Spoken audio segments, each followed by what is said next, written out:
this is an iHeart podcast. Guaranteed human.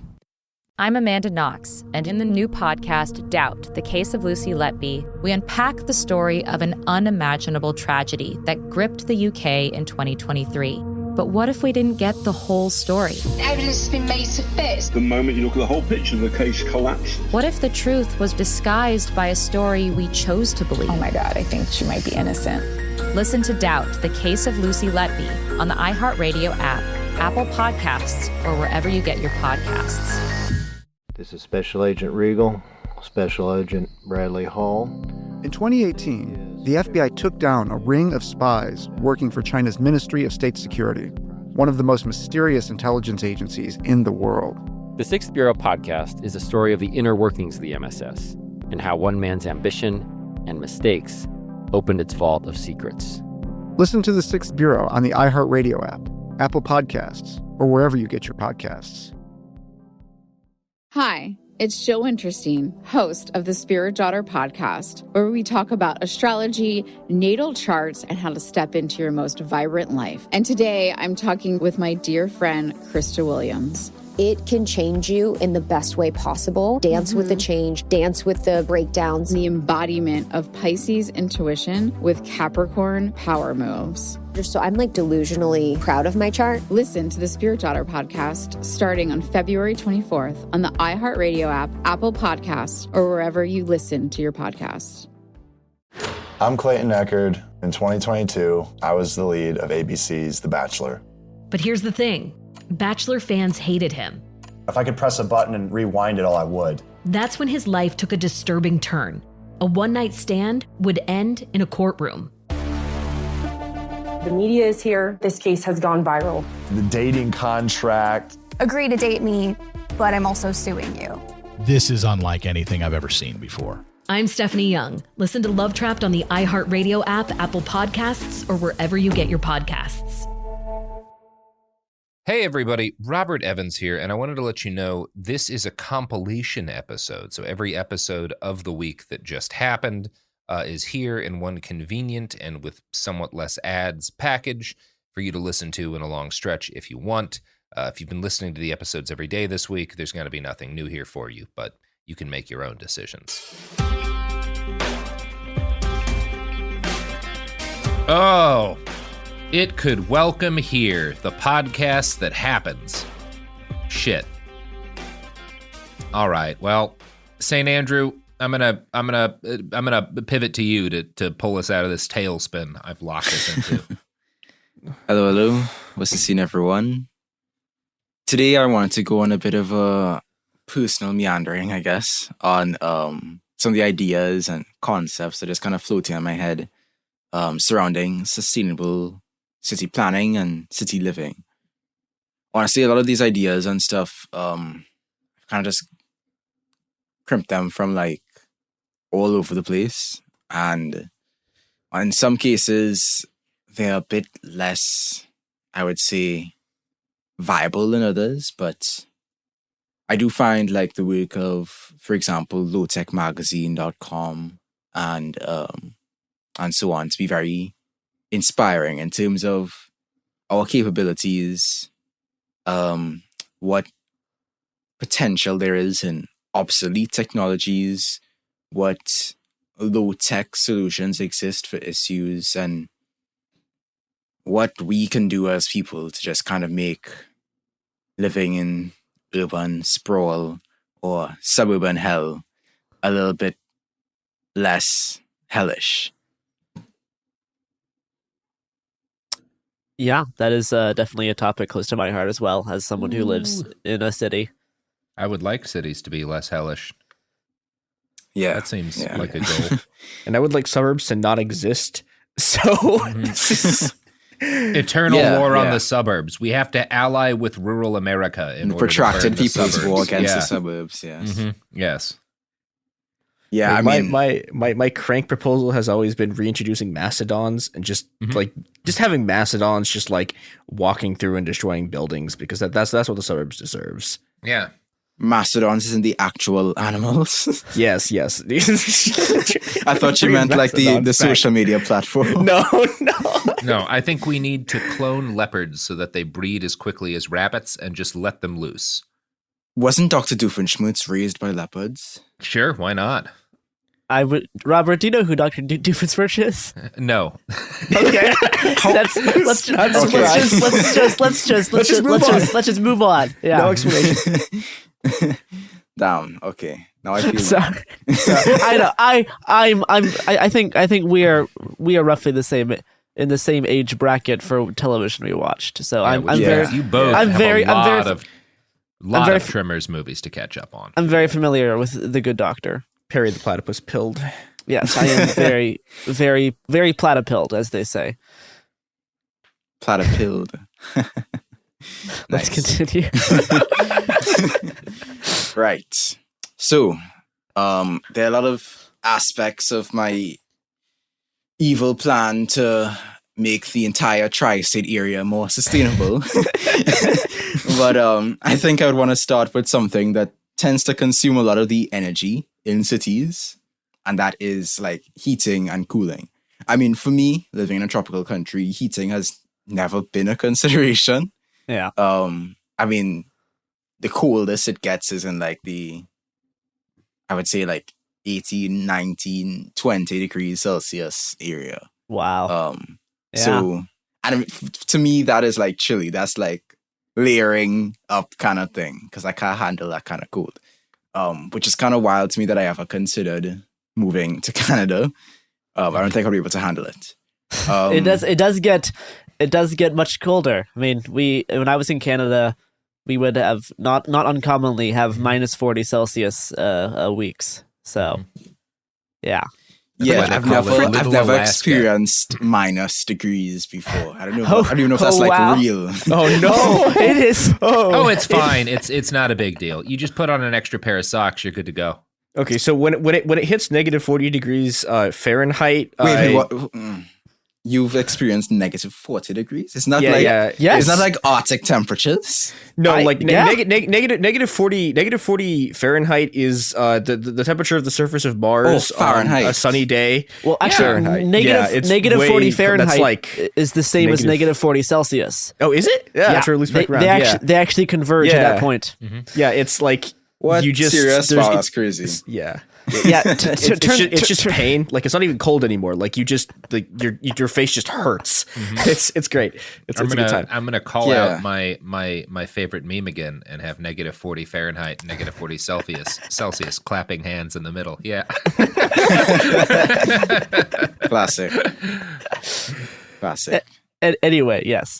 I mean, honestly, I can't even conceive of that kind of temperature. I am an island boy, so that's how I operate. Got it. And as an island boy, I had to say that like heat is very, very uncomfortable. Humid heat is even more uncomfortable. Yeah. Dry heat is also extremely uncomfortable. And when you have a hot day combined with like Saharan dust in the air and no clouds in the sky, it is truly, truly miserable. I can't imagine what life in a city would be like if these sort of temperatures continue to climb as they are climbing. As we're seeing, global average temperatures rising by a half degree or a degree or 2 degrees Celsius. That's just ridiculous, let alone 3 or 4 degrees Celsius increase. Especially compounded with the fact that in a city, there's this thing called the urban heat island effect. So cities are 10 degrees Celsius hotter than the surrounding countryside. And the reasons for that are numerous. You have like vehicles emitting heat constantly. You have air conditioners pumping heat into the air. You have concrete and asphalt covering every surface, just like absorbing and radiating the sun's rays. And you have these urban canyons between tall buildings that prevent heat from escaping and keep it at the sort of street level. It's miserable, right? And the typical solutions, the individual solutions, the short-term solutions, they just make the situation worse. Because, I mean, when you're feeling hot, I was just feeling hot just now, and I turn on the AC, right? When you're feeling hot, you turn on the AC, or you put on a fan. But not so much a fan, but the AC continues and fuels this vicious cycle of heating the outdoors to cool the indoors, making external spaces even more uncomfortable. So you end up with air conditioning use accounting for like 1/5 of global electricity usage, of building-related global electricity usage, and you end up with the thing that's supposed to be cooling us heating things even more. Because, as developing countries, they have access to more and more air conditioning, especially, and, developing countries tend to be in the hotter sides of the world. The use of air conditioning just continues to skyrocket. And the International Energy Agency actually estimated that it would take the amount of energy needed to cool buildings will triple by 2050, which is equivalent to the current electricity demand in the US and Germany combined. So, on top of all that, you also have an issue of like heat and heat deaths, right? The deaths and injuries caused by heat. I mean, heat stroke is becoming more and more of an issue in cities, especially when temperatures reach above 25 degrees Celsius. People, manual laborers, people who work outside, people who just have to move around a lot, experience the symptoms of heat stroke whenever there's like this spike in temperature, right? And then even if you don't experience like a heat stroke, heat is exhausting. It is energy draining. It's utterly sapping, and it requires a lot out of your body to keep you cool and prevent you from like overheating. And surprisingly, this overheating issue is not just like, a tropical issue or like a hot country issue. Like places like Moscow had like an estimated 11,000 people die due to heat wave in 2010.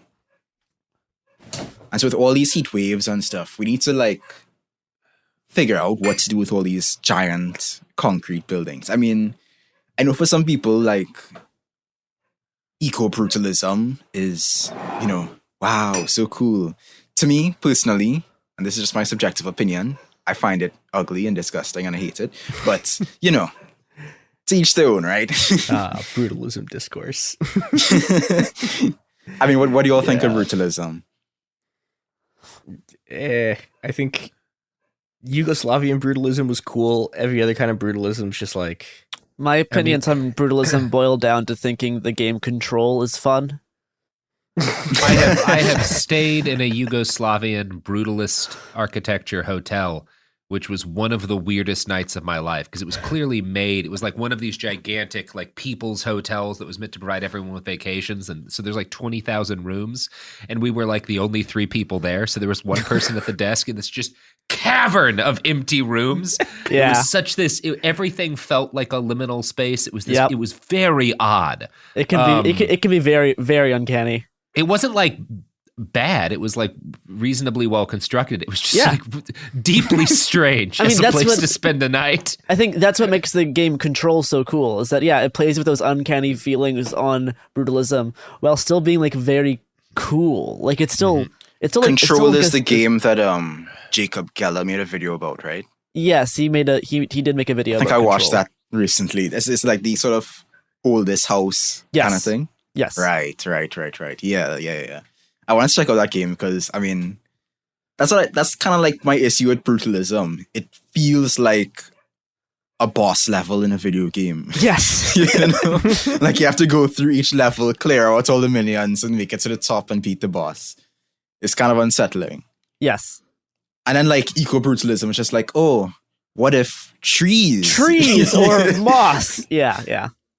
And it's like, okay, cool. But I mean, like one of my many occupations, and I still maintain it seasonally, I was a power washer and I hate moss. And so to see moss all over buildings just really bothers me. Like I just want to get, my spray gun and just clear it all off. And especially in like this climate, moss is like a very significant issue. So that makes sense. Yeah. One of my pet peeves among many. So, I mean, there are many different ways we could combat the urban heat island effect that don't involve eco-brutalism. And they can also help to facilitate, creating more attractive spaces to live and to play. Obviously, the solution isn't to just like bulldoze every building that has ever been built and make it more sustainable, with vernacular materials and stuff. Though, of course, new buildings should be built with those principles in mind. But, it's unpractical to, or even sustainable to destroy all the buildings we've already built and rebuild them. The best thing we can do is try to mitigate and adapt with what we already have. Greenery, and I know I was just roasting eco-brutalism for just slapping trees and everything. No, but, greenery definitely is an important part in that, right? Because, it causes evapotranspiration, which is like where water evaporates from plants' leaves and cools the temperature. It also improves people's like psychological well-being. And they're nice to look at. They keep things cool. In fact, they can help cause temperatures to drop by like 2 to 3 degrees Celsius in the surrounding area. I think people slightly misinterpret it, but like this is one of the big things you can see with racism in the US, where like you can literally you can literally track racial divides in a lot of American cities just by the temperature, because like places where not white people live just don't have trees. And and this has like a just this sort of like cascading series of environmental and social effects, which are a disaster. And environmental racism. Yeah, it's really stark, honestly, if you look at the heat maps of some of these cities, and you could literally see, where poor black folks live. You can see the places with less trees, the places next to factories with like toxic runoff and waste and that kind of thing. It's just, right there. And it sucks. Which is why, of course, part of any sort of efforts to improve cities and make things more sustainable would involve, social justice, and would involve responding to and addressing the compounding effects of like environmental racism over the past several decades.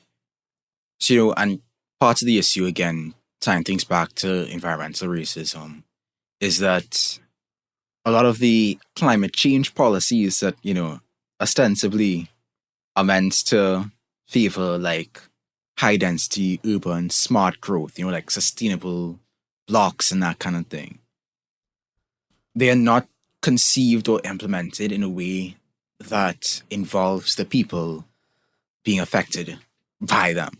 In fact, a lot of these like sort of green projects raise the cost of food, energy, water, transport, housing for people in the area. They create these sorts of like gentrified neighborhoods, essentially, where the original inhabitants can no longer afford to live there. So if we want to develop like a sustainable city, a resilient city, a sustainable or resilient neighborhood, it requires social justice. It requires, equity and, like the involvement of all affected through, consensus or democracy, to just really shape the future that, they will be experiencing, because they're the ones being affected by it. There are a lot of other ways as well to heat-proof, as it were, a city. Reflective roofs and roads can also help to reduce the absorptive powers of solar radiation by concrete and asphalt. So in fact, in some cities like LA and in New York, there's this white reflective coating that has been implemented in some 500,000 meters squared of roof space that saves an estimated 2,282 tons of CO2 per year from cooling emissions. I mean, all it takes really is just like that sort of white reflective coat, and it saves dividends in the long run. NASA had done some research on this, and the results demonstrated that a white roof could be 23 degrees Celsius or 42 degrees Fahrenheit cooler than a typical black roof on a hot New York summer day. And in places where like yeah, I'm sorry, I just kind of like glossed over it, but that is crazy. That is absolutely wild.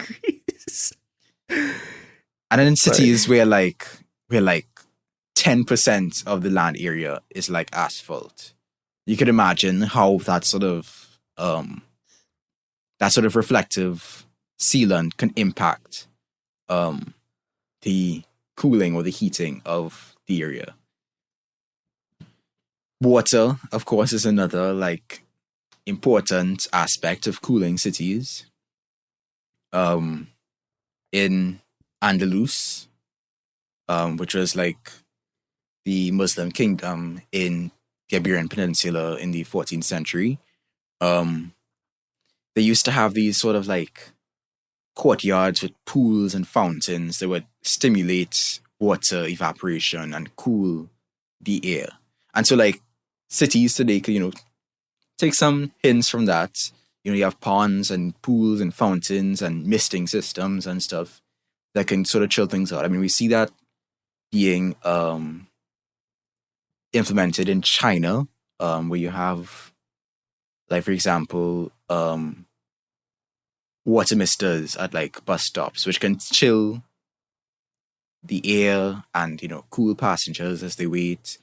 And they found actually that adding water features and like cool coatings reduces the cooling requirements of an area by 29 to 43%, and also lowers the overall average air temperature by 1.5 degrees Celsius. So it's like, honestly, wild how like these little things can have such a major impact on temperature. Speaking of like old methods of cooling, ancient methods of cooling, there's this Middle Eastern shading device called the mashrabiyah, or I think it's the mashrabiyah. And it's basically an architectural element that is usually built by wooden lattice work and sometimes stained glass. And it's used to like catch and cool the wind through like having these basins of water in them. Let me see if I can try to describe it. It's like a window jutting out of a building, with sort of decorated by lattice work, with jars and basins of water placed within them to let the wind pass through. And as the wind is passing through, it's causing evaporative cooling. Then it chills out the interior. And so these mashrabiyahs, they've been used since the Middle Ages by, the Coptic churches of Egypt and the Art Deco movement in Iraq and by, the architecture in Baghdad as well. And so these sort of construction methods, while they tend to be developed for, individual homes or individual buildings, they can, in fact, be implemented with even the aesthetics of Islamic geometry to help to cool a building and reduce its overall CO2 emissions. And so I've been talking about heating and cooling and stuff for a while now. And speaking of, I should probably turn off my AC rather. I think I heard either it was you, Andrew, or maybe it was Robert talking about the ceramic kind of cooling idea. I forget. Ceramic cooling. Yeah, I mean that's a big thing in like the parts of the American Southwest, like New Mexico. There's a lot of like swamp coolers that are basically work. Right. Yeah. Swamp coolers. It only works in certain climates, right? Like you wouldn't really. I don't think because swamp cooler if would not be it's effective too in Oregon. if it's too humid, it's not going to work. You're just going to end up getting even more humid. I think there's kind of a broader thing there architecturally, which is that like we have a lot of sort of like we've lost a lot of in the way we do architecture. We've lost a lot of the sort of like we've lost a lot of sort of building techniques adapted to specific locations. Yeah, vernacular sort of architecture. Yeah, and like that's something that has to be reversed like immediately because our current model of building houses out of oil is going to get us all killed. Oh, really? What's the problem there? What's wrong? What's wrong with that? I mean, on top of that, right? It's not just vernacular architecture, but vernacular clothing. As again, someone living in a tropical country, I see it for myself. Like working people going to work wearing like full long sleeve dress shirts and long dress pants and like formal shoes, and it's honestly absurd. Sometimes like they have the whole tie like pulled up and everything.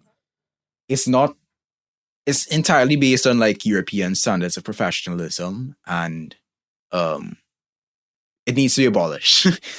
Abolish dress codes, all right? Abolish like this whole idea that we have to dress this particular way despite the temperature, because it's more professional or whatever. Fuck professionalism, honestly. Yeah, we at podcasting are in the vanguard of this, but we need you all's help to destroy professionalism once and for all. Yeah. Show up to work in your bathing suit. But yeah, like vernacular buildings as well. Obviously, you had in Africa, in different parts of Africa, you'd have different structures that were particularly tailored. So, if you were in a tropical rainforest environment, you would have a building that's tailored to, keeping mosquitoes out and maintaining a certain temperature within and maintaining comfort as well within. Or, in colder regions, you would have certain construction that would keep heat within the building and prevent excessive discomfort, and there were also, of course, like when it comes to like cooler areas, you were also expected to sort of keep yourself warm as well as keep your building warm. In fact, it was more so keeping yourself personally warm, so keeping yourself layered up even when you're indoors. And of course, that's kind of lost today. People are expected to just turn on the heater and vibe for the months of winter, but it isn't sustainable. A lot of things we enjoy today aren't sustainable, and it keeps coming back to that. But yeah, speaking of things that we enjoy that are not at all sustainable, how about cars? Yes. Can we get rid of cars? Yes. Can we please get rid of cars? I mean, cars are very convenient in terms of like if you want to get somewhere very specific. If there's a place you want to go, I'm the one you need to know. I'm a car. I'm a car, kind of thing. Thank you, yes. My little musical interlude there. Thank you for appreciating it. I appreciate it. But ultimately, like, they honestly aren't sustainable. They honestly aren't something that we can maintain in the near or even far, well, potentially in the near, but not so much the far future. I mean, people already know the problems with gas cars, already know why gas cars are bad. But things are just sort of pivoted towards electric cars. And electric cars. Let's get a bunch of electric cars. But electric cars aren't better. I mean, the materials they require, the energy they require, is quite frankly not sustainable in the long run. And it just lengthens the amount of time that we spend dependent on cars for short and long distance travel. And especially how in the States we've like built our cities around the idea of a car, which has expanded the urban terrain unnecessarily. And if you look at like all the space taken up by like highways and overpasses and how much of just like urban space is taken up but just been built around the idea of the car, it really kind of makes the whole idea of a city so much less useful. It's really frustrating. And I think it's also worth noting, cars are so unbelievably dangerous. Yes, we're very much used to like having these like death machines driving around at all times, and that makes for like a very cool like series of metal band song names or whatever. But the death statistics aren't funny when it comes to cars. No, and like the average transportation time having cars has not actually decreased. Like the amount of time it takes to get from place to place based on like where you live in your city has not actually decreased, because now everything is just spread further apart.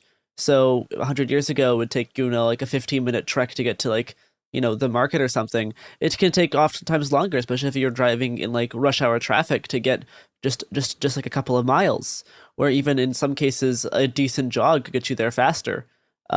Just because of how we've just designed cities all around these rolling metal death cages. It's not great. It's one of the reasons I don't currently have a car.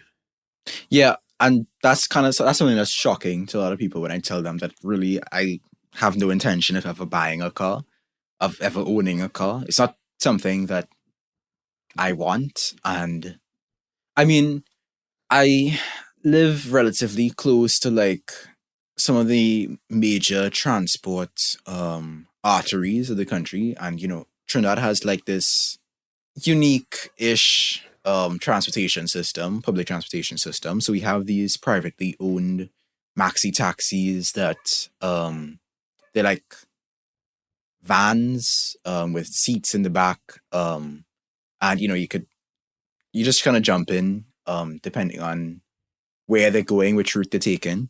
And they're convenient enough for me and for my purposes. So I just, you know, I go where I need to go with them. But they're also gas guzzling, inefficient machines. I mean, they're better than, you know, all those people driving cars. I mean, as an island, you know, like, I don't know why we're so obsessed with having more and more cars on the road. But at the end of the day, they still aren't the best in terms of sustainability and in terms of viable, reliable, sustainable transport. We also have like personal taxis as well, but they have the same problems as regular taxis. And what's frustrating is that we used to have a train line that went along the entire east-west corridor of the country. And that's where most of the people in Trinidad live, along the east-west corridor. But that was destroyed in the 1960s, I think, to make way for highways and a priority bus route. So instead of having a nice, convenient, cute little train that we could take to go from place to place, we have to rely on buses and maxis and taxis and cars. Yeah, that is quite... And that's not cool. That is quite... It's not good. Quite grim, because... We need to reconfigure. Seriously, I would love for them to bring back trains. To be able to take a train, to not have to rely on... I mean...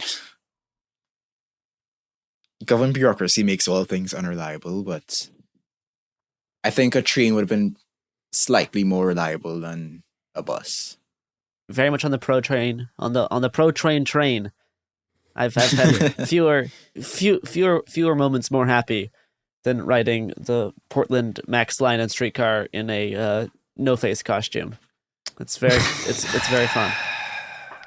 I think also like another thing about cars, right? This is just on a very pure political level. Like, cars are the thing that allow suburbs to exist, and the existence of suburbs has produced just generation upon generation of like frothing reactionaries who are the source of like enormous percentages of the world's problems. And so if you get rid of those places, you produce less of them. Yeah. Which is just a political benefit for anyone who wants to not die. Exactly. I mean, we don't think about it because there's already so many things to think about. But if you actually sat down and pondered the death toll of like cars, we really brought it to the forefront and really made it less of a necessity, I think more and more people would be open to the idea of rejecting cars, to keeping them as at most benign a novelty, that maybe one or two exist in an entire community for use if needs be. But otherwise, I don't see how each and every person in the world owning their own car is at all the best way to go. Also, cars are kind of ugly to me. Yeah. We really didn't design them to look cool. It's I mean, there's some cars that look kind of cool, like some of the more classic ones, but and then that's part of the issue, right? They're getting uglier to me, and they're also getting larger. You know, like and SUVs and stuff people are like, they're raising their grills more and more. So like, you're basically a pedestrian killing machine. We've effectively undone most of the benefits of making cars safer for passengers by making them much more dangerous for pedestrians, which is entirely a marketing choice. Like if you like the fucking trucks they were making 25 years ago are just as useful, and in a lot of cases more useful for like practical farm work, for hauling and whatnot, than the trucks they're making today. They haven't meaningfully gotten better. They've just gotten a lot larger for no real reason other than it makes people feel like big men. Well, and you get these fun. You can look at their marketing people like explicitly talking about how, like, they basically explicitly playing into the fantasy of running over protesters, and it's great. So get rid of cars, and you won't have to deal with that. But Chris, how is that sustainable or viable? Good question. Introducing Superblocks. Yes. Superblocks are basically neighborhoods of 9 blocks, so I don't think they have to be. I think the philosophy and ideas behind Superblocks could be implemented to suit different cities with different histories and different layouts, especially with localized streetcars within each city block, within ech super block like system. Exactly. So just to clarify, the idea, super blocks are basically neighborhoods of 9 blocks where traffic is restricted to the roads on the outside of the block, which means that the interior of these super blocks are entirely walkable. That combined with the idea of a superblock being mixed use means that people are mostly able to access their basic necessities within their city block, are able to like spend more time, have more open space, to spend more time to meet with people, to talk, to do activities, to have some relief from noise pollution and air pollution from vehicles, and to really like connect people with the space they're living in and make the space they're living in more livable. I mean, I don't live smack dab in the middle of like urban town, but I could imagine for people living in like New York or whatever, you can't exactly step out of your apartment and play in the road on a typical day. If you have kids or whatever, they can't exactly just go run outside. You will die. Exactly. Will die so fast. Exactly. And I mean, people complain about like, oh, kids these days don't go outside as much. But I mean, look at outside. Yeah. Outside is look at what has been created. And reflect on that. I mean, part of the issue is the way social media algorithms are designed to suck people into like cycles of addiction. But that's a whole nother topic, right? I think a lot of more people would be able to pull themselves out of that sort of harmful algorithmic hell if there was an outside to pull themselves out to, you know? But honestly, cities especially are notorious for like not having places you can be where you don't have to spend money. And that sucks. So I think super blocks being places where, you know, libraries and places where people can eat, maker spaces, community kitchens. It does seem to be missing or ignoring what we're going to lose with super blocks, which is how am I going to roll down the street smoking Indo, sipping on gin and juice if I'm not allowed to drive within my block? Wow. I think we can. Where am I going to do that? I think you could just get a bike. Booze cruising on the bicycle. Have you tried smoking Indo, sipping on gin and juice while riding a bicycle? It's impossible. Get a cup holder. Anything is possible. This is Snoop Dogg erasure. No, but the idea of having like community gardens, community like kitchens, like maker spaces, libraries, all these within like this super block framework, you know, like green spaces. It does make actual urban city living seem attractive and not like you're just living in nested concrete boxes. Yeah, I mean, people like living in cities because that's where everything's happening, right? Yeah. But yeah, you want to be able to take part in the things that are happening, but the places aren't livable. Yeah, you know? You have the table that we'll continue to complain about until the end of time, which is the table in Chicago Chinatown that threatens to arrest you for sitting at it. Like, it's... yeah, like the hostility of... And I mean, this goes back to, like, racism, because, of course, everything does. But, you know, a lot of these loitering laws and stuff were literally designed to target Black people and to target, you know, poor people. Like vagrancy laws and that sort of thing. It's just hostile to people's existence. And that gets into like hostile architecture and that sort of thing. But I think with these super blocks, you know, we open up our spaces to make them welcoming to human existence. Spaces that are not built around cars, built around commutes, built around work. And this obviously is a transformation that requires more than just, you know, vote for so-and-so and make the city green kind of thing. You know, you need something more substantial than that. You know, within these super blocks as well, you're able to take stock of how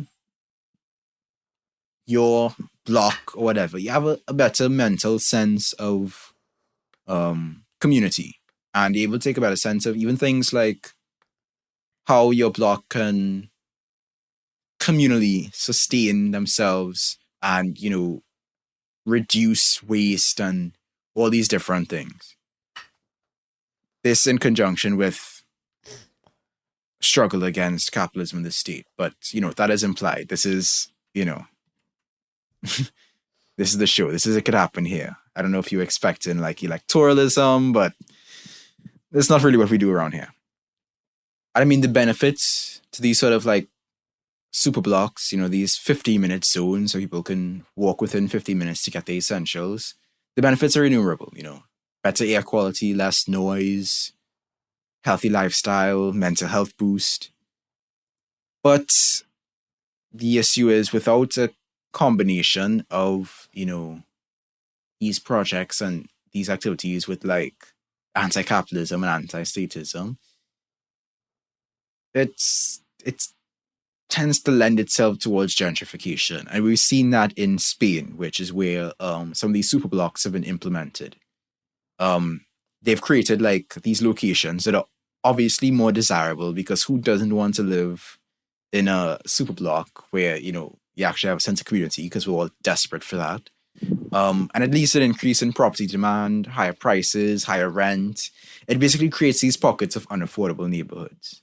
Yeah. Displacing local residents. So you have to get into the fight against gentrification in order to make this, you know, idea viable. the last thing that I want to get into really is, as Gar mentioned, community gardens. I want to talk about urban farming because that is crucial. I mean, part of what makes cities in a lot of cases is the fact that they import all their food, right? They have the urban-rural divide that, delineates the two areas. But considering the transportation costs, the energy costs, all those things that compound to sustain a city's food needs, we have to look to ways that we can sustain cities and sustain neighborhoods within cities within themselves. Before I continue, I just want to point out that the future of urban farming is not in vertical farms. They look very cool, like those tall kind of like pillars of like lettuce or whatever growing out of thing. But the land that they save is usually cancelled out by the land they need to produce the energy to power them. Like they're very energy intensive spaces. So until that issue is resolved, and I don't know if it will be, considering how the energy requirements are just sort of built into the concentration of energy requirements built into the vertical farming design. We have to look to more practical methods. Land ownership tends to be a major hurdle when it comes to organizing community gardens and maintaining community gardens. I mean, like folks like Black Futures Farm, Oakland Avenue Urban Farm, and the Victory Garden Initiative, they've been working to like provide fresh produce to those in need, especially in urban food deserts. But in a lot of these projects, they're going good for some years, and then the city suddenly spins around and is like, oh, we need this land for development. So they just snatch it up, and those years of efforts just basically go down the drain. Community land trusts have been put forward as a potential solution to that issue. But like a lot of these things, I mean, it's a good band-aid, I would say, but it's not necessarily marking the end of capitalism. Another issue that there is with the whole urban farming thing is that the culture that develops around them, while they provide education and community and connection for people within them, and that is extremely valuable. I think some organizers fall into this habit of creating this sort of like shared delusion around community gardens, claiming to be sort of feeding the people, quote unquote. And what really brought this to my attention was Inhabit Territories newsletter. They had an article on it last year, I think, on, urban community gardens. And it was written by Gabriel Eisine, the co-founder of @Planter, which I find to be a very, very creative name. He basically asked the question, are we really feeding ourselves? I mean, these local food initiatives, they do produce food that people eat, but it can be a bit harmful to be overly optimistic about our food autonomy at this stage, especially considering how reliant we still are on big agriculture. Yes, we are producing, organic, nutritionally dense crops and stuff, and that's great, that's helping people, but, oftentimes it usually just means that, the participants might be getting like a salad or, a couple of tomatoes. It's not necessarily that they're cutting down their grocery bill in a sustainable long-term way. Because, I mean, if you've tried gardening, you know that, like, when you're working with a limited space, you grow your first set of tomatoes. The tomatoes are cool, but they don't last forever, Yeah. And you have to wait until the next harvest to get more tomatoes or whatever the case may be. Same for like lettuce or whatever. it's kind of rough. You know, it helps with like a meal or maybe two, depending on like your living situation, but it doesn't meaningfully cut into our reliance on groceries and, you know, food imports.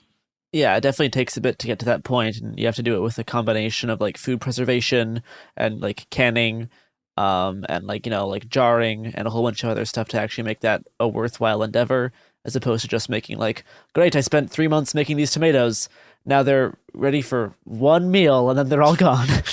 Maybe like one salsa. Yeah, you do have to really kind of figure out how to grow enough to keep enough ready to be harvested for jarring and canning for future use, and make sure like you're, you know, harvesting them when they are ready, so that you can, you know, you don't lose stuff, and that you have like, you know, an ongoing process of like preserving the food that you do grow for later, as well.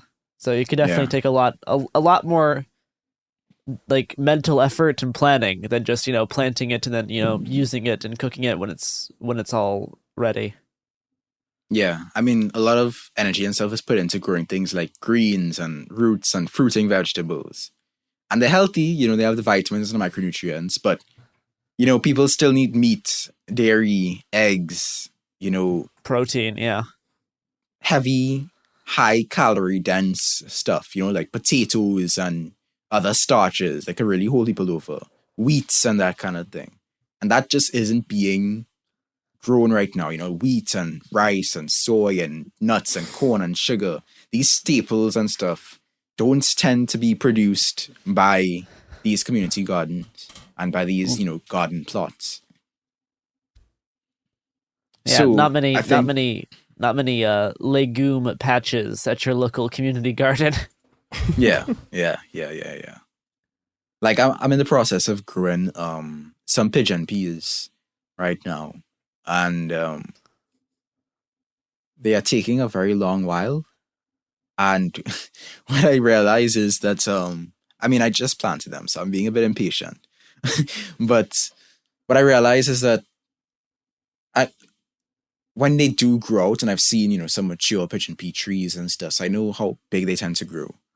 By the time harvest rolls around, you know, you get all those different pods, and you put in the work, you pick all the pods, and you pry open the pods, and, you know, you put in some more alliteration into the sentence, and, you know, you get those peas out. Once those peas are out of the pod and you put them in a pot, they are not potent enough to hold you over for more than one meal. You know, like you pick like a tree's worth of peas in a pod, and, you know, that's like sometimes like half of a meal. And really, honestly, respect to the people who are producing all of our food right now, because I can't imagine having to be shelling peas all the time. It's kind of ridiculous. I mean, it can be fun, but I can't imagine doing it all day. I mean, work is work, right? It's gonna, Yeah, work is hell. We know this. But yeah, so I mean, community gardens, they're good. You know, they have, you know, education, they build community, they provide outdoor activity and stuff. But, you know, I think what community gardens, urban gardens and stuff need to do is find ways to, and, you know, this isn't to disparage the work that's being done, you know, like massive support. I'm doing that myself kind of thing. But we gotta, like, as the article argues, we can't get caught up in the fluffing up of the reality for marketing purposes. You know, we need to look for ways that can actually feed ourselves. That means getting into caloric foods. That means, you know, like dried beans, potatoes, fruit trees, that kind of thing. Grains, nuts, all that jazz. And also connecting with farms outside of the city. You know, local farms outside of the immediate urban landscape. Seeing what cooperatives can be developed that can aid each other mutually to build more potent capacity for food autonomy. So, I mean, get in touch with the soil, get the sun in your face, but also think about what more we can do to sort of take this to the next level. And yeah, that is what I believe could in fact happen here. This has happened here. Good. Mm-hmm. Yeah, it's nice to have a positive one of these. Yeah, we should do that more often. If only we had the power. If only we had the power. Well, come back tomorrow when we'll be talking about another bad thing and then abandoning you to deal with your thoughts about it. Okay. Wow. What we try. We try. We do try. This is us trying. Well, this is us having St. Andrew try. You're welcome. Thank you very much. This is a topic I've wanted to discuss for a long time in terms of, because we get a lot of people talking about, like, how, in whatever, like, post-collapse fantasy that you can imagine where you're able to kind of reconfigure society, how would you plan urban living? And you're like, well, yeah, there's a lot of actually really cool ideas for, like, keeping people close together can be a very ecological idea if you do it certain ways. It's just a lot of the ways we've defaulted to over the past, like, really 300 years has made it not that, with the invention of the car really, really screwing us over. Mm-hmm. So yeah, thank you so much for talking about urban living and super blocks and all this kind of stuff. Where can people find more of your work and writing on the interwebs? You can find me on YouTube at St. Andrewism, and you can find me on Twitter, which hopefully when you hear this, I am still not on, @_St. Andrew. Fantastic. St. Andrew just put together a really great episode about anti-work stuff and the way that debacle has happened and what we can learn from it and that kind of thing. And why you should still actually care about anti-work. So would definitely recommend the anti-work video for recent stuff. Let's see. If you want to feed your brain into the addiction-driven social media algorithm, you can follow us on Twitter and Instagram at HappenHerePod and Cool Zone Media.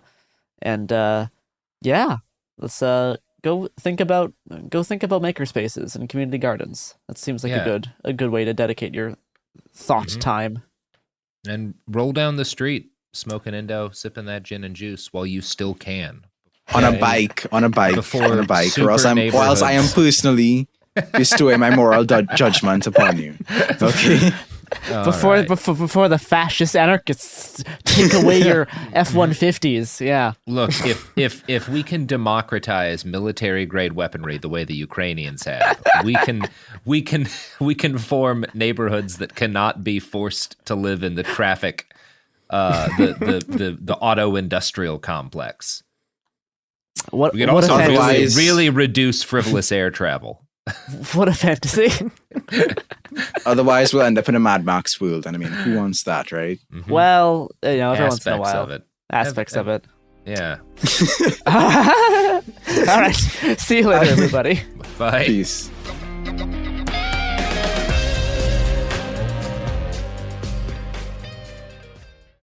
Hi, this is Joe Winterstein, host of the Spirit Daughter podcast, where we talk about astrology, natal charts, and how to step into your most vibrant life. And I just sat down with a Minnie Driver. The Irish traveller said when I was 16, you're going to have a terrible time with men.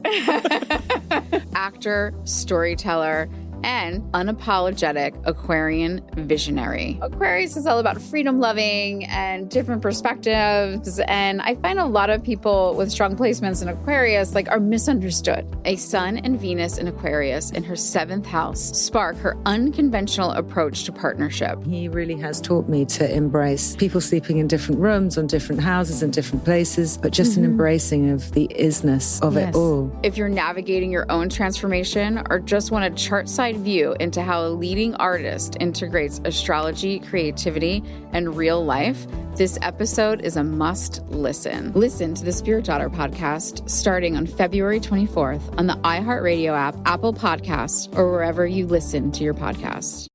In 2023, a story gripped the UK, evoking horror and disbelief. The nurse who should have been in charge of caring for tiny babies is now the most prolific child killer in modern British history. Everyone thought they knew how it ended. A verdict, a villain, a nurse named Lucy Letby.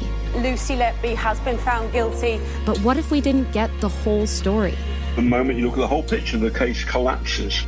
I'm Amanda Knox, and in the new podcast, Doubt, the Case of Lucy Letby, we follow the evidence and hear from the people that lived it to ask what really happened when the world decided who Lucy Letby was. No voicing of any skepticism or doubt. It'll cause so much harm at every single level of the British establishment of this is wrong. Listen to Doubt, the Case of Lucy Letby on the iHeartRadio app, Apple Podcasts, or wherever you get your podcasts. China's Ministry of State Security is one of the most mysterious and powerful spy agencies in the world. But in 2017, the FBI got inside. This is Special Agent Regal, Special Agent Bradley Hall. This MSS officer has no idea the U.S. government is onto him. But the FBI has his chats, texts, emails, even his personal diary. Hear how they got it on the Sixth Bureau podcast. I now have several terabytes of an MSS officer, no doubt, no question, of his life. And that's a unicorn. No one had ever seen anything like that. It was unbelievable. This is a story of the inner workings of the MSS and how one man's ambition and mistakes opened its vault of secrets. Listen to the Sixth Bureau on the iHeartRadio app, Apple Podcasts, or wherever you get your podcasts. I'm Clayton Eckerd, and in 2022, I was the lead of ABC's The Bachelor. Unfortunately, it didn't go according to plan. He became the first Bachelor to ever have his final rose rejected. The internet turned on him. If I could press a button and rewind it all, I would.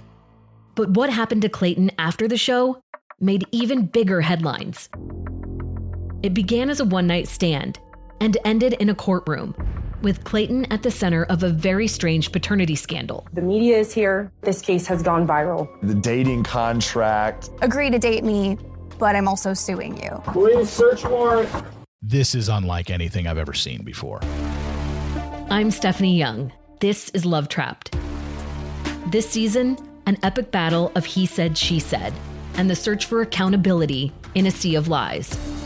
I have done nothing except get pregnant by the Bachelor! Listen to Love Trapped on the iHeartRadio app, Apple Podcasts, or wherever you get your podcasts.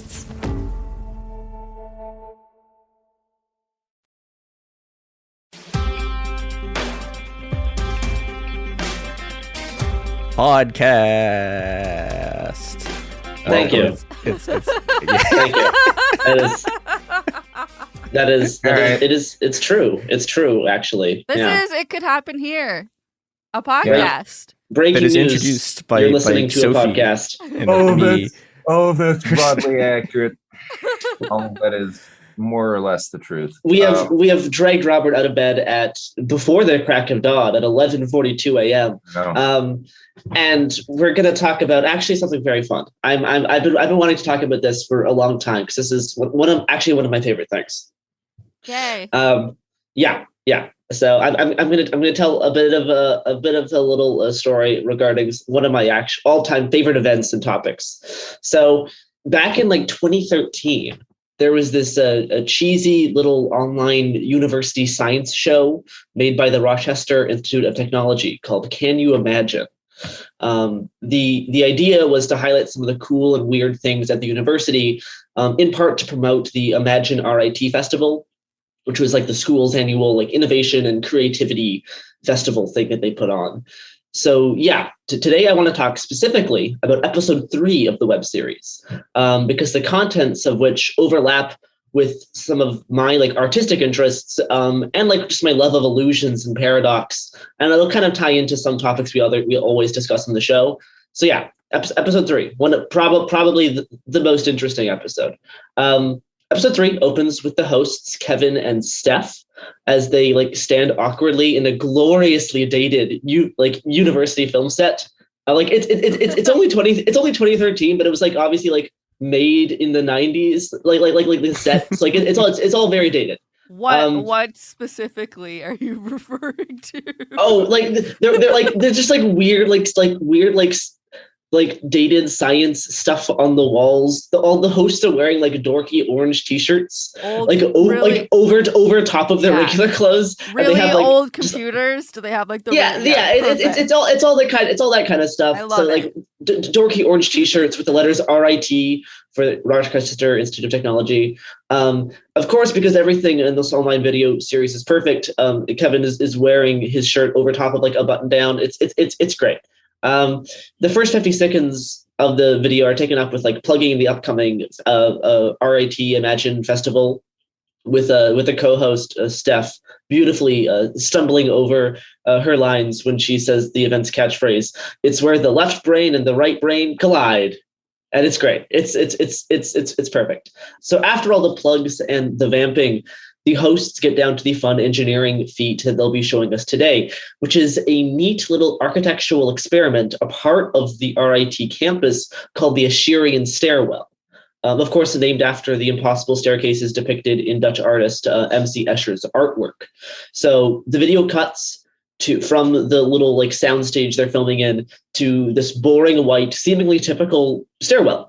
Our host, Kevin, ascending a flight of the gray concrete stairs, explains that located in Building 7 of the campus, the stairwell was designed by Filipino architect Rafael Nelson Avogando and was one of the first structures put up when RIT moved their campus from downtown Rochester to the more suburban Henrietta.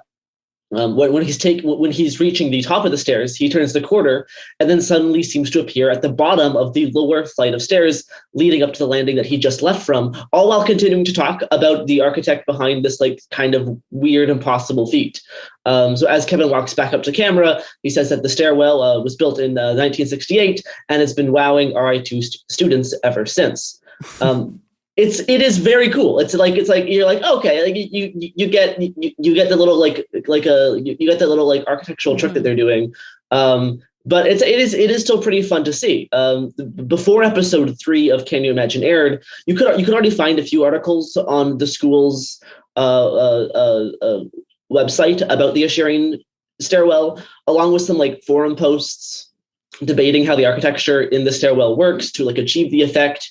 Also floating around on YouTube was like a random segment of what looked like a PBS style late 90s documentary about the physics and architecture of the school and specifically the stairwell that interviewed some like professors and some like architects and like and some physicists kind of discussing how to like bring paradox into the physical world.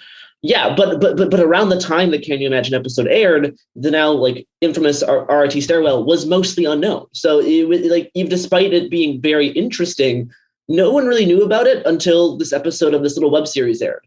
The little web episode dedicates around half its time to interviewing students and just like random people at the university about if they even know about the stairwell's existence, and if they do, what like experiences they have with like messing around with like the looping architecture, because you can play a lot of games with this type of design. So the rest of the short video like tries to demonstrate the disorienting ascent down and descent back up via the camera in various ways, like human chains all holding hands around the weird like Mobius loop type staircase, then like passing objects back and forth in a circle while inside and around the enclosed stairwell. There's one where Kevin walks around with like a cup to show that the stairs aren't like clearly like heavily slanted. Like the water stays pretty level as he walks all the way through, and we follow with him the entire time. So yeah, like the overall like nerdy and lo-fi style of the university video matched with like the insane feat of architectural illusion is a really fun mix. Like it is very like surreal, but not totally on purpose, because it's just all of these like regular college students showing this like really cool architecture by this really good architect, and you're like, oh yeah, they're just like they're so chill about it. It is pretty fun. It's pretty fun.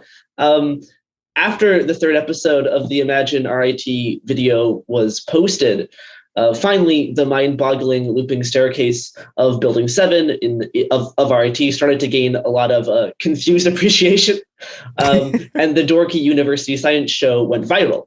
People started traveling from out of state, even other countries, to see the Ascherian stairwell themselves, and film videos on social media as they walk through it. There's this one video of like people traveling from like a different country, and they're like harassing like the school staff to try to like tell them where it is, and they're like, "Oh my God, you're still doing this." It was like, because like this video was like years old, but it still happens. People still travel there to specifically see it. There is like tense online discussion and debate on how the Filipino architect Rafael Avogando was able to achieve the effect, and what kind of other bizarre architectural experiments he may have worked on.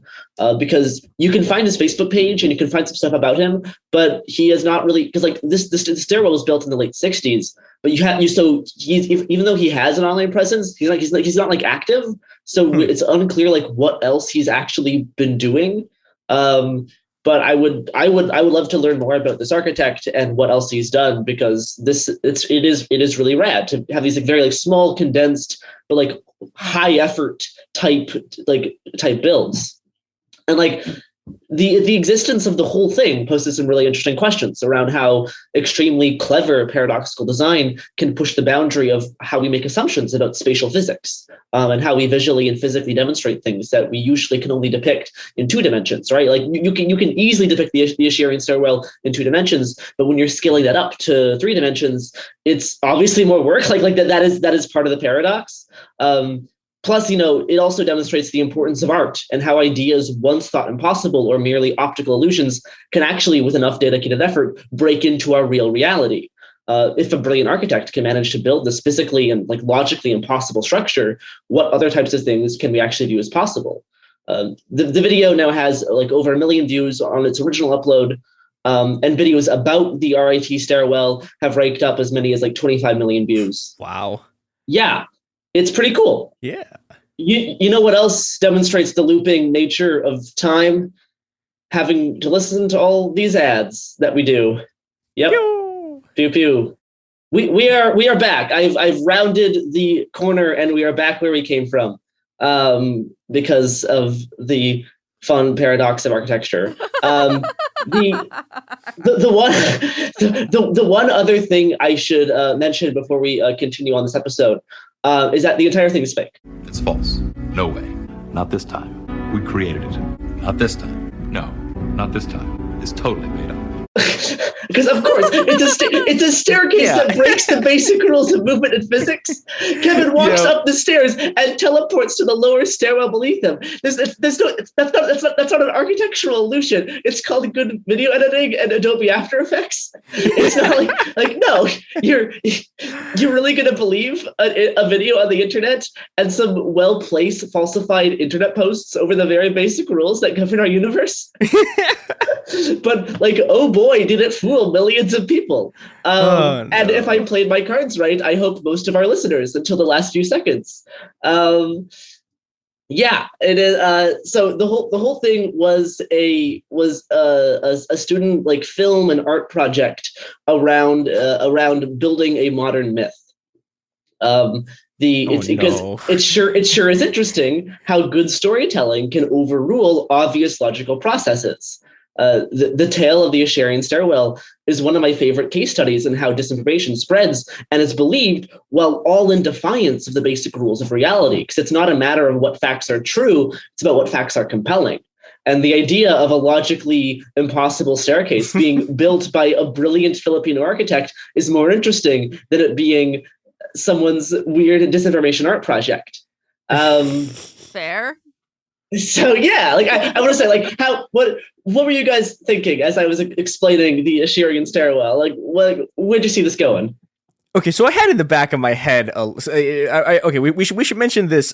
Garrison has been hyping up this episode for like a pretty significant amount of time. Has told us nothing. So we just show up. And there's a staircase, and I'm like, what? And I was like, and my brain started going, because you said 1968, and I was like, my counterinsurgency brain flicked on, and I was like, wait a second, hold on, is this like some kind of like weird, like we've redesigned the college campuses so they people stop taking the dean hostage, a thing that used to happen constantly and my favorite part about this would happen constantly, and you'd get New York Times articles calling it nonviolent. Great. Yeah. So but yeah, I spent more mental energy that I probably should have trying to figure out how it would work. And I was like, I don't know, maybe they just made it Occam's razor. It's obviously fake. Yeah, I mean, I was in the okay, so they built the staircase, they built another. The viewers cannot see my finger thing, and then it was like it's a regular staircase. It doesn't tell it. It's nothing. Yeah, it was like, but you can find videos of people traveling to the school to see if it's real, and they try it, and they're so disappointed. They're like, oh, yeah, no, it's just stairs. It doesn't. Yeah, it's disappointing in a lot of ways because it's not even like a thing where like there's like another back staircase that you walk down, then you go back up it again. No, it's just nothing. It's just stairs. I was hoping there was like some actual clever thing. No, it's not real at all. It's just the bridge mujahideen of Afghanistan. Meme. It was that meme where all the math doesn't add up, and the person what is happening? I was like, all right, Garrison, you got us here. You made Robert get up before noon. What is happening? Well, the real reason I got up before I got Robert up before noon is because I actually have scheduled an interview with the creator of the Asharian Stairwell, the actual one, via like the online art project and building a modern myth idea, which we are now going to segue into. So. Yeah, what follows is us talking with the creator of the Asharian Stairwell project. Hello, we are back from our probably very, very brief break, and with me, along with Robert and Chris and Sophie, is Michael, the creator of the Asharian Stairwell project and the building the modern myth project. Hello. Greetings. Hi. Greetings. Thank you so much for joining us to talk about one of my favorite things, actually, which is your little 2013 project. I've been a fan of this for a long time and found it to be really compelling and interesting. And I just walked through Robert and Chris and Sophie what it was, but from the perspective of it being true, for the good 15 minutes, I was going through talking about it as if it were completely real. I'm curious to hear how you did that. I'm not. It was slightly baffling because again, we were told nothing, and then what we got is Garrison is talking about a YouTube video about an architecture thing, and I was like, what? Right. What is happening here? Yeah, and then talking about and I guess one more thing is that it's actually fake, and it's part of this whole thing. So yeah, I would love to talk to you about both like how you like logistically like made the project, but also like your underlying thoughts that like inspired you to do it in the first place, and then like retrospected now almost like 10 years later. Like, how do you view the project as like happening, right before like the peak of online disinformation around like 2016, right? So, but first of all, I think we should probably start at the beginning. Like, what was your inspirations for this type of like online like because it seems built to go viral in a lot of ways. Yes, exactly. So this was around 2011, I guess, was when I first got the idea. It was for my master's thesis, my MFA for film at Rochester, at RIT. And the idea actually began from this like deep anxiety about how to discern fact from fiction. At the time, like I came into film school like really into like realism in films, like Romanian New Wave, Mikhail Haneke, Dardenne brothers. Like these are filmmakers who are like, they're sort of like the modern day version of Italian neo-realism. And they're trying to like depict like these reality as it is. So I wanted to like learn how to make those types of films. So over like with each year, that's what I tried to get better at. And the more I tried to do that, well, like a number of things were happening around that time, right? In class, they showed us these mockumentaries called No Lies, which was made in 1973 by this guy called Mitchell Block. It actually won a student Oscar at the time. And Delusions in Modern Primitivism, 2001, by this guy named Daniel Laughlin. And these, like, I was like floored because I thought they were real, like real documentaries. And it bothered me. Like, our teachers told us afterwards that these were actually scripted works of fiction with like really, really good actors. And it, like, I went into kind of like existential crisis mode afterwards. Like, how do I even discern what's true from what's not if I got fooled by these things? Especially like, that's like my concentration. That's what I've been studying for years. And even I was not even able to tell that they were fake, right? Yeah. So there was that going on. And then there was like, smartphones were becoming a thing. Like, I just looked it up. Smartphones didn't start outselling flip phones till 2013. So around this time, like, it was becoming a thing where everyone would have the internet in their pocket. So I guess there was that anxiety going on. Yeah, absolutely. Trying to think about how we're starting to function and how I remember when I proposed my thesis to the thesis committee, I one of the things that I was telling them was I have this worry about how reliant we are on the internet to determine what's true and what's not. And this is like my professors found my concerns like really abstract and theoretical. Like, why do you even care? Because this was 2011, right? Like, why do you even care about fact and fiction? It wasn't like fake news. That wasn't even a term. It wasn't a thing. Yet. Yeah, no. It wasn't. It didn't become part of the everyday lexicon, like you said, until 2016. When Trump started throwing that term around, and suddenly we hear about it every day. So there was that going on. Trayvon Martin was a thing, and for the first time, like nationally, you could see like disinformation, like on, just like exaggerated versions of different accounts from like polarizing sides. Yeah. So all that was going on, and so I wanted to. It was like. This film project was about trying to take something that was. Are you familiar with the difference between like a priori knowledge and a posteriori knowledge? Yeah.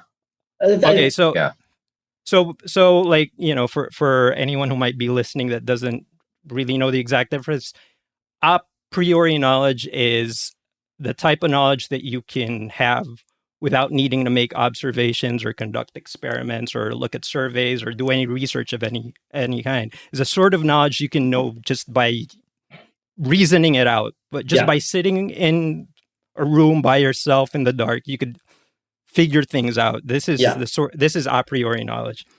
So for an example of that is like knowing that all bachelors are unmarried, right? Or all triangles have three sides. That's a priori knowledge. An example of a posteriori knowledge is something that you find out through observation or using one or more of your five senses, right?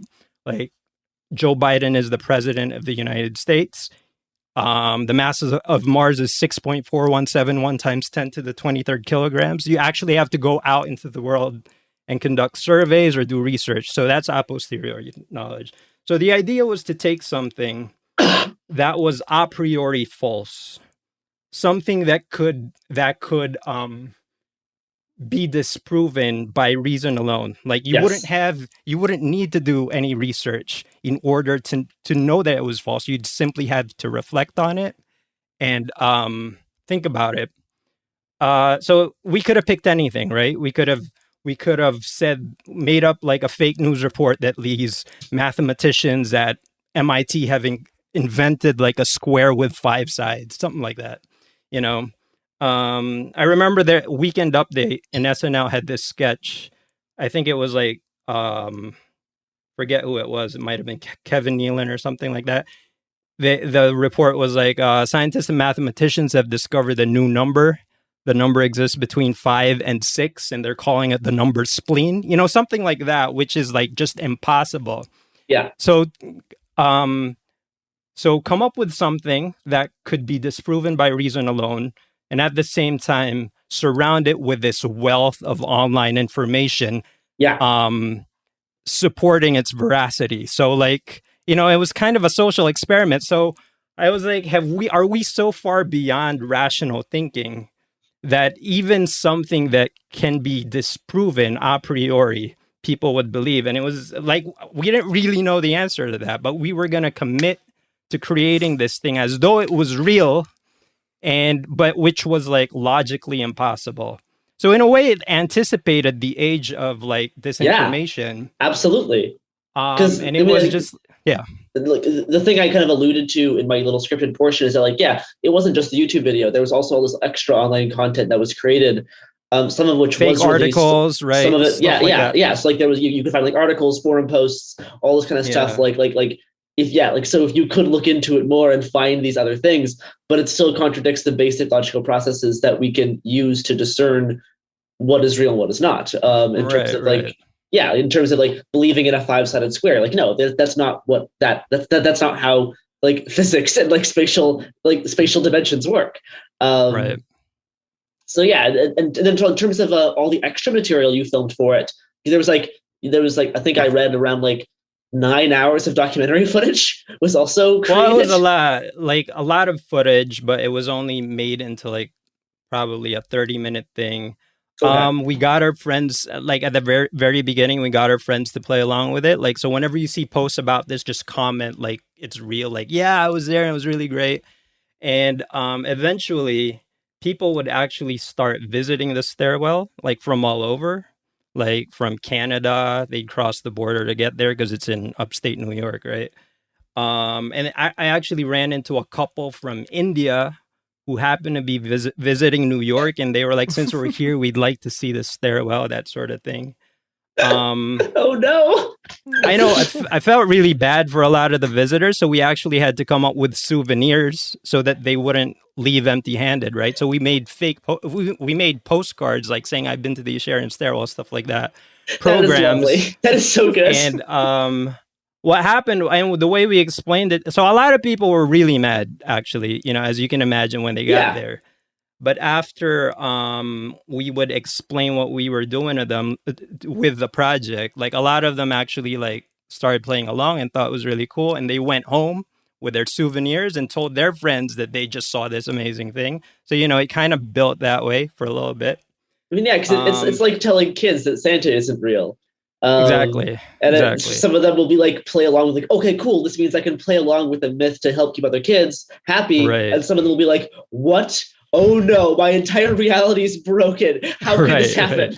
Right. And when you find out, it's your turn to like pass it on. And, exactly. Like, see that. So a lot of that was going on. Like Shaq, the basketball player, posted about it at some point. Joe Rogan talked about it on his podcast. Oh my God. It got kind of crazy.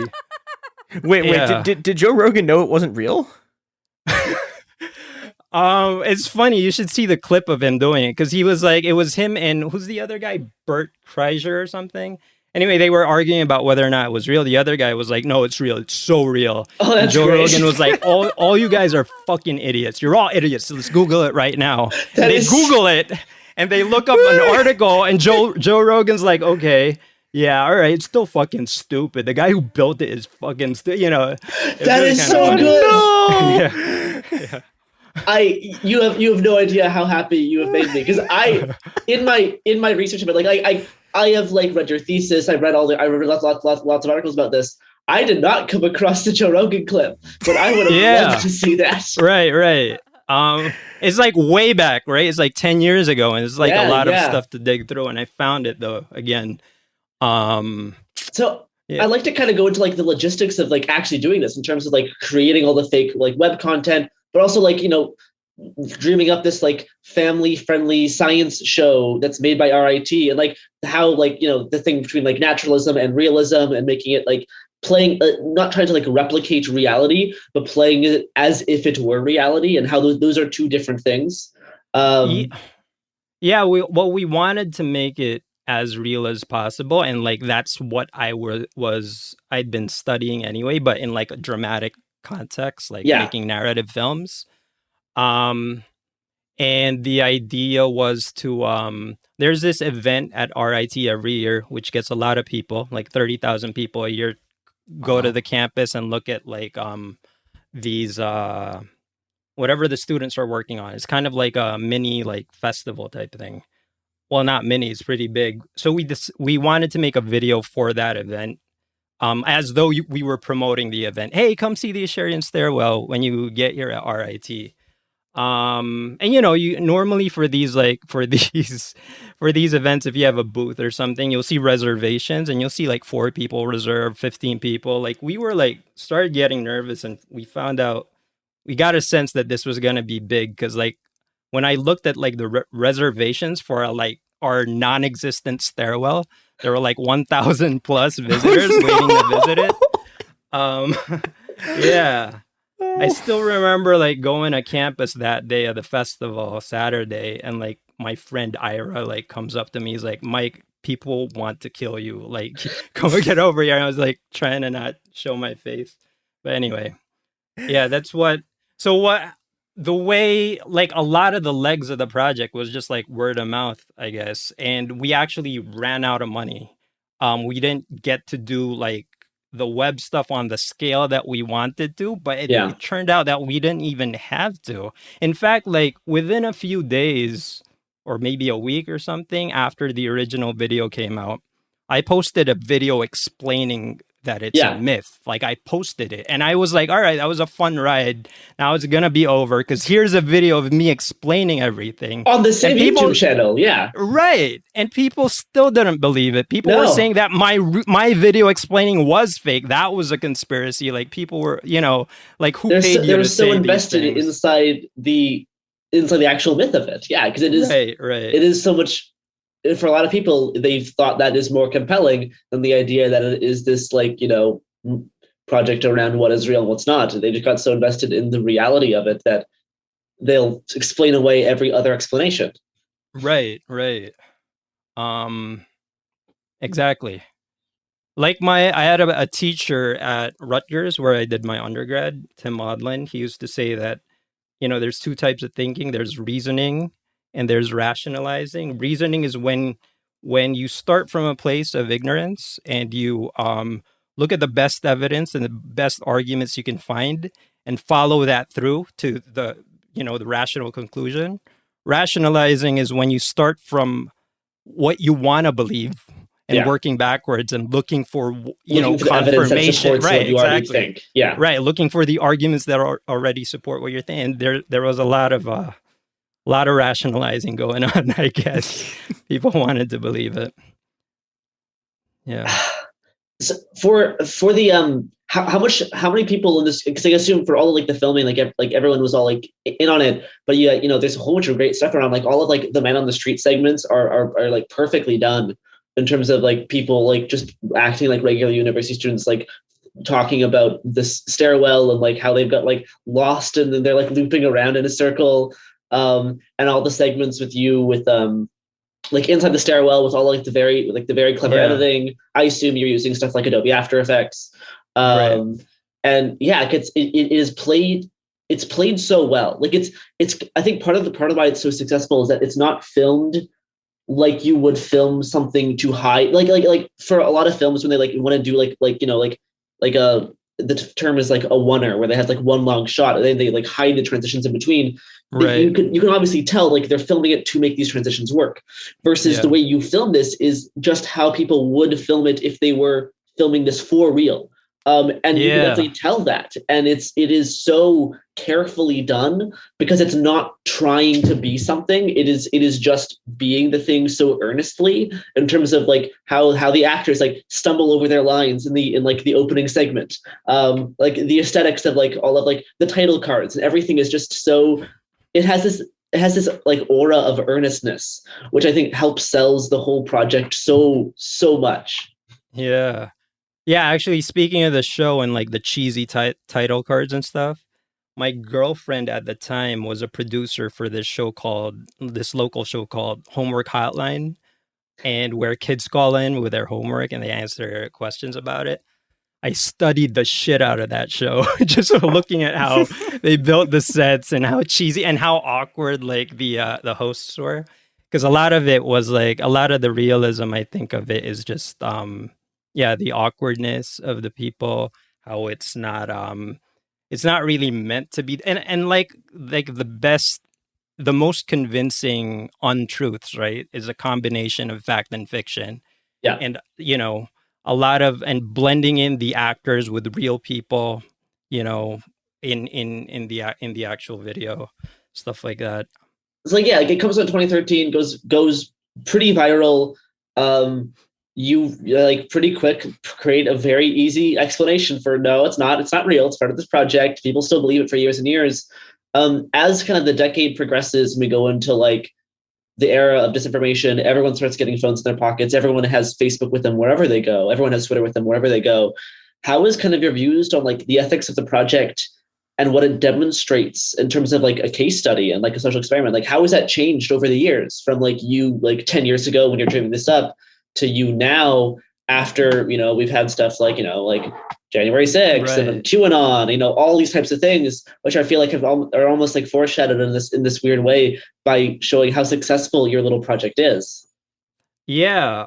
So a lot of the criticisms that it was faced from the get-go, like from RIT professors even, is still facing right now. Like it's still the type of thing people bring up, which is essentially that, hey, there's so much disinformation out there. At the time, we weren't even using those terms, misinformation, right? But basically, people were bringing up the same complaints, which is there's so much disinformation out there. You're basically just adding to it. What are you even doing? So I guess the idea is that, and, it's a very noble idea, which is, what's our response to disinformation, right? I guess the idea is we should call out every instance of it when we can, flag posts, report posts that violate community standards, speak out, provide counter evidence when you see fake news, that sort of thing. And I think that's great. That's a good thing. But disinformation, the problem with disinformation is, at the time, this is kind of how I explained it. Like 10 years ago, I described it as an epidemic. Yeah, no, absolutely. Right? Or like a cockroach infestation. Like every time you kill one, 10 more spring up. And this notion of like, we gotta call out every instance of disinformation and stomp it away is like, it's great, but you're focused on killing cockroaches. Yeah, it's like addressing the symptoms, not the actual problem. Right. I want to get to the cockroach's nest, right? And whenever I give talks about this this project, people always approach me afterwards, like wanting me to kind of, because we don't just talk about this project, we talk about like deep fake stuff, like we show speeches of Obama, like looking like the real Obama, but it's like completely fake, right? And people start to realize, holy shit, like I don't even know what's real or not anymore. Like, what can I trust? And they approach me expecting me to ease their anxiety somehow and kind of like guide them through how to discern what's true from what's not, as though my project was about finding some sort of solution. And I tell them that like my project wasn't about solving the problem. It was about seeing the problem, right? It's about trying to get to the heart of the matter. And it's like, to me, I think like the heart of the matter, like the cockroach's nest, is I don't know, there are different ways to say it, but basically the lack of critical thinking in individuals and like in the society we shape together, or lack of a willingness to think through things carefully. Maybe that's like, if we had a society of critical thinkers, this wouldn't be much of a problem. I think it's because so many people come at a lot of information from like what you would say the rational viewpoint of like, they're trying to use reason and stuff. Like they're trying to think critically, they're trying to think like logically, but they come at it in the terms of rationalizing stuff they already believe. And I think that's a very prevailing type of idea in terms of like, yes, I'm going to believe in this thing, so now I'm going to find evidence to support it. Which isn't critical thinking, I don't think. I mean, not really. No, like that is right. itself a logical fallacy, but that is so common, especially on the internet, because the internet, it encourages the backfire effect. You know, whenever someone calls out on something, you want to be right, so you're gonna. It's as soon as someone calls you something, you're going to backfire. You're going to like become even more entrenched in what you believe. Right. When you explain to someone that no, Hillary Clinton is bad, but she doesn't eat the blood of children, like, no, she does. I saw it on this thing. I have to believe it, because like all of the things are tied up in what makes you a person now. All of these like ideas that were used to be conspiracy theories that you could believe in for fun are now so a part of like what people's sense of being are and how they have their entire worldview, that there's so much more. Because the internet's such a bigger part of their lives, everything on the internet is a bigger part of their lives for each person. So it is more of an ontological threat because these things are so closer together now, right? There used to be much more of a distinction between the internet and you because you could only access the computer every once in a while. We can now carry around a supercomputer wherever we go. So it is like a part of you, like you bring it with you almost everywhere. It's always in your pocket.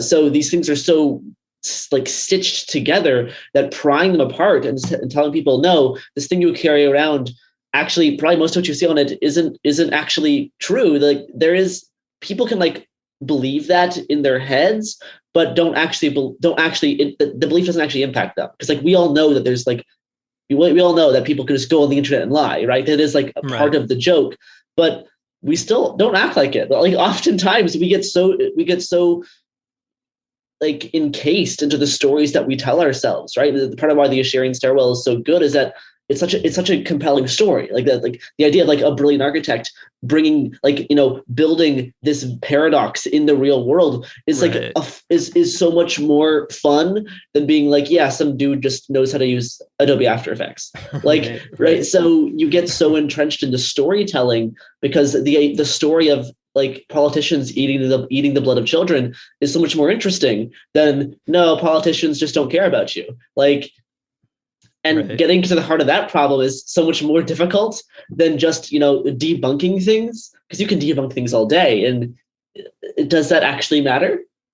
Yeah, and I think there's a secondary problem that, like, you know, there's another another level of it, which is that, yeah, like everyone knows that there's information now, like everyone does, but that just makes it worse, because now if you want to do this information, what you can claim is like, oh, hey, look at all these other times that all this stuff has been fake, and then, you know, this is how you get everyone like doing frame by frame analyses of like a bombing and going, oh, these are all crisis actors. Right. Exactly. And it's like, you know, and you talk to these people and they're like, oh yeah, no, I did the research. Look, I saw through the lies. And it's like, no, you've just completely made this thing up in your head.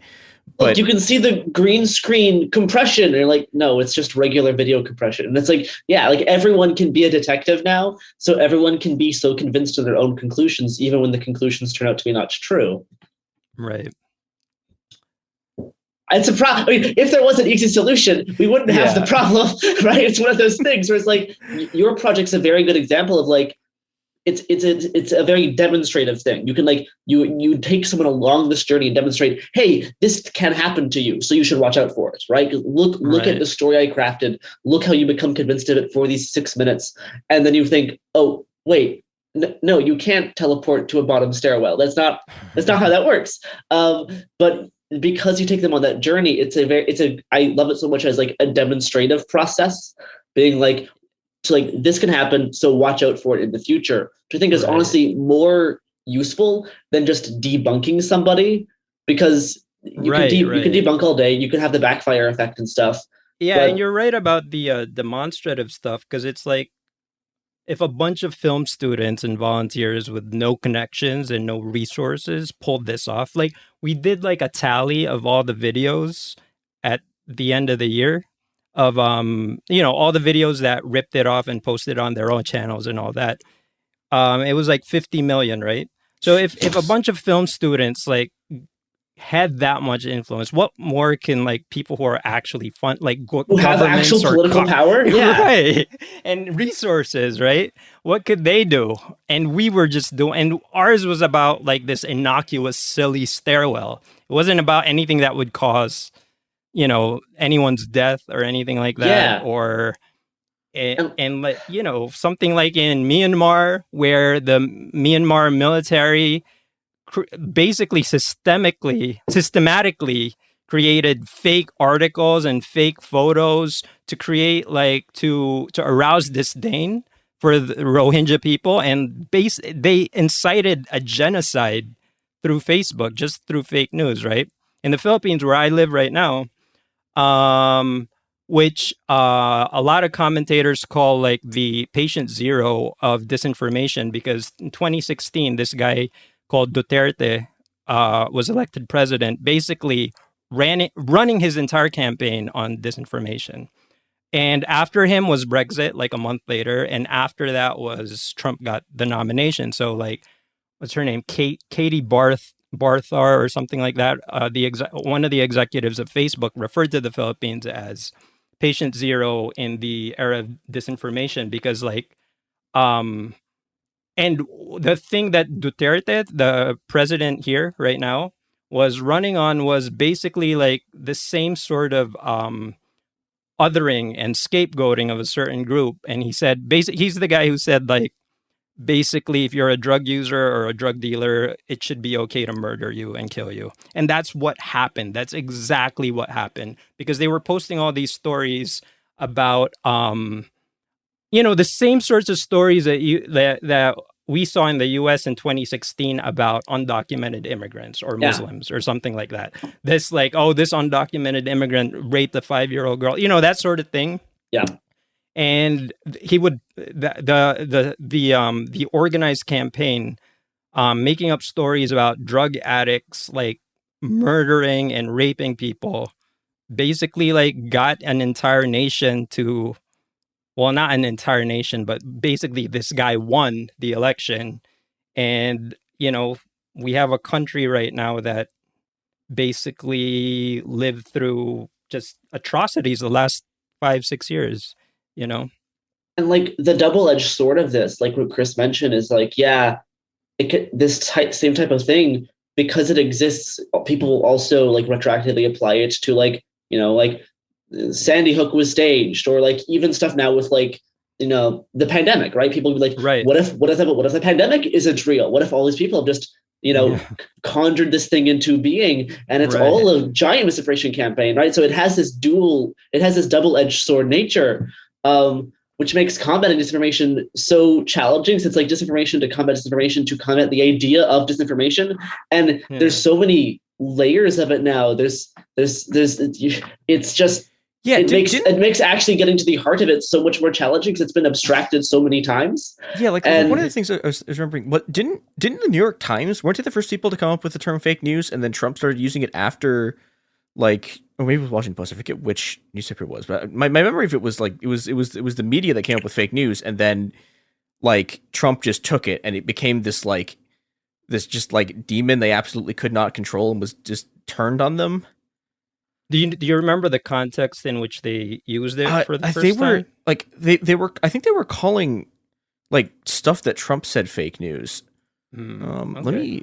I'm unsure at the moment who specifically coined that term, but we definitely see terms even terms like disinformation, which used to be more tied to a Discordian philosophy, breaking even as back far as the 80s, getting turned into an actual political term that everybody uses. So I'm reading that it was actually somebody from BuzzFeed. An editor at BuzzFeed was one of the people. That makes sense. Craig Silverman is one of the ones who first popularized it. But was in 2016. Yeah, but there could be several other people that say that they coined it. I don't know. There's even an illustration from 1894 by Frederick Opper, with reporters carrying newspapers labeled "Humble News," "Cheap Sensation," and "Fake News." So it's, in terms of just mashing words together, I'm sure it's had a decent history, but definitely Trump is the one that launched it into the zeitgeist. Right. Yeah. Let's see, Robert, you've been pretty quiet. I know it's pretty early in the morning for you. Do you have any kind of thoughts to help us kind of generally start closing us out? Not super immediately, but generally head in that direction. No, not really. You kind of brought up everything, I would say. All right. It's I guess Mike, how has this project kind of impacted how you approach film and just the like how you use the internet yourself in the past decade? Well, I'm fully aware of what we did. Every time I'm like looking at something, I'm like, could they have done that? Could they have done this and that? You know, that sort of thing. I don't know I'm not sure how this project specifically has impacted me, other than just trying to think through things a bit more carefully, trying to go through things like so we basically came up with this idea of what eventually became troll farms, right? Like me and like my classmates would, hey, we even make fake accounts and like talk about the stairwell. And so I don't know, like a few years later, we learned that people were actually doing this like to influence like elections around the world. And a lot of the strategy of like the Russian troll farms and stuff was to basically create caricature versions, right, of arguments from whatever side, like, you know, whether they might present an argument from like the left or the right, but in like a caricaturized version of it. And so what people would see when they see that, they'd see an argument coming from the other side and they'd ridicule it. Like, look at these people who just seem crazy espousing this whatever view, you know, or they might say things like, yeah, if you're a Democrat, you want to abort babies at like the 9th month or something like that, which no reasonable person actually argued. So what happens is like, people talk about how the goal of Russia was to like polarize the political spectrum. I think like the bigger goal and the goal that we're going to be untangling for many, many years, and the more difficult problem to deal with was that they successfully oversimplified discourse. You know what I'm saying? Like they found a way to like oversimplify the type of discourse we're having because everyone's like arguing with such simplistic. I'm not sure if I'm making sense. It's like the term I use is like politics as fandom. Right. And that's I think that like intersects. It's not exactly what you're saying, but like it intersects with that type of idea of like condensing down actual discussions on like what you believe in, and what politics you want and how you want to improve the world into this weird fandom lens of like this team versus this team, which we've had a degree of that for a long, long time, but with the internet and how discussions on the internet are designed to work, right? How algorithms want to boost content, how there's always these short snippets. Exactly. It mirrors the way people discuss like what Star Wars character is their favorite. It's just that, but for politics. Right. So it's just this like, what if politics is just this idea of fandom and you can debate what fandom is more valid than the other, right?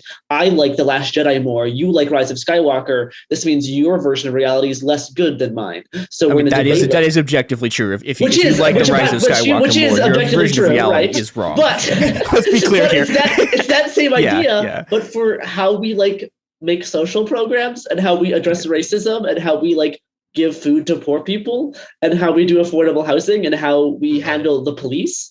So it's that type of idea, which is just... Well, I mean, the disinformation kind of impacts this in part because when you flood the zone with so much conflicting information that people can't really get a handle on or easily sort of like when you've put that much confusion into the air, it makes people more likely to just kind of grasp at sides because everything coming out is way too complicated and messy, and it takes too much work to figure out what's actually true. So holding to some rubric of, well, I believe this, so that means these are the good guys, these are the bad guys, and I don't have to analyze it any deeper than that. I can reject information that comes from this group, or I can reject information that says this.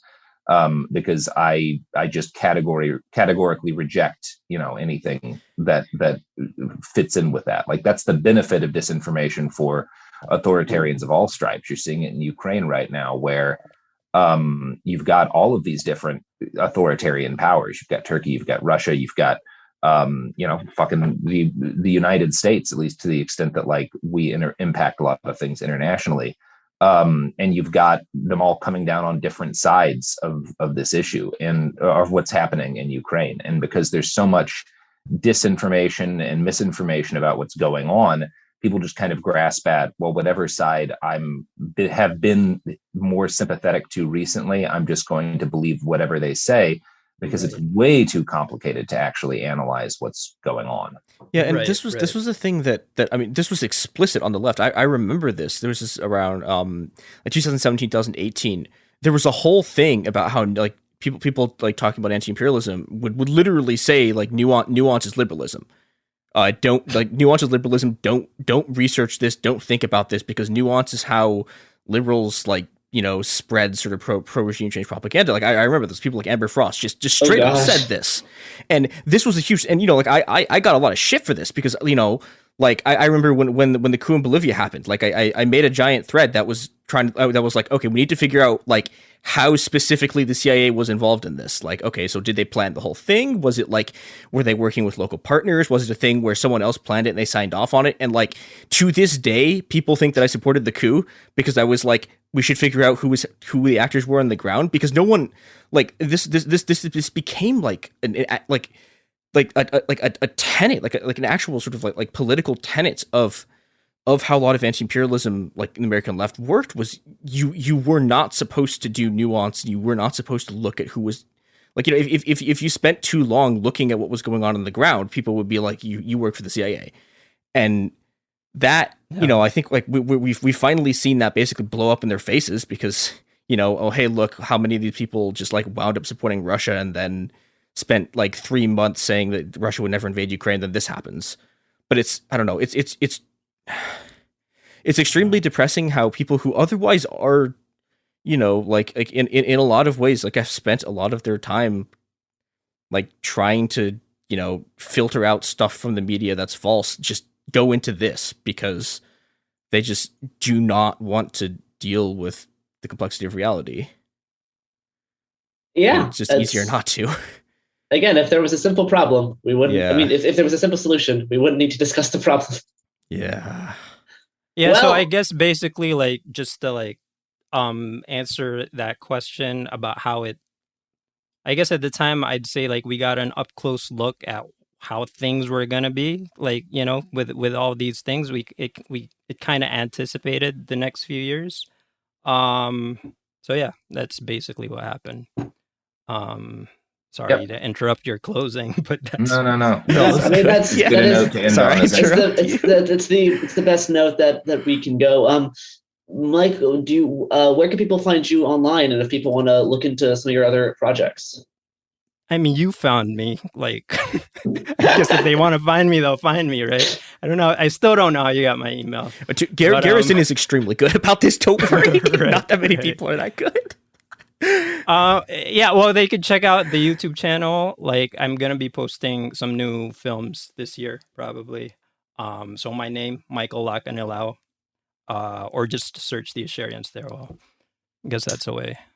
Yeah. I'll add your YouTube channel to the description. Yeah, and I just want to thank you so much for coming on to talk about your project. Yeah, thanks for having me. All right. Well, that does it for us today. You can follow us on the internets for some reason, on Twitter and Instagram at Happen Here Pod and Cool Sub Media. And yeah, go create a myth that people will believe and travel from out of country to walk over some stairs, because that sounds like fun. Go do something like that for fun, funsies. All right, bye.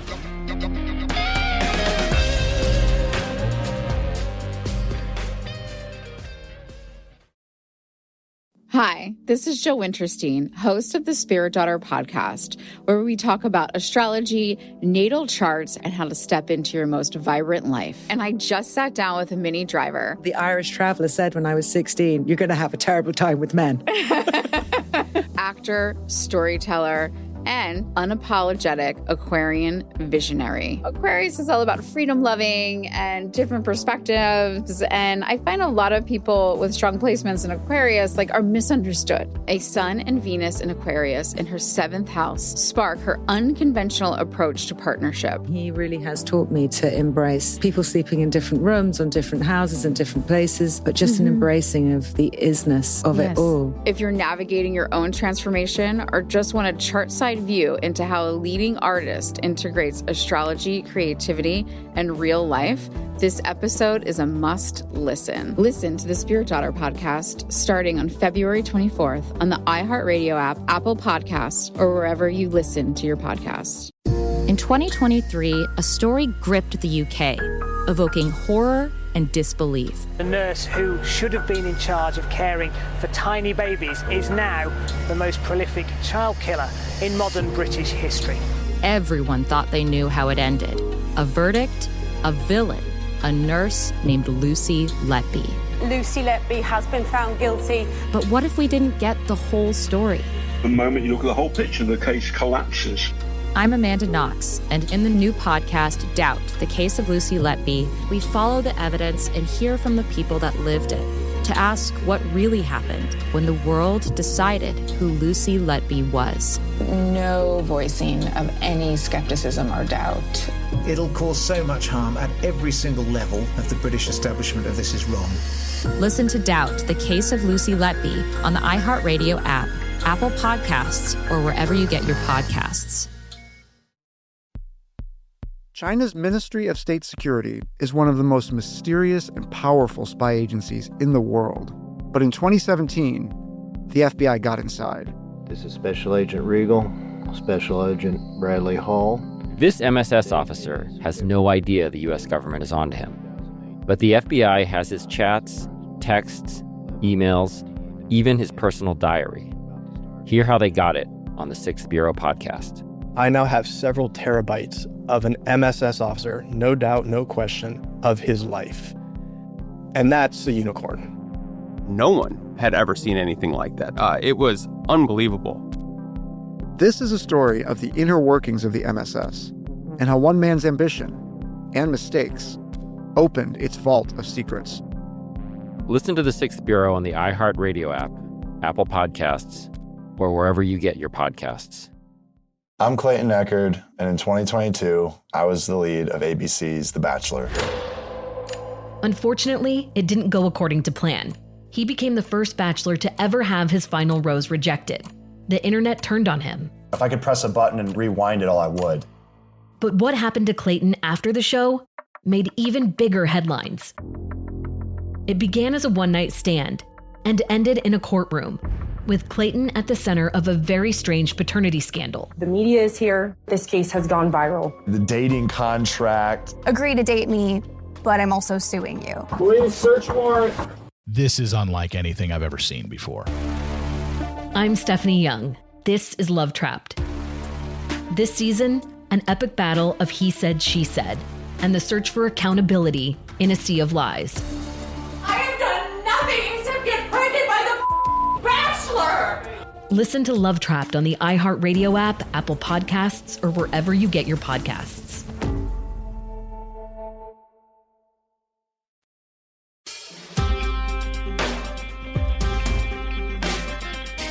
It could happen here. It being a number of things. This is the podcast about things falling apart and also maybe putting them back together. And assuming there's not a nuclear war in the immediate future, you will probably be hearing this episode sometime in early March. I am Robert Evans. My co-hosts, as always, well, as often, Chris and Garrison. And that's my job for the day done. I'm gonna sit back and chill. You guys want to take it from here? Yeah, I'll take it from here. We are doing one of our perennial things fall apart, but also we sort of put them back together again episodes. And joining us today is JMC from Strange Matters, a new libertarian socialist cooperative magazine. JMC, great to have you here. Yeah, this is really great. So I guess we should probably explain what the magazine is. Yeah. Not just in and of itself, but also because it's a good lead-in into what we're going to be talking about. So we basically there's 5 of us as co-editors, and we're all equal worker owners in it. It's a magazine called Strange Matters, and the point of it is to explore radical new ideas, not just in terms of politics and economics, which is going to be kind of half the focus, is trying to figure out, like, libertarian socialists talk a lot about dual power, which I know y'all talk about on the show a lot, talk about building independent institutions under the direct democratic control of the working class that control real resources and are not the state or capitalist firms. But like, we talk a big game, but do we actually know how to do that stuff? And do we know how to do stuff like run, like, a big company as a self-managed democracy? Or do we know how to like run a city as a radical democracy, like rooted in neighborhood councils or anything like that? The answer kind of is not really. And there's a lot of like open questions that we don't know yet the answers to, and that very few people are working on those answers. So Strange Matters is partly about discovering those answers, not because we, the editors, have the answers, but because we need like some kind of space within which we can bring lots of different people with different life experiences together in order to talk about the stuff and figure it out. And then the other mission of it is to be a kind of general interest, literary, intellectual magazine, doing the kind of journalism and philosophy and poetry and memoir and stuff like that perhaps gets shut out of capitalist society because it's not commercial, or because it's too weird, or because it's like, I don't know, a historiographical essay about Ibn Khaldun or something like that, and we think that there should be a place for that, just because it brings delight and meaning into people's lives, and it's what we're fighting for a more democratic society in order to do. So that's basically our vibe. And the essay in question is a collective editorial that we collectively drafted and edited, talking about our political views in particular and the recent history of libertarian socialism. And then as for me, I'm a writer who's written for a couple other places like the Point and the Brooklyn Rail, and I also was involved in the DSA's Libertarian Socialist Caucus, and also old friends, old enemies. Right. Well, not exactly. so much in the LC, but yeah.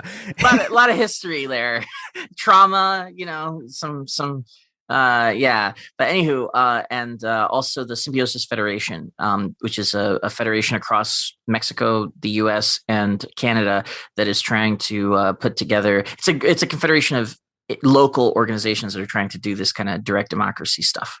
Yeah, so I guess, so the pandemic isn't, I guess, the perfect jumping in point for this, but I want to go back and I guess getting into the meat of this piece, because I think it's very interesting. I wanted to sort of talk about the origins of like what's called sort of neo-anarchism and how it sort of began to decay after the collapse of Occupy and after, I guess the sort of kind of revolutionary arc of the 2010s. So basically, before you do the decline, at least is the way that we wrote it, and I kind of think that it's the way that I would tell it, you have to kind of do the rise first, right? Because like there was this moment from roughly the fall of the Soviets in 91 to roughly like 2000, and even kind of lingering in an afterlife afterwards, where it kind of looked like anarchism was going to take over the world. And that's a bit of a joke, but it's also not a joke, because in the context of like the radical left, which is of course obviously a kind of like, dissident scene in any country where it happens to exist, everything receded in terms of the traditional parties, because the fall of these Soviet-style Leninist states, either through their collapse, as in the case of the USSR, or in the case of their transition to a much more like clearly and obviously like state capitalist, semi-neoliberalized model, like in China, like you basically had like this total recession, not just in Leninism, interestingly, which obvious enough, right? Like, it's basically a global collapse of Leninist style governments, but also in like social democracy. Because it's actually kind of interesting why it's unclear why it is. People have different theories, but people often describe it in Fisher's term, the writer Mark Fisher, capitalist realism. the attitude in the 90s was that there's only one world that's possible, and it's the best of all possible worlds, and that's the capitalist world where everybody's going to have McDonald's in every country, and 2 countries that have the same McDonald's are never going to go to war, which we kind of found out the hard way this week that that's not really the case. Well, and if people had paid attention more to other parts of the world, they would know that, there were civil wars in a bunch of countries that had McDonald's. It didn't stop people from shooting each other. Yeah, no, that's absolutely right. Yeah. As the United States should tell you, people will kill each other whether or not they have access to chicken McNuggets. Yeah, I think that's a period that it's full of the most wrong anyone has ever been. Like you got Francis Fukuyama, like the most wrong person ever. You've got you've got a lot of sort of ideologues who like have sort of deluded themselves into thinking this stuff is over. And I think you're right that sort of plays into this, into sort of the collapse of I guess the party state left, and then the way in which that, the alternative to that, I guess, becomes neo-anarchism and anarchist practice, even if it's not necessarily ideology with all the groups, kind of seeps its way into the rest of the activist scene. Yeah. So basically the story that we tell is that there's, the Zapatista rebellion in 1994 triggers these, it's not just that the Zapatistas are able to create their autonomous territory in Chiapas, but it triggers this wave that we use a term that sometimes is used in academia called neo-anarchism for this. There's an anarchist revival in the 90s around the world. And it's not just people calling themselves anarchists. It's all these movements that were inspired by the libertarian socialist, broadly speaking, Zapatistas, adopting kind of similar methods in their local contexts in different countries, fighting against, a lot of things. Initially, it's against neoliberal trade deals, but it also ends up being against sweatshops, because that's basically what a lot of outsourcing is if they have unions in this country from the social democratic period, they shut down the factory, fire everybody, move it to some place where some dictatorship is going to shoot anybody who tries to do a union. And then that lowers logistics has gotten sophisticated enough by this point that it ends up being cheaper for the company, even though they have to transport goods all across the world and do just-in-time delivery and that kind of thing.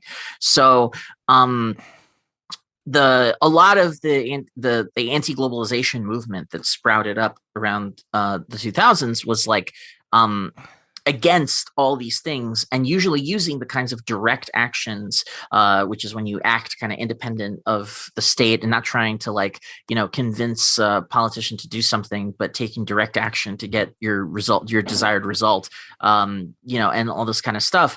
That were using direct democratic consensus methods in the way that they organized stuff. That was all basically anarchistic, and so there was this way in which anarchist methods, anarchist tactics, anarchist attitudes towards what activism even is started filtering into all these other movements. And this has been happening a little bit in the 80s too. So there was the anti-nuclear movement had a lot of this. The feminist movement had a lot of this. There was a whole stream of the ecological movements were actually pioneered in a lot of ways by anarchists in the 90s. So as well as indigenous movements in places like Mexico, Bolivia, etc. So this is the kind of rise of this neo-anarchist milieu that we're talking about, which is not just about anarchists. It's about people who act and think like anarchists without necessarily identifying as it. Yeah, that's the kind of thing that I hope we can kind of more encourage as well in the next few decades, as those types of ideas can be. I want to make sure that we can take these ideas and make them very approachable for people, even if they don't use the terms that we might use. You can still kind of suggest these types of thoughts and suggest these types of kind of lenses and viewpoints. As much as we're about to get to how this sort of goes wrong or fails in some sense, I think that was the strength of this movement, was that its tactics were really easy to spread, and that led to a lot of people adopting it. It led to it sort of becoming this, I guess, activist consensus that you use things like consensus process. You have horizontal organizations. You do direct actions. You mobilize people, and you don't have these sort of hierarchical parties. But that Yeah, and I think the next part of the story that you want to tell is about, I guess, how that fell apart and the consequences of that. Basically, what ends up happening is that, like, there was this moment of our ascent, because I would identify myself as being definitely like part of these this general milieu. I mean, I hopped aboard a lot later with like Occupy Wall Street, but a lot of the kind of explosion of movements that happened around the world in 2011, again, not always, right? It started with the Arab Spring, which started with somebody setting themselves on fire in Tunisia, and like, and then that spreads to other countries in the Middle East, and protests against dictatorships and so on. But it starts getting kind of like transported beyond its initial Middle Eastern context. And what a lot of people don't know is that the Occupy Wall Street movement in North America and like other movements that, some of them were called Occupy, some of them, and one of them was Maidan in Ukraine, as a matter of fact, and other like, the Hong Kong, the umbrella movements, and all these kind of movements that proceeded from after 2011.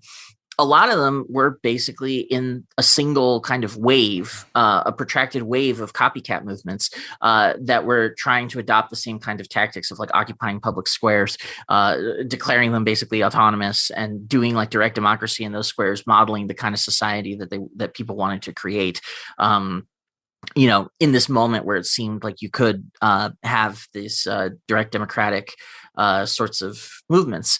And in the US, there's like a direct line of succession from like Occupy Wall Street through to like Black Lives Matter, through to like the anti-pipeline indigenous protests. There's a lot of like shared movement experience, a lot of the same people showing up to it or teaching the next generation in those movements. And I think this is something, it's difficult to find like sources on this, but I mean, y'all are involved in social movements. I think that's like that's roughly a description of what's happened, right? Unless we're crazy. Yeah, and I think, I guess what you call the last wave of that is Occupy ICE in 2018. Yeah. And, like I remember, like that was a sort of mix of, I guess, two crowds. One is, I remember it was a bunch of, people who'd been in Occupy, and then also it was a lot of people who'd been radicalized essentially by Trump. Yeah, there was a pretty big new wave of people. Yeah, around 2016, and that, and I guess the other thing that's going on through this period is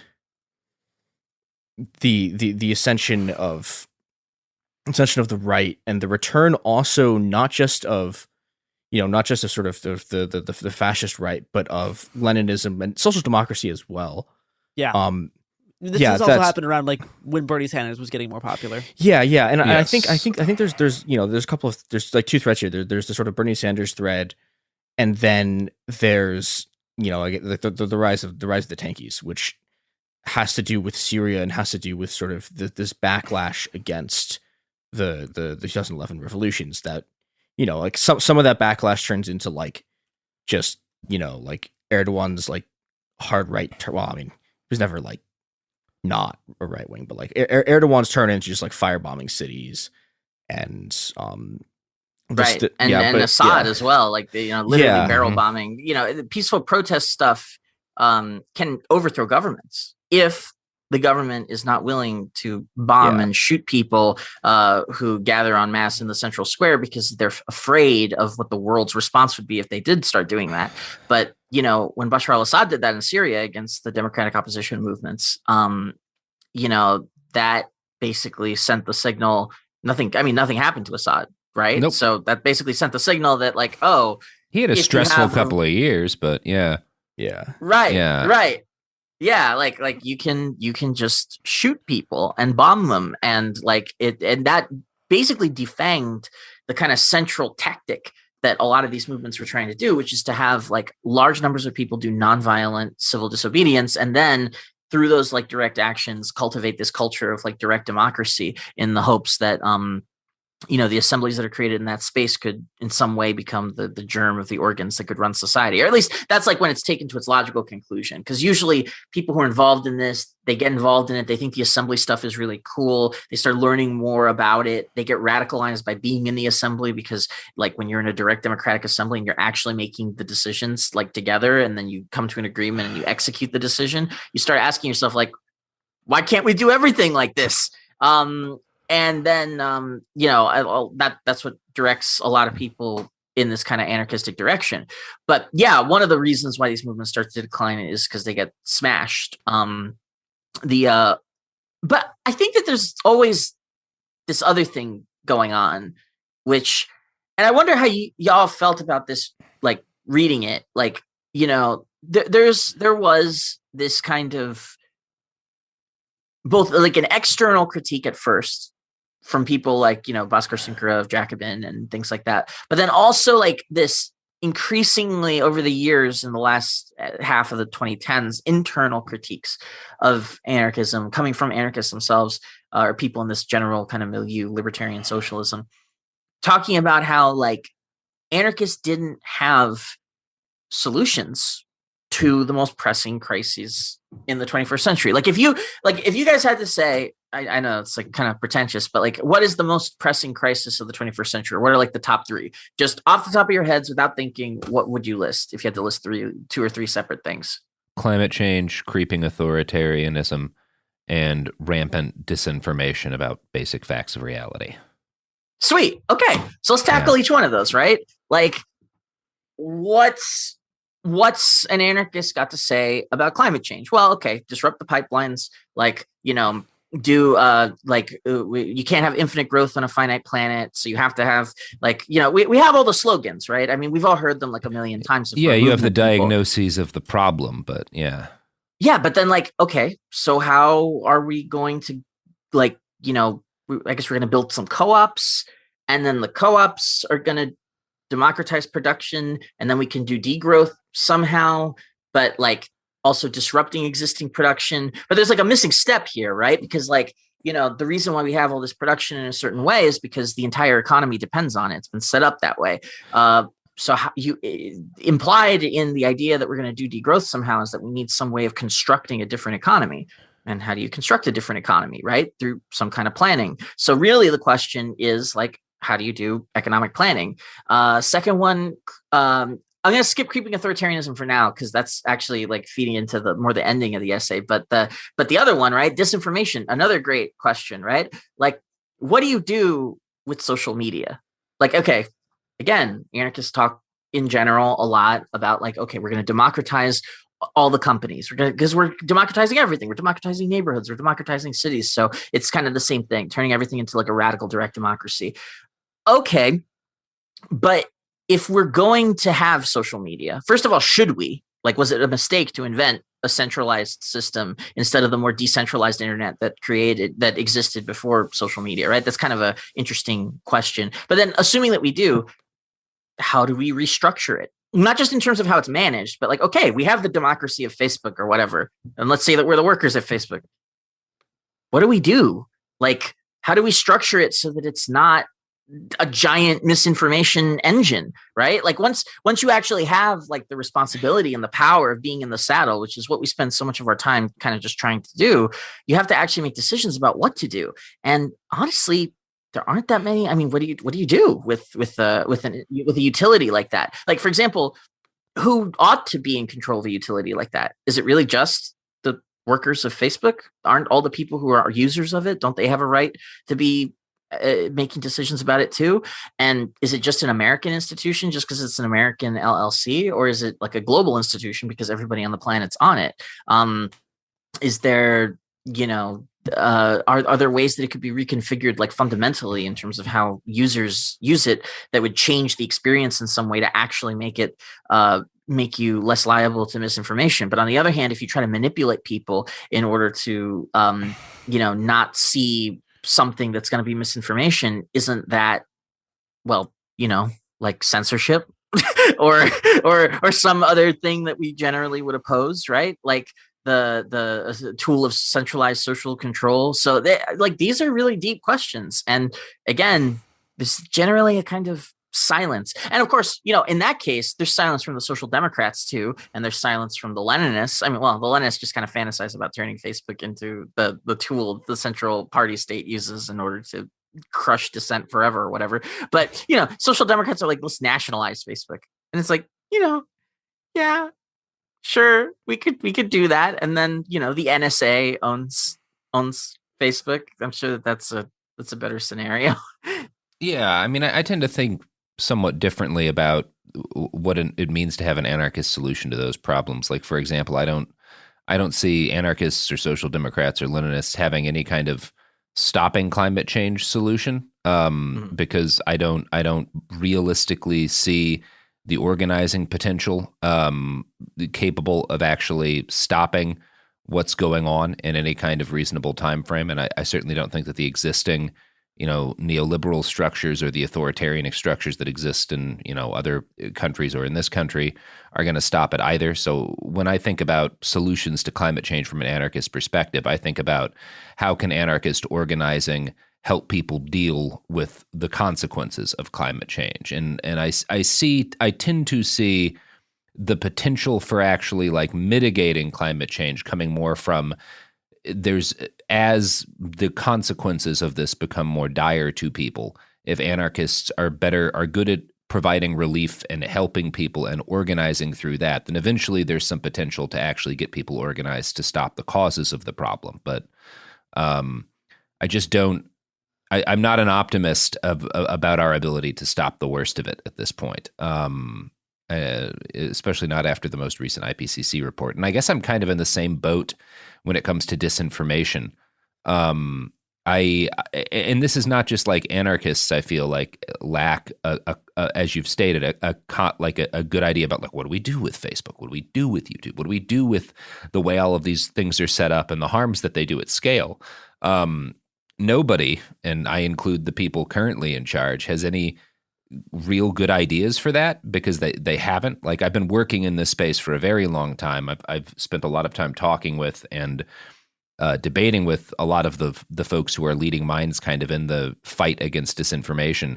And I just don't feel like there's any sort of solution that is an immediate term solution, because the problem is so advanced as it is. So I guess that's kind of like where I land on a lot of this stuff. Is we certainly need to be thinking about solutions, but I kind of like I think it's less likely that there's going to be, like you were saying, the kind of debate is between, is there some way of like reforming or fixing, making Facebook more democratic, or is it just we need to decide that maybe we don't have some of this stuff? And I tend to land towards that like, well, I think the solution is going to be maybe Facebook's a bad idea. Maybe we shouldn't have. There's aspects of it that are necessary, obviously, and I think aspects of things like Telegram and Twitter that are useful. But I think they're also fundamentally tied to the algorithms that drive them, which is also what drives so much of the toxic aspects. That I think if you're divorcing the medium from the algorithm, you're talking about something that is very different. And it's no longer the medium. Yeah, it's no longer the medium. It's so radically different that it's not even useful to compare them. It's like comparing Discord to Facebook. It's like they don't operate the same way. That's exactly kind of where I tend to be on that. And I know that's not like I to the extent that like that's pessimistic. I guess I am kind of pessimistic about anarchism's ability to stop the worst of things that's happening. Where I kind of look at myself as an optimistic anarchist is in the I believe anarchism offers solutions when these things go as badly as they're going to do, in a way that the present systems or more authoritarian systems that people propose can't solve the worst consequences of these problems as well. That's kind of where I feel like I land. It can feel a lot simpler to default to like the dual power framework of a lot of these things, because otherwise the problems are so complex that you cannot approach them from every angle. So you really do need to simplify and condense them and collapse them into something that is more simplified, which often results in like a dual power kind of framework for what you actually start doing. Yeah, and I think you have to. I think if you're an insurrectionist, if you're a revolutionary, whether you're an anarchist or you know, a Leninist or whatever, you have to be looking at what's actually happening in Ukraine right now and recognize that, all right, well, to what extent do you think you're going to be able to organize people in such a way that allows them to deal with thermobaric weapons? You know, in what way are you going to organize people that allows them to effectively resist cluster munitions? And I think that when you kind of look at it that way, which is what it would take to overthrow any of the large hegemonic powers in the world right now, a much more realistic set of solutions is, all right, well, let's work on building power by building organizations and communities that are capable of taking care of themselves in the holes that these powers are increasingly going to be experiencing because they too are crumbling. And that's much smarter than being like, all right, well, I'm going to try to get a bunch of my friends with rifles and arm up a couple of drones and go up against, you know, people who have access to MLRS, you know, weapon systems and whatnot. Yeah, no, I think that's a really great point. The way that I would think about it is starting with the big picture problems is a bit misleading because, as you said, like it's quite likely that nobody has solutions to these problems. Certainly the Social Democrats don't. They sure haven't solved them. Like, yeah. You know, and I say this as somebody who's like half a Social Democrat by temperament. It would be really nice if we elected a little social democratic government and they swooped in and, you know, did like New Deal stuff. I like New Deal stuff. I like WPA stuff as much as the next, person who likes arts programs and infrastructure development. Well, you know, some infrastructure development, not others, right? The war complex we can do a little without. But, you know, the thing about it is those big problems, you're right. It looks like there's not going to be like a big solution and that we're going to kind of have to cope with the consequences of it, at least at first. Yeah. But even coping, this is kind of where I think the real kind of substance of the problem that libertarian socialists are facing right now. Even coping would require a greater level of organization than we have proven able to muster up to now. Not because the methods that we choose don't work, because in fact, as you point out, and as I actually really want to forcefully argue, and because we do in the end of the essay, like authoritarian methods don't work and can't work for a lot of the specific problems that we face, and history shows that very definitively. But there is also a serious way in which even kind of developing these, like, you know, local, highly, like, you know, rooted in a community, like direct democratic institutions that control real resources, scaling that up to the point where it actually could start replacing some of the gaps left behind by states and capitalist firms that are too dysfunctional or too focused on their own goals to meet those needs. That would actually require us to be able, for example, to know how to build up a cooperative sector in a city, or how to kind of like network the tenants unions that already exist, you know, across different, regions, maybe even across like a continent, and then construct like the way in which they self-manage each other, or not each other, self-manage together, the larger group. Or it would require, and, you know, there's a lot of people working on these problems, but sometimes there is a kind of like, you know, you'll see this like obstacle in the road, because, for example, like, what do you do when it might not even be the state, properly speaking, right? It might be like a posse that's funded by some rich billionaire asshole who's got like his notion that some people are just better than others and that you should institute the dictatorship of the tech bros, and then that billionaire's funding a bunch of people who've got now, like, you know, some industrial access to industrial infrastructure, and they don't like the fact that you're doing your DIY, like, you know, commune or whatever stuff on their turf. So how do you fight back against that? I mean, some of it you can fight back against at kind of our current level of capacity, but some of it does kind of require us to start thinking like, well, how do you build up financial independence? How do you build up the kind of independence where it's like, if we get kicked off of the capitalist social media, for example, which is a great deal of what we use for fundraising, what kind of institutions could we create that would be like alternatives? that are not like the ones that the Nazis created when there was a purge of some of them that Gab, like highly dysfunctional, like, you know, it didn't even work for them. Not that, I mean, I'm happy about that, but like, you know, my point is like the same thing could happen to us. So what would we do? There are all these kinds of things that are more little picture questions in a way, but they scale up relatively quickly to at least like medium-sized questions where we need this kind of like, because part of what it is also that like it's not that these questions are impossible, it's that they're kind of neglected. And there's these the thinkers like Christian Williams, who's an anarchist from the Pacific Northwest, who wrote a pamphlet about this called Wither Anarchism. And there was another pamphlet or an essay in Counterpunch by a person named Gabriel Kuhn, who's an autonomous Marxist, basically like a libertarian Marxist anarchist type, called What Happened to the Anarchist Century. And both of those essays, which I highly recommend that people read, they make points basically like this, you know, like where the focus on how to construct those institutions and the nitty gritty of how to do that has kind of receded from anarchism as it's actually practiced so there's like a rhetoric of revolutionary transformation, but not always the attention to the nitty gritty of how you actually can like build resilient institutions that actually like carry that through, which, you know, 100 years ago, people were talking about like the one big union and the general strike, but that's kind of like, it didn't work in exactly the way that they were thinking it would, even in the most successful revolutions like in Spain.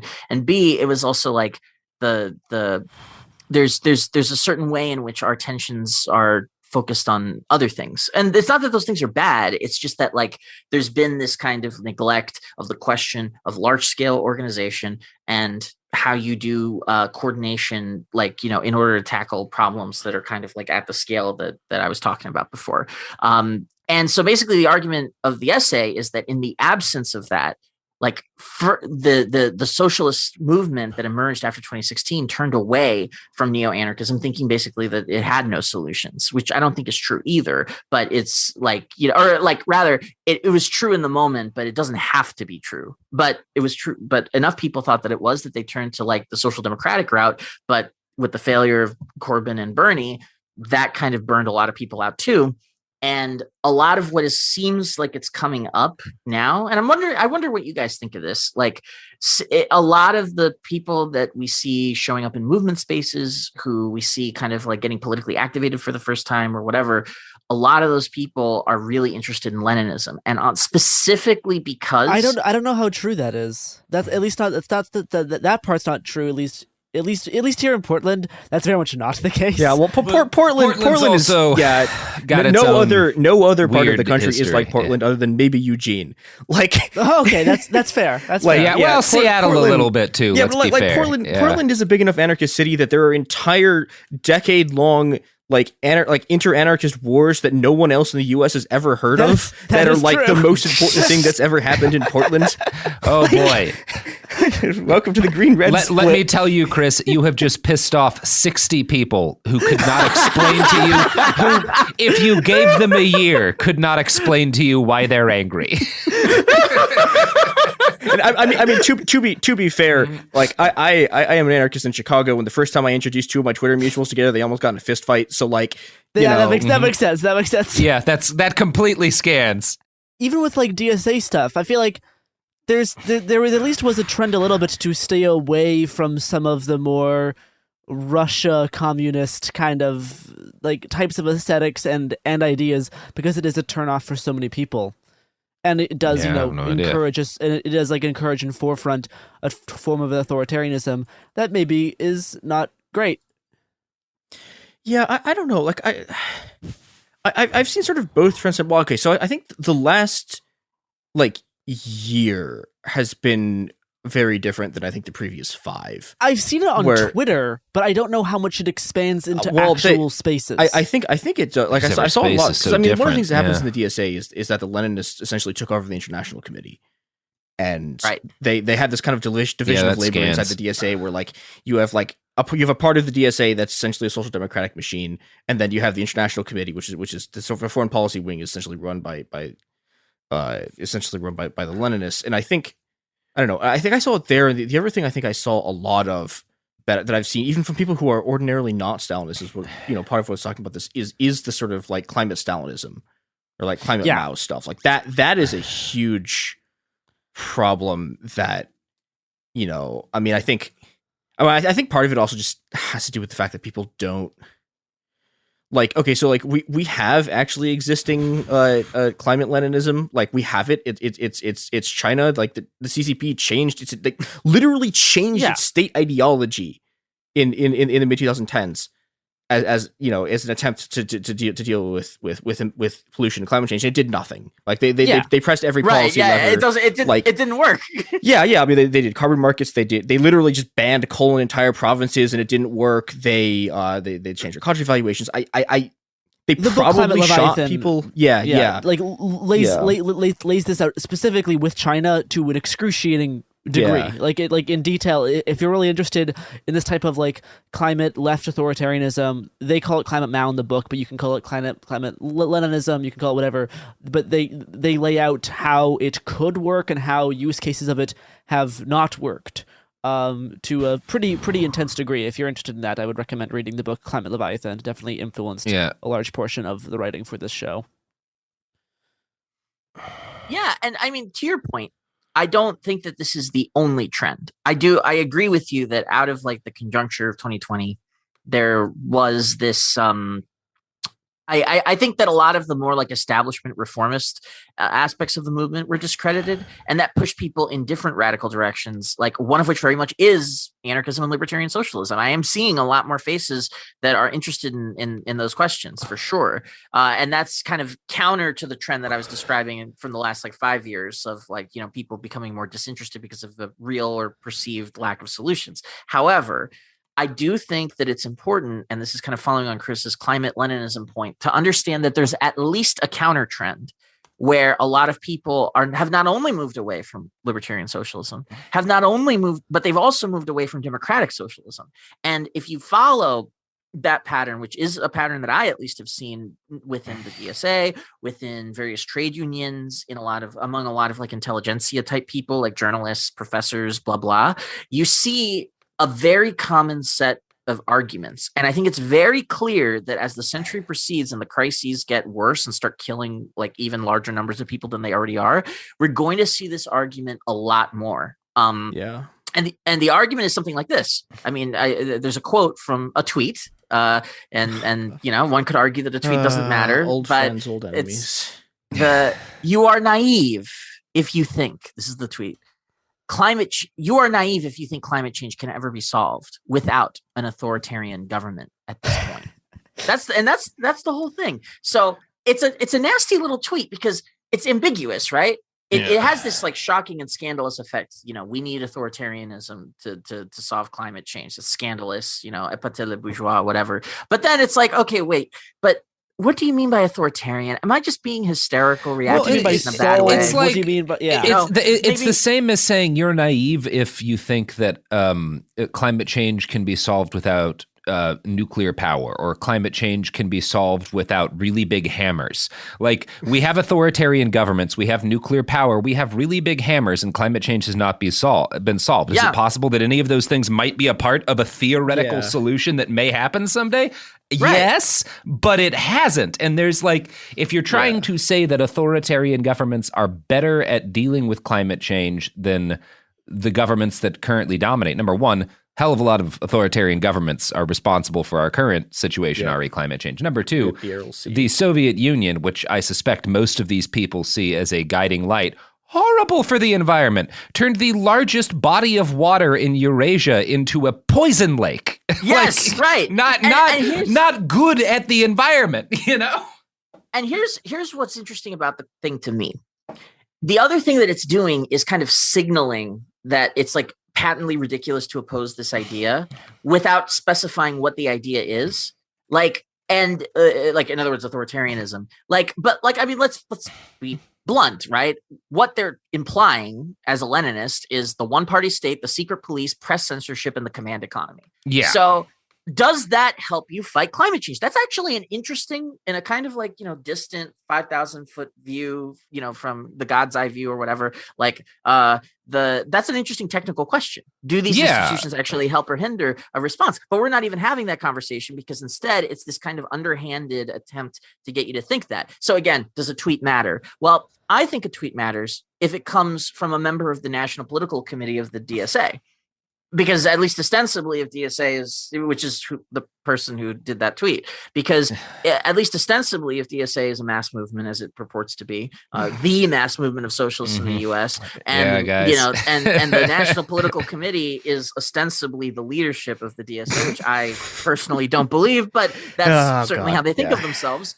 Then this indicates that the largest, most important socialist mass movement in the U.S., at least self-branded, has people in its leadership who believe that the secret police might help in addressing climate change. That's an interesting thing, and it's also very disturbing. And the thing is, this person is not actually like important. He's a symptom, because this is something that's happening across the board. And a more intellectually serious version of this argument was put forward by the Marxist intellectual and historian, a professor of human ecology called Andreas Malm.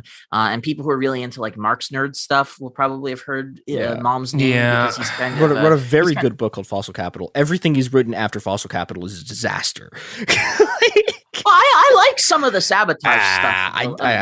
It's a little romantic and unpractical. He wrote an ethical discourse instead of a thing about like the risk of eco-sabotage, which is the actual important part of getting people to do eco-sabotage. The degree to which it can matter, because eco-sabotage, there's this idea on the left that like, well, what we need to do is be targeting fossil fuel infrastructure. And again, it's like what it's like what that DSA dude said. Like, yeah, that could theoretically be part of a thing that, but also process, if it's like 9 dudes who do it and then they go to prison or get shot, well, that doesn't really fix climate change. I think the book Ministry for the Future really lays out all of kind of like the best case scenario for all these types of things and how they can work together to overall trend in this direction. Because that type of like eco-sabotage in conjunction with other like political effects can be impactful on what things happen. But it won't necessarily be, It's not as simple as we would like it to be, because it turns out a complex world has complex consequences and complex political actions. And I think this is the trend that Malm is on. The trend on there's a big environmental authoritarian like thing among liberals. This is a huge thing in political science. It was a big thing in ecological studies. That was essentially making a similar argument to what Malm was making. That's like, well, okay, you need some kind of air quotes vague authoritarianism to deal with climate change, and it's basically this attempt. There's like these people have seen climate change, but they have no actual solution to it. So they wave their hands and pretend that like this, like, the state is going to descend from the sky and save them. And it's not. And I think that's, I think we're sort of, I don't know. I think as a way to, I guess, kind of wrap this up, because we unfortunately are running out of time, but, this exact moment, like these like few weeks are this moment of incredible like rupture on the left, right? Because we've had in some ways social democrats be discredited by the fact that like Corbyn and Sanders both lost, right? Their political project has been discredited. We've had a series of sort of anarchist failures, but then and in the last couple of weeks, right, it was all of the sort of big state like authoritarian people like tied themselves to a bunch of imperialists. And, staked their whole entire politics off of them being the anti-imperialist class. And then, the state who's like a bunch of their press people like literally work for, right? And who they've been arguing like is the counter-imperialist power, just does imperialism. And so like, I think we have this moment where everything is in chaos, in which we have to be the ones that have solutions or have the tools to build them. And I think that's why this project is important, because that's something that we need in this exact moment. Yeah, I think there's a tremendous value in being humble about seeking out solutions to these questions. and not doing what so many do on the left and pretend that their tendency has an absolute answer, because all we have is theories. And the reason I know that to a point of certainty is that no one has solved any of these problems yet.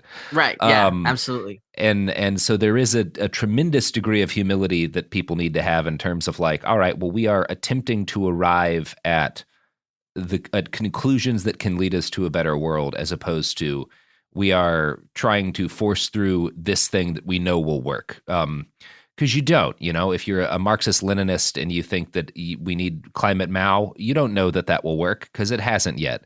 And if you're an anarchist who thinks the solution is bombing as many oil refineries as you possibly can, well, you don't know that you're ever going to get enough people on board for that to mean anything.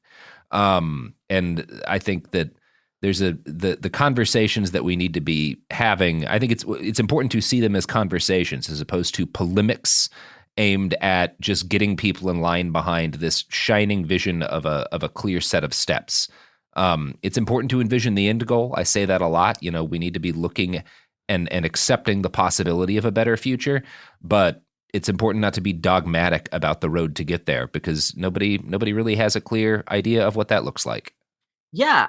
So the piece ends up, and if you want to see the ending of it, it'll be up in sometime in the next couple weeks. But the basic gist of where it goes is precisely to the practical question, right? Instead of like making these like polemical arguments that are rooted more in like kind of like what tribe you've decided to identify with within the broad family of socialism than in like actually trying to like solve problems for the people around you, right? Or help contribute to the solutions. Like, it's actually, what we want to ask is like, if we have like the giant ecological crisis, how do you actually do it? Is it by trying to force people from the top down to do it, as Andreas Malm kind of draws on the failed policies of war communism as an inspiration for that? Or is it potentially by having like democratized institutions that incentivize people with carrots instead of sticks, like Naomi Klein basically uncovered in a lot of her journalism in This Changes Everything. So this is kind of like the debate that we have to start having in order to be able to together formulate these kinds of solutions. Yeah. All right. Well, I think that's going to do it for us today. What do you guys got a plug you want to throw up before we roll out? Yeah. If you want to follow us at strange_matters on Twitter. We also have Facebook, and you can read our articles at strangematters.coop, which is our website. And if anything that you read there that you've heard here inspires you at all, please consider donating. We're going to be in the next month raising money for the magazine, and we want to pay our writers above market rate because we think market rate's too low. So, but in order to actually do that, and none of the money's going to the editors from the fundraisers. So if we're going to be able to do that, we got to meet our fundraising target. All right. Well, support them and, figure out how to save the world. It's up to you. And I'm speaking to exactly one person right now and no one else, but I'm not going to be more specific.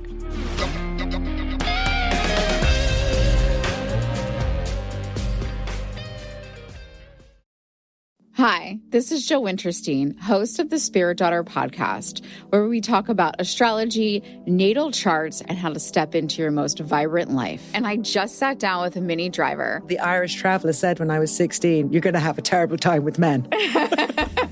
Actor, storyteller, and unapologetic Aquarian visionary. Aquarius is all about freedom-loving and different perspectives, and I find a lot of people with strong placements in Aquarius are misunderstood. A Sun and Venus in Aquarius in her 7th house spark her unconventional approach to partnership. He really has taught me to embrace people sleeping in different rooms, on different houses, in different places, but just an embracing of the isness of it all. If you're navigating your own transformation or just want a chart-side view into how a leading artist integrates astrology, creativity, and real life, this episode is a must listen. Listen to the Spirit Daughter podcast starting on February 24th on the iHeartRadio app, Apple Podcasts, or wherever you listen to your podcasts. In 2023, a story gripped the UK.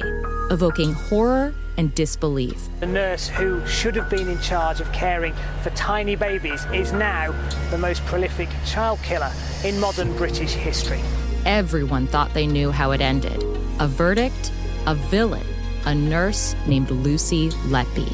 Lucy Letby has been found guilty. But what if we didn't get the whole story? The moment you look at the whole picture, the case collapses. I'm Amanda Knox, and in the new podcast, Doubt, the Case of Lucy Letby, we follow the evidence and hear from the people that lived it to ask what really happened when the world decided who Lucy Letby was. No voicing of any skepticism or doubt. It'll cause so much harm at every single level of the British establishment of this is wrong. Listen to Doubt, the Case of Lucy Letby on the iHeartRadio app, Apple Podcasts, or wherever you get your podcasts. China's Ministry of State Security is one of the most mysterious and powerful spy agencies in the world. But in 2017, the FBI got inside. This is Special Agent Regal, Special Agent Bradley Hall. This MSS officer has no idea the U.S. government is onto him. But the FBI has his chats, texts, emails, even his personal diary. Hear how they got it on the 6th Bureau podcast. I now have several terabytes of an MSS officer, no doubt, no question, of his life. And that's a unicorn.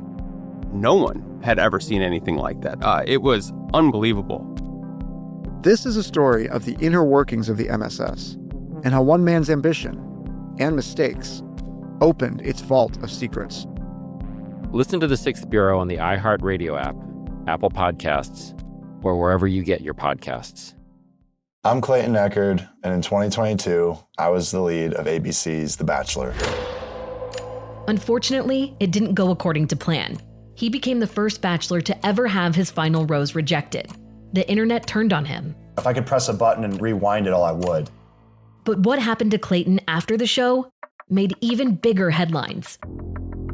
It began as a one-night stand and ended in a courtroom, with Clayton at the center of a very strange paternity scandal. The media is here. This case has gone viral. The dating contract. Agree to date me, but I'm also suing you. Police search warrant. This is unlike anything I've ever seen before. I'm Stephanie Young. This is Love Trapped. This season, an epic battle of he said, she said, and the search for accountability in a sea of lies. I have done nothing except get pregnant by the Bachelor! Listen to Love Trapped on the iHeartRadio app, Apple Podcasts, or wherever you get your podcasts.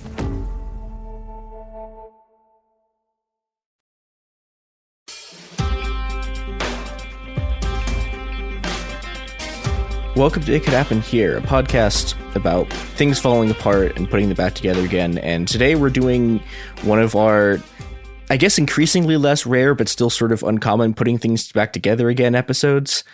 And with me today is Ted Min from Amazonians United to talk about different kinds of union and workers organizing and the work that y'all have been doing. So Ted, welcome to the show. Thanks for having me.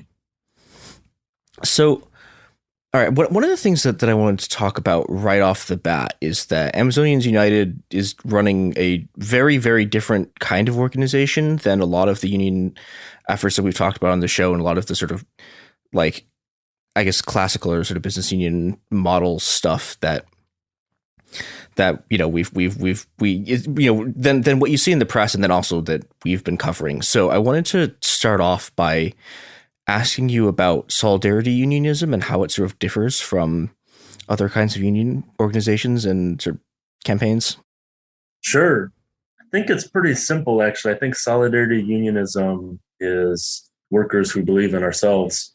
And by that, I mean, it's workers recognizing that we don't need someone to save us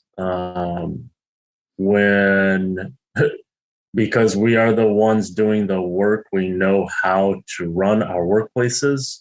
We know how to do it best, and we also deserve the wealth that we produce. And so, solidarity unionism to me is building organization with each other, where the fabric of our organization is our relationship. and our solidarity as coworkers engaging in struggle against bosses, managers, owners, everyone that's telling us what to do while taking the lion's share of the wealth that we create. And it's by uniting, coming together around issues that we care about, taking direct action in the workplace, building our confidence and our strength and our consciousness, and our organization, that to me is Solidarity Unionism. It is distinctly different from business unionism, which is the dominant form, mainstream unionism, or, legalistic unionism, whatever you want to call it. That model that has been failing for several decades actually is predicated on a deep distrust of workers, the disbelief that workers can organize ourselves, run our own workplaces, represent ourselves, defend ourselves and each other. And in business union, you see the ads when they're posting for union staff job. Come lead these workers. Come join this union and lead these workers. You're not even a worker in the workplace. How are you going to lead someone in there? Yeah. You're a lawyer. You have a different professional expertise. You're not moving the packages with us from inside, from within the warehouse. And so, I think that's the main difference to me of the model. Are you a worker? Do you believe in workers? Do you trust and have faith that workers, we ourselves, can build our own organization, lead ourselves, and win? Or do you think workers need to be led, need to be represented, need to be told what to do, need to pay you to go and save them? I believe in workers, so I'm a solidarity unionist. Yeah, and I think we were talking a bit before the show about this, and I think there's a lot of aspects about this that are, I think, very powerful in sectors of the economy that haven't been unionized and or unions have retreated from, or people who were never sort of organized to begin with. And I think that's, something that there's this problem that happens like with a lot of unions where, you get this sort of bureaucratic structure that builds up, and the bureaucratic structure that builds up like doesn't necessarily have the same interests as the people in the union. And that's a real problem. And you get these entrenched, you can get these entrenched caucuses, you control unions, and you get this sort of proliferation of these people. And I think this was part of why a lot of the sort of the anti-union techniques that you saw in like the sort of anti-union purges in the 80s. You've been seeing them for a while, but like why they started working in the 80s was that when someone like starts ranting about union bureaucrats, right? Like there actually was a divide there. Like there was a sort of like, I guess there was a sort of like a kind of fundamental class difference, which I think has also has a lot to do with, when you get into your sort of like more revolutionary context, that has to do with why a lot of unions, when, France is infamous for this, right? Like France has had these giant like communist trade unions, and every time a revolution started, the trade union just like sits there and does nothing. And and you have to sort of ask yourself like, okay, so why is this happening? And I think, like solidarity unionism, it has a lot of answers to this sort of, I guess you could call it like there's a sort of like right-wing critique of unions that has to do with like, well, okay, so we don't want workers to organize, we don't want them to have collective power at all. But then there's also, the reason that it works in a lot of cases is because it's able to tap into a sort of like into these structural problems that a lot of unions have. And I think so. My understanding of how y'all's organizing has been going, and correct me if I'm wrong, that I've been interested in, is that like, unlike a lot of other campaigns that you've seen, I mean, even specifically with Amazon, but like a lot of other the sort of the campaigns that are getting a lot of press, like you're not like your goal isn't to just get like recognition as a collective bargaining unit. Right. that's another key part of, or key difference between solidarity unionism and business unionism. In business unionism, you're what defines you as a union is whether you are legally recognized by the state, by the NLRB, by the appointed government body. Yeah. That is the point at which the folks in these organizations, like, are we a union or are we not? Okay, let's do an election. Let's follow all these rules that, by the way, were designed to demobilize us a century ago. But let's follow all these rules. Let's try to fight in the courts to be recognized as a union. And then once we're a union, then we can fight for a legal contract. And that has benefited a lot of people in different ways. I'm not, you know what I mean? Like, but that approach is different than solidarity unionism, where it's like, we know our power is in the workplace, on the shop floor, where our power is based on our unity in numbers as coworkers. We see this when we walk out and within a month they give us a raise. How long would it have taken to get a raise if we went for an LRB election? Yeah, it's like, it could be years. How many years? I mean, what organization are we even building in that way? And so our instead of seeking legal recognition and waging our struggle against bosses in the courts, we are choosing to engage in struggle in the shop floor, where we are the experts, where we have the power, where we have the organization, where we are doing the work, where that is our home turf.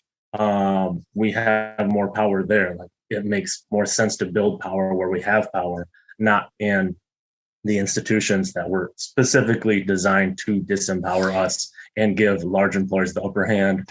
All the different ways that they can manipulate how the votes happen, what is considered part of the voting unit, the contract negotiation process. I mean, all of these legal hurdles, I mean, for the vast majority of workers, you'll need lawyers to even understand how to engage in that world. That's not our world. It was not built for us to be in. It was built to control us. And so it just doesn't make logical sense to try to wage our struggle in that arena. We should be waging it in the places that we work. And so that's, I think, another core principle, solidarity unionism, like build power where we have it. And that's the shop floor. Yeah. And I think, I mean, that's something that I've seen, like when I was in college, there was a big grad student union organization campaign, and it kind of, they had this huge problem, which was that, okay, well, they were trying to get a National Labor Relations Board like vote under Trump, but they couldn't do it because because the National Labor Relations Board was controlled by just like even by National Labor Relations Board standards, like just unbelievably anti-union, like viscerally anti-worker forces. It was like, well, if we try to get a vote, like there's a chance they could just, like literally destroy the organizing rights of all grad students in the country. And you get they did that with the Nissan election or something like that. Yeah. Indefinitely delayed it. Yeah. And it's I think this is a trap that like a lot of people, even people who are really highly organized, like get stuck in, where, and like eventually the grad students just like essentially just started doing walkouts, because that was, that was the thing they could do. And they started doing their own strikes, even though they weren't like legally recognized, because that was the thing that you could do to, actually fight in a terrain that wasn't just inherently rigged against you. So, okay. So you've decided to take a fight in the workplace, like on the shop floor where you're at your strongest. What does that actually look like in terms of actions, in terms of organization? Yeah, honestly, I think it's simpler and more rudimentary than one might think, or that you might read about in, an academic article or something analyzing. I think it comes down to comes down to building community, comes down to building culture, and the principles of the community and culture that you build together with your coworkers is one where we value ourselves and each other, we respect ourselves and each other, and that means that we fight for what is fair in the workplace. That means that we maintain integrity. Anytime a boss disrespects one of us, we need to confront it. We need to address it, if not immediately, soon after in numbers. It means if we're getting overworked and underpaid, then we need to strategize and figure out how do we compel the employer to stop overworking and underpaying us? How do we hit them in a place that they are forced to respect? And as it goes in the world we are today, it's always the numbers, it's always the money, it's always the profit. So what that means on the day-to-day, I mean, Amazon warehouses are a very isolating place. Amazon has basically gigified warehouse work. You know, it's like the Uber for warehouse work. You can pick up shifts, you can, extra shifts, you can take furlough days, we call them VTOs.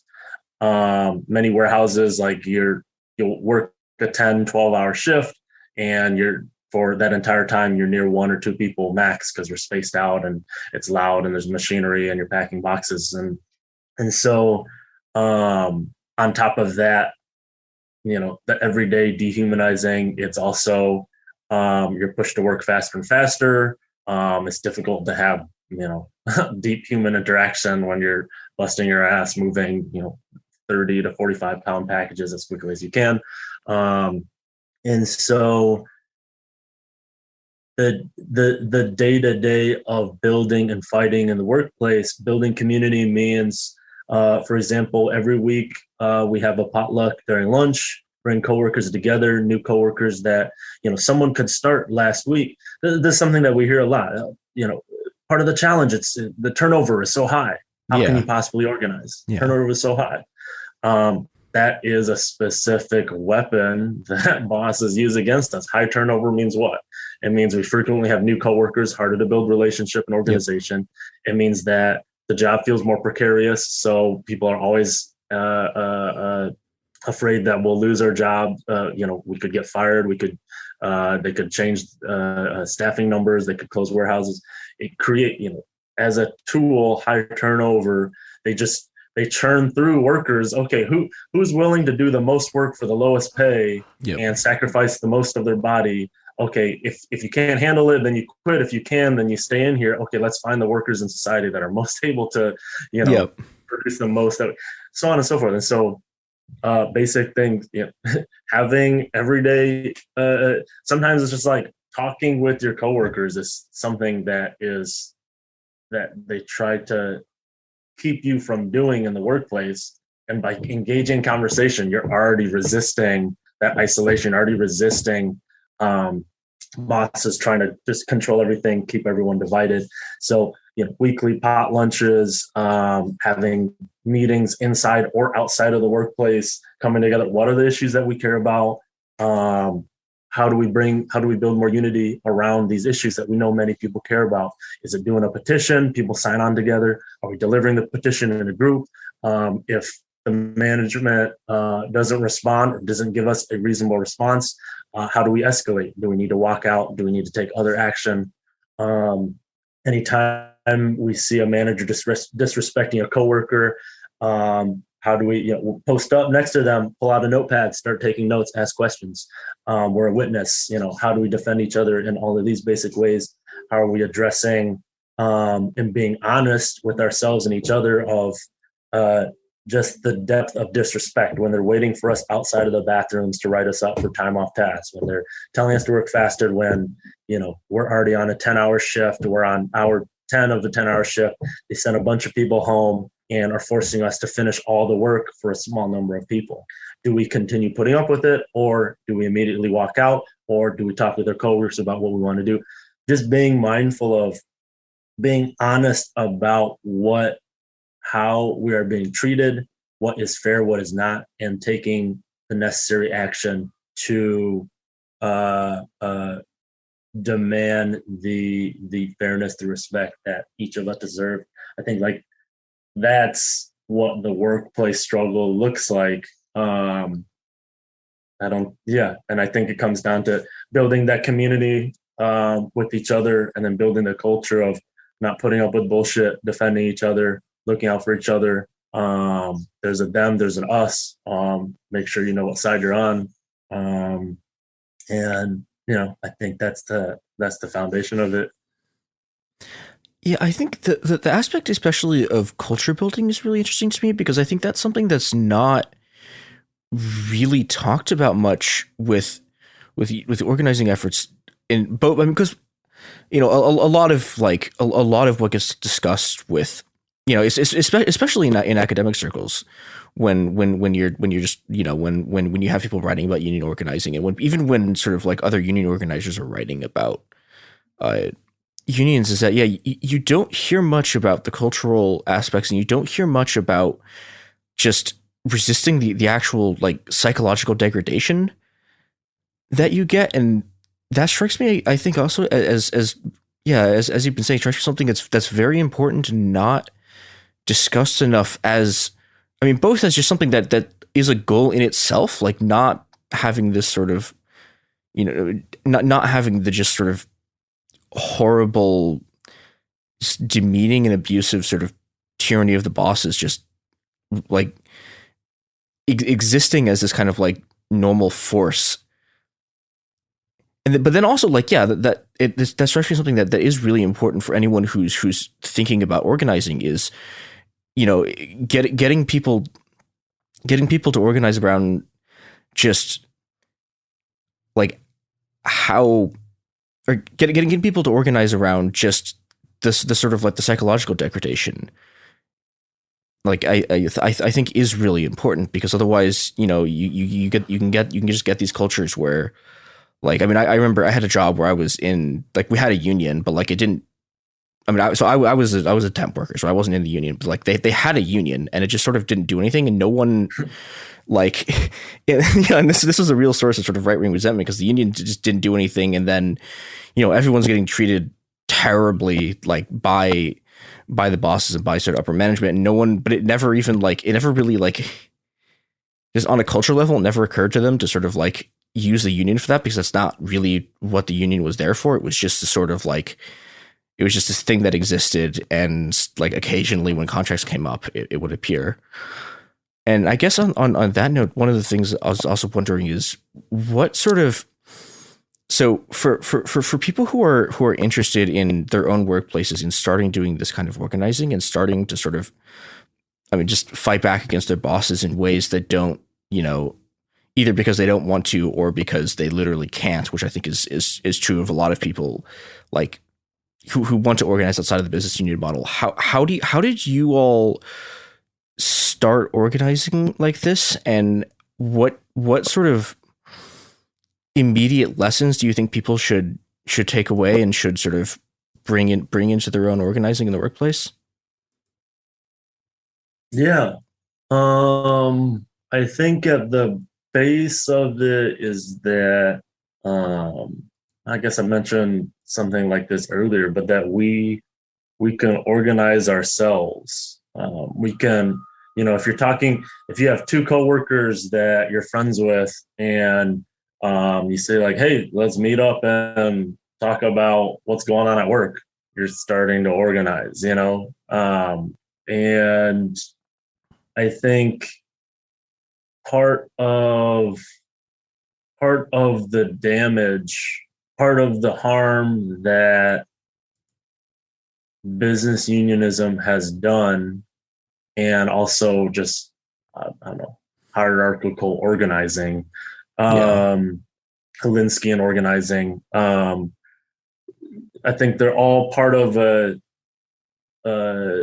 sort of connected school of thought where it's like, organizing and, you know, building a union is something that like you need to be like professionals to, or, you know, they're experts at it. They're experts. And then if you're not an expert, then you need to consult an expert to figure out how to do it. And I think that's bullshit. I think it's, if you're a worker, then you can be a union organizer. If you're a worker and you talk with, you know, another worker about what's going on in your workplace, like you're already starting to organize. Like I said earlier, if you're calling a meeting, if you're, you know, and workers do this all the time, confronting management about disrespect, you know, I think it's very much more frequently on an individual basis, but it's the matter of like connecting your issue with a couple other coworkers and then figure out, okay, well, what's our next step? Well, we need more numbers. How do we build more numbers? If each of us can invite one more person, that's 6 people.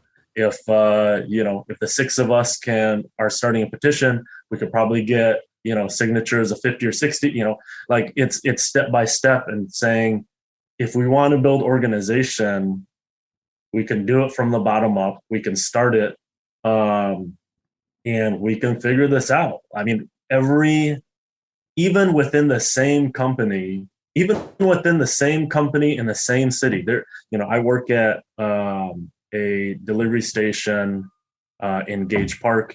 Other delivery stations in the city of Chicago have a completely different culture, you know, the neighborhood that it's in, the workers that are the bosses, you know. And so even in the same company, the same type of workplace in the same city, it's going to be a different story for how that workplace is going to, you know, get united, come together, figure things out, build organization. And it's just anyone there that is thinking about that kind of just begins the process of putting together the basics.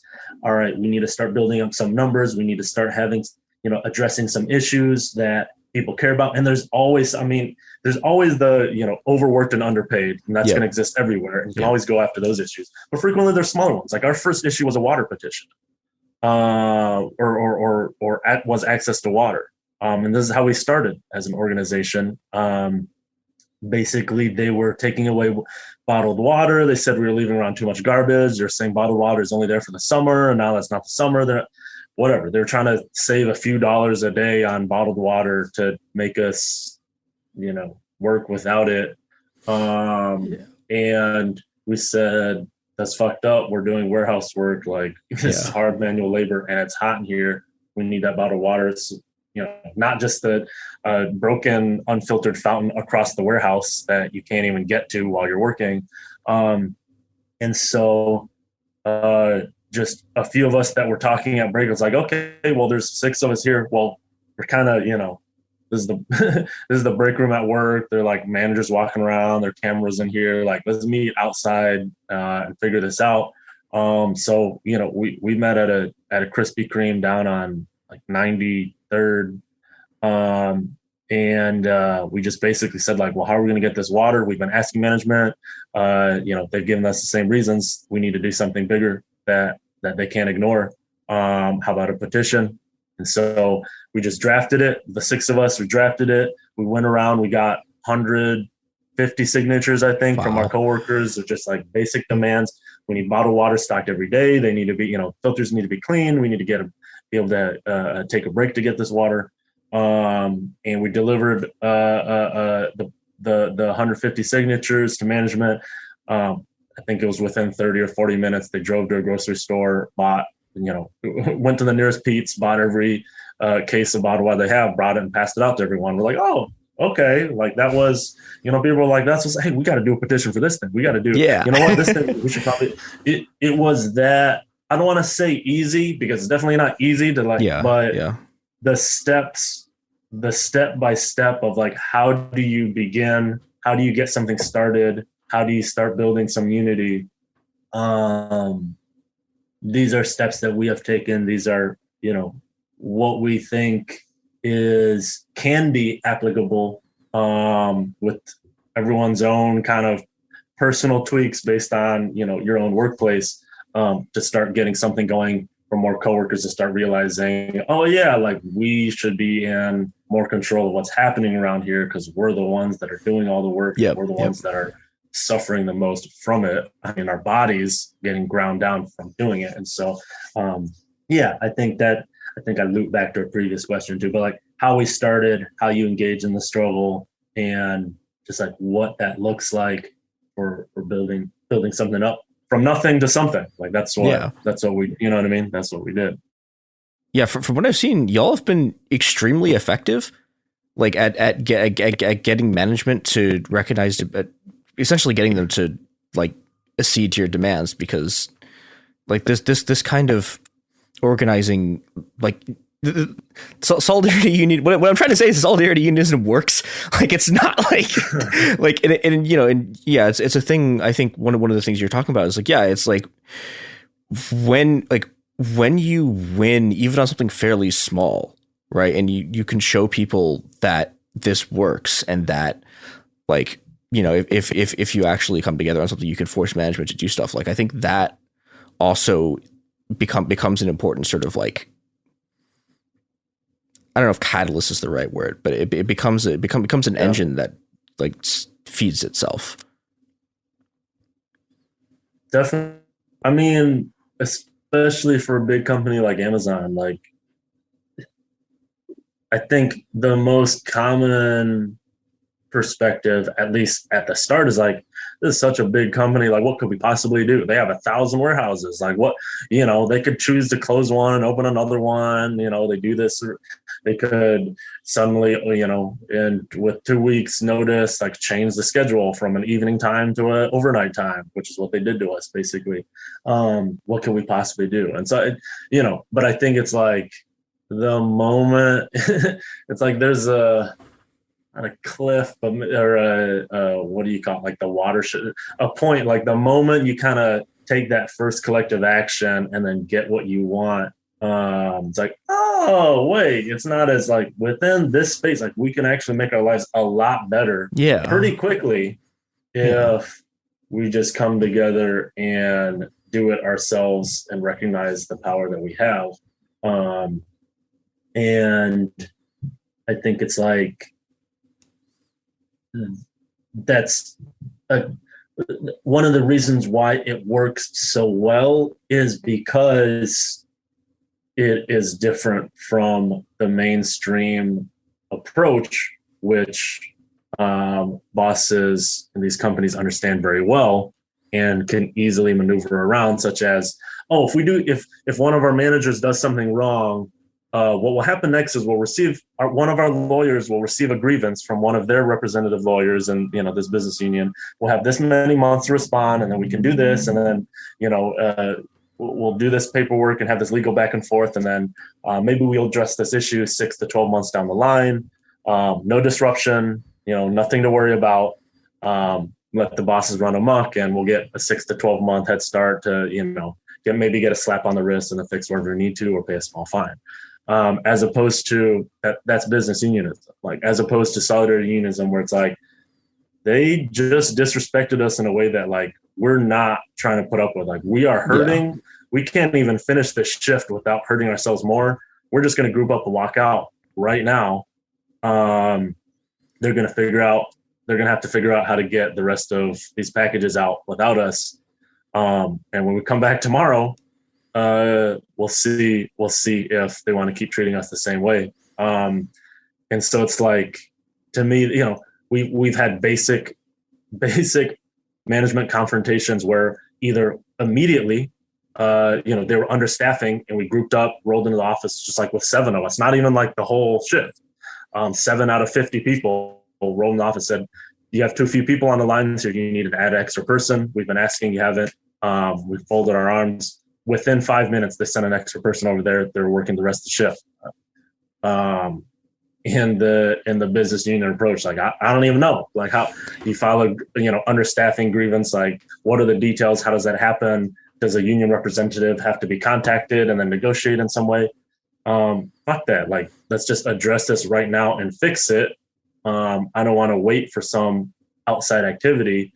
Let's just improve our working conditions right now by confronting and addressing it. think it just, that's something that the bosses are less, it's less predictable for them. It's less in their control. It's less in their wheelhouse. And I think that's a key reason why it works better. Yeah, and I think one of the thing this reminds me of is it reminds me of the kind of stuff that unions used to do when they were strong. Like, it reminds me of like, yeah, your like CIO like sit down strike, right? It's like, well, okay, if the manager does something we don't like, someone blows a whistle, everyone sits down, and like it's that kind of, not just sort of like waiting to go through legal channels, but just like immediately taking action is like it's something that it's something that worked, and it's like that's the kind of stuff that like built the original like labor movement, and it's really interesting to me that like because I think there's a lot of like I think a lot of people look back at that era sort of like nostalgically and go like, well, okay, if unions were stronger, we could do this, but like that's not really true. You can actually just like you can do the same things that like your like 1930s CIO was doing. Like, and if, and you don't need the kind of institutional backing that those people had. If you're organized enough in your specific location, I think that's a really interesting, I don't know. I'm curious if you agree with this. It seems like a sort of interesting lesson about like what happened to the labor movement, where like the more you get into this sort of like, okay, well, the union is now two lawyers sitting down with each other. Right. What you're doing basically is, and this is explicitly what the National Labor Relations Act was, right? Like, it was an attempt to get labor and capital to sit down at the table and stop fighting so that they could like, basically so that production could go on. And like sometimes sometimes I favor the union, right? Sometimes you'd have the president be like the actual like the U.S. president would be like, okay, you like steel company, you have to like give workers what they're asking for because our steel production shut down, right? But like, the problem with that is that it's based on like it's based on at all costs trying to sort of preserve, like it's based on all costs like trying to preserve the labor peace. And I mean there's reasons for that too. Like, yeah, like I'm not gonna like obviously there's anytime you take a direct action there's a risk, and yeah, like I'm not gonna like I'm not gonna be like it's hard to be really mad at people who don't want to go on strike because they don't like. Because how am I going to feed my family, well, et cetera, but like, bring like having that kind of militancy in the workplace, just without any kind of formal recognition, I think is an extremely powerful tactic, and is, I mean, literally how the original labor movement like got built. It's difficult though, and it can be scary. Yeah, and that's the thing, and it's like, I think. You posed kind of the question or kind of questioning the idea, like how did the labor movement get to where it's at if the origins were more conscious in the ways that you've been describing? I think that I mean it's definitely, the risk is always there. You're always confronting the power. I mean, in the workplace, when it comes down to it, like obviously the power dynamics shift, and it's more complex than, bosses have more power than workers, unless workers organize, and workers have more power than bosses. That is true. And also, for example, on the day-to-day, the boss can fire anyone, and then you're, however you end up dealing with it, you could be out anywhere between 2 or 20 paychecks until something is resolved legally, or even through direct action. There's obviously very directly oppressive power dynamic there. And I think that to speak truth to power, to directly confront it, of course it's frightening. I mean, I would be lying if like I'm talking on this podcast about doing this, and we're doing this. Like I'm not going to pretend that like when we were in a 40-person mass, confronting management, addressing everyone together, it's still like, there's there's still this power dynamic here, and we're punching up. Like, it's a punch, but like we're punching up to someone that's like a bigger, heavier adversary, and so it's like they could swing back too. Like, you kind of got to be ready to. And so I think that what I'm describing on a kind of like face-to-face, interpersonal, that moment in the workplace, I think on a broader scale also exists, where it's like waging an extended, organizing struggle to be fighting this fight millions of times in many different ways, and then continually trying to bring people together. People move on because everything that's happening in life, they got evicted from their place, so they had to move to a different place far away. Okay, suddenly they had to leave the job, and they were someone that was contributing a lot to the organizing. Or something happened, someone has a family member that that they need to spend a little bit more time with. Everything that's happening, everything that's making, reducing our time as working people to take care of ourselves and each other, like all of this, we're fighting against all of this. And there are definitely ups and downs. There are definitely times where it's like, dang, like we're, and it seems like at times all of the struggles in life, like it's like you take like 2 steps forward and then 2 steps backwards. And like, how do we even get to? And so, there's definitely a difficult reality permeating everything, all of the organizing wins, the advances that we're talking about. We need to be fully honest about that, and also recognize that there's still like nothing more there's like nothing more beautiful, powerful. There's nothing that feels better than that moment when the power dynamic was like this, and you pulled something off, and it's like, it's like, oh, like you just did what we wanted, and more, and then now like you're being real careful with us, like, oh, we changed things here, like our lives are better concretely, and we made it happen. And I think those are like celebrating the wins and like taking joy, not always thinking so far, okay, we got more to go. There's always more that we can and have to be building. And let's make sure that we're taking the time to recognize and celebrate each of the steps that we are advancing, so that we don't get lost in assuming in the cycle of like seeking permanent infinite growth and organizing, and then being constantly stressed out about it, rather than like taking those breathers, taking those moments. Okay, like let's take this in stride, let's do this sustainably, let's not burn out. I think that's all part of figuring out how to make it happen. And I think that's an important, that's an important thing to understand with any kind of organizing, which is that like, if you like, if there's never sort of a moment in which you're reflecting on or just celebrating like the goals that you've actually accomplished, right? You're just going to sort of be endlessly bashing your head against a wall.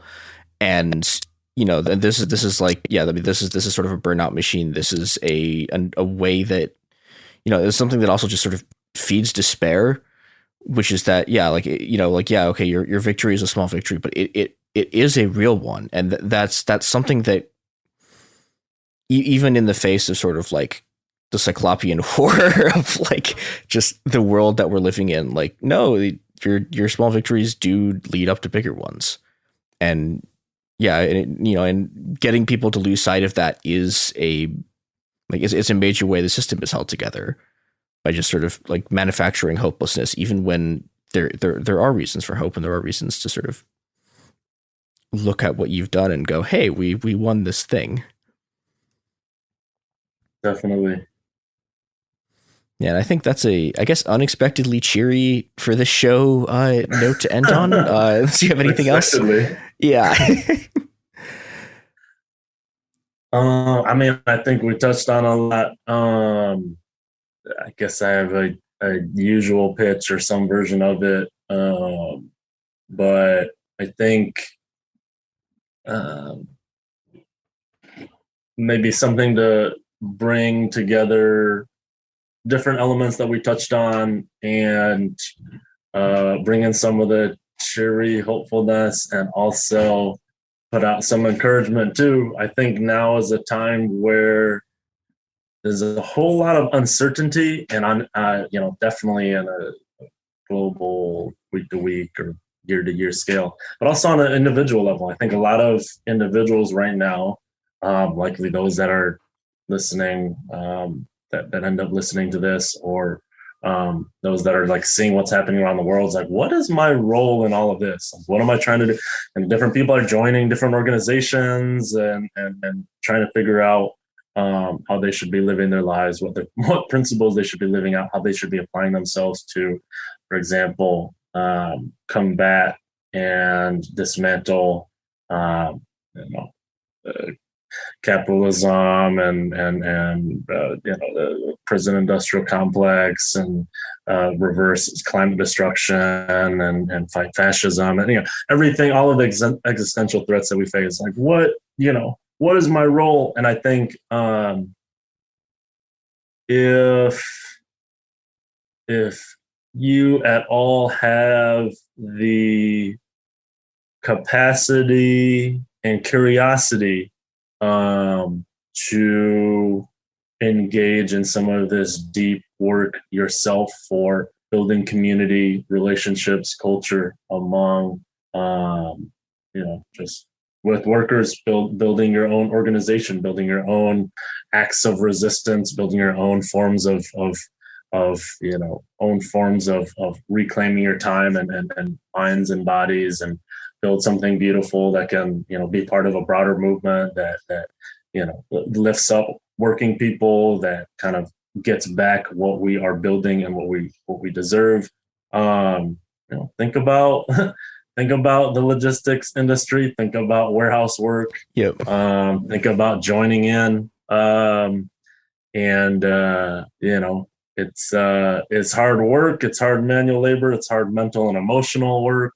But I think this is the future of what the winning, fighting, successful labor movement will need. And I think many people engaging in building more genuine, more worker-focused, worker-centered, worker-run solidarity unions of our own, democratic, horizontal, bottom-up. I think building this way and connecting with each other, I think this is the way forward. I think this is the examples that we need. We need more people engaging in this work. We need more of that attention, energy, and focus.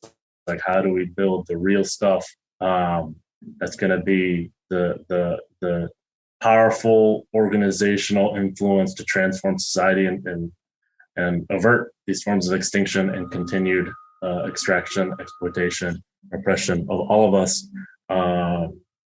Join us. Join the struggle. Get some of these jobs. Talk to your coworkers. Build something. It's really that simple. That's my everyday pitch. So if people want to find Amazonians United specifically, where can they find y'all? So in Chicago, Amazonians United Chicagoland is our name. We have a Facebook page. We have a Twitter. Those are probably where we're most active, and where you can follow and get into contact with us, tweet at us, message us on Facebook. If you're really so inclined, you can email us at auchicagoland@gmail.com. But otherwise, just look up, follow our social media. You'll see what we post occasionally about what's going on. And feel free to reach out, get into contact, ask any questions you might have. And let's connect. Let's build community. Yeah. It is. That's AU Chicagoland at AU Chicagoland on Twitter, by the way. Yeah. Sweet. Ted, thank you so much for joining me. Yeah, thanks for having me. Yeah, it was really great. yeah, if you want to find us at, you can find us at Happen Here Pod on Twitter, Instagram, and Cool Zone Media in the same places. Go organize with your coworkers. Go do cool things. Go make the world a better place. Yes, for sure. Thank you. Yeah, thank you.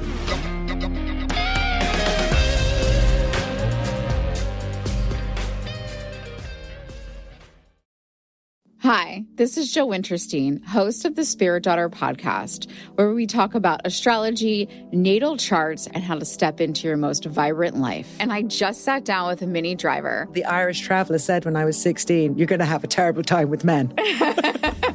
Actor, storyteller, and unapologetic Aquarian visionary. Aquarius is all about freedom loving and different perspectives. And I find a lot of people with strong placements in Aquarius are misunderstood. A Sun and Venus in Aquarius in her 7th house spark her unconventional approach to partnership. He really has taught me to embrace people sleeping in different rooms, on different houses, in different places, but just an embracing of the isness of it all. If you're navigating your own transformation or just want a chart side view into how a leading artist integrates astrology, creativity, and real life, this episode is a must listen. Listen to the Spirit Daughter podcast starting on February 24th on the iHeartRadio app, Apple Podcasts, or wherever you listen to your podcasts.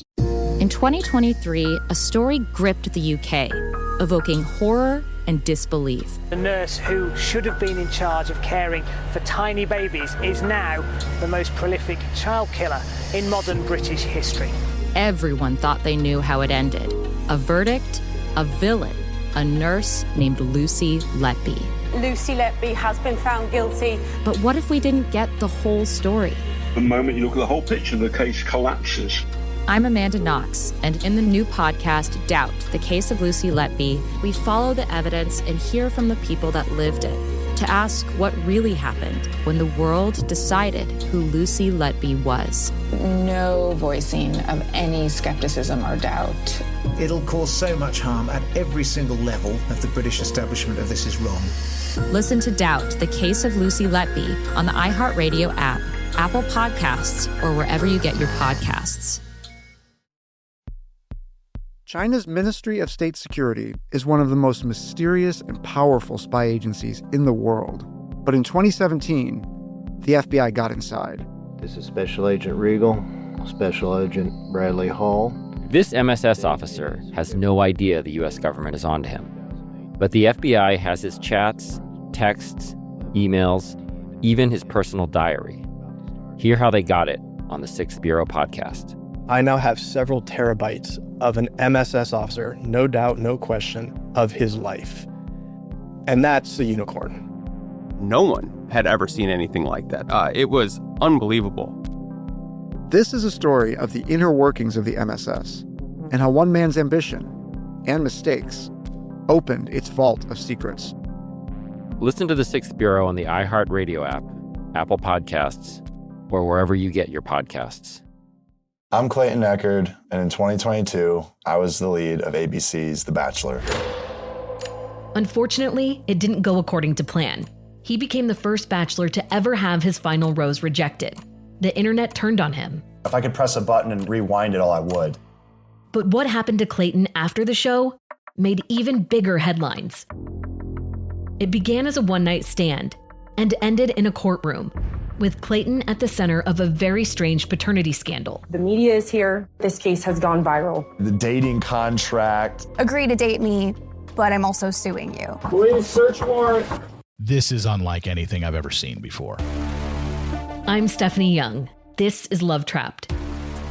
This season, an epic battle of he said, she said, and the search for accountability in a sea of lies.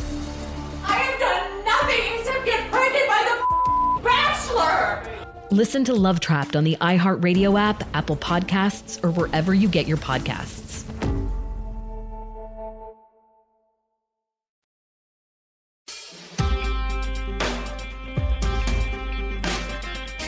Arg, me arties. This is me doing a pirate voice, which is kind of a bad Irish voice. That's enough of that. Hi, welcome to Could Happen Here, the show where we talk about things that could possibly happen and or are happening. And go Yahar Fiddly D. I'm Garrison. Welcome to this tech-centric episode. This is very exciting. With me is Chris to help us discuss libraries and piracy, arg. Permanently pirate-brained. And paywalls and all this fun stuff. So yeah, we're gonna talk about kind of free access to information, and I don't know, like I really like libraries, and I think a library-based economy would be pretty cool. Yeah, you know, libraries for everything. Food libraries. You take food, you deposit compost. It's a decent system. Got tool libraries, so you can get your angle grinders for taking apart federal fences. You can get your soldering irons for building your FGC 9s, all of the basic stuff. And I guess book libraries are cool too. But we already have those, and we're gonna be talking about them a little bit. We're gonna be having a discussion on paywalls, piracy, arg, and how access to information is actually good, contrary to what many people want to tell you. Yeah, nope. So, yeah. As the internet became easier to access and the information flow accelerated, there's been kind of questions and speculation on how physical book libraries will fit into our increasingly digital media landscape. Now, it's important to mention that the library is also one of the main ways for lower income people to access the internet. Yep. With their collection of free to use computers, as well as a decent Wi-Fi connection. And many libraries also are expanding their scope to include stuff like maker spaces, as well as their printers and standard kind of office supplies. So libraries are already kind of beyond just places to get printed media, but of course that is kind of their main premise. But they've been including stuff regarding ebooks, computer use, Wi-Fi access. All the stuff's been a part of libraries for like the past 20-30 years. Yeah, like it's not a new thing, but I think when people think of libraries, we just think of books or newspapers and stuff, but it is definitely more than that. Because yeah, obviously physical libraries are mostly known for printed materials. And because we'll be talking about paywalls and piracy, arg, and fears that access to free content will negatively impact creators' ability to make such content, I figured let's start by talking about book libraries, since they're one of the oldest examples of providing information for free. So, based on kind of surveys and data collected from library users across the country, it would seem that libraries and loaned ebooks are actually a very powerful economic engine for the book business. Now, yes, libraries do have special deals to buy the books that they do have in stock. Sometimes they're donated, but even beyond that fact, like library users, like the fact that libraries exist for the users in and of themselves increase book sales. It's pretty fun. So even as far back as 2011, there's been studies that show that libraries do increase book sales. Now, yes, this is a capitalist argument, but sometimes when arguing with let's call them normies, you can convince them to agree with a lot of kind of like anarchy-leaning improvements to the world by carefully using their own rhetoric against them, right? This is like the same thing with the giving out free drugs and having safe drug intake sites and giving houses to homeless people, all this type of stuff. All of those things are cheaper for the taxpayer than what we're currently doing with how we use emergencies, for how we use emergency services spending. So yes, it's a capitalist argument, but you can still kind of paint someone into a corner to agree to like actual good improvements by using, hey, this is actually cheaper, that type of argument. So yeah, libraries, they do increase book sales, so that is mostly cool. There was a study that shows around 2011 that showed that 50% of library users report purchasing books by an author that they were introduced to through the library system, which debunks the myth that when a library buys books, the publisher will lose future sales. Instead, it confirms that the public library does not only incubate and support literacy, as it's generally understood in our culture, but is also an active partner with the publishing industry for building up the book market. And also including in that is the ever-growing ebook market, which I don't really like ebooks for reasons we'll kind of discuss in a bit, for how I kind of have an aversion to the idea of like digital ownership. But ebooks are undeniably a growing industry that also, does support writers in a lot of ways. But I think physical books are a lot cooler and more reliable. Very nice. They are, as you can tell by my very nice physical book collection behind me, which you cannot listen to because this is a podcast and you can't listen with your ears unless you're on a lot of drugs, which good luck hearing the books behind me. People who listen to this podcast also on have drugs. fun. Yeah, you too, but yeah, I'm not talking about them. This is an anti-people who have undrug-induced synesthesia podcast. Now, lucky bastards. You're gonna get canceled for that. Oh, sure, Don't do yeah. that. That's what's gonna get me. After all, Yeah, not the well, bleep that. I can't believe you said yes. that. Wow. Whoa. Chris just said one of the most horrible authors that I would never be caught dead reading any of their books. Anyway, so the idea that like piracy and free information will like tank creative industries, and the idea that just having access to free versions of media will hurt the ability to make more of the media is definitely proven wrong simply by the modern existence and popularity of anime in the United States. Because we would not have anime would not be what it is today without piracy. And because in the specifically like 2000s, late 90s, the piracy of anime became a massive reason why it is the cultural juggernaut that it is today. Over half of anime related sales revenue comes from overseas, not Japan. It comes from places like the States. Yeah, and it's also, I think, worth mentioning here, like, it wasn't even just that they were like pirating the show, right? They were pirating, they were getting a worse version of it. Oh yeah, because like you're talking horrible about resolution. Like, yeah, terrible resolutions. Like, I mean, literally like VCRs that people had figured out how to like get subtitles on. Like, these versions of it are terrible. The translations are awful, and it's still just like absolutely like just catapulted anime from like an incredibly fringe thing for weirdos to a thing that is also still for weirdos, but is now Still incredibly mostly mainstream. Yes, yeah. I'm gonna take this opportunity to plug our future episode, which is dissecting the politics of Attack on Titan. Dun dun dun. It's coming, folks. Strap in. So, yes, anime would not be the thing it is today without privacy. And again, but the majority of sales revenue comes from not Japan. So yeah. that's pretty clear. So the discovery of new books and authors through the library system is definitely surging right now, actually, specifically due to ebooks and audiobooks being available online anytime, well, like via library means. So there's like, there's ways you can quote unquote borrow these types of things via the library systems, despite them being like digital media, which again, I prefer physical, but that's something we'll talk about later.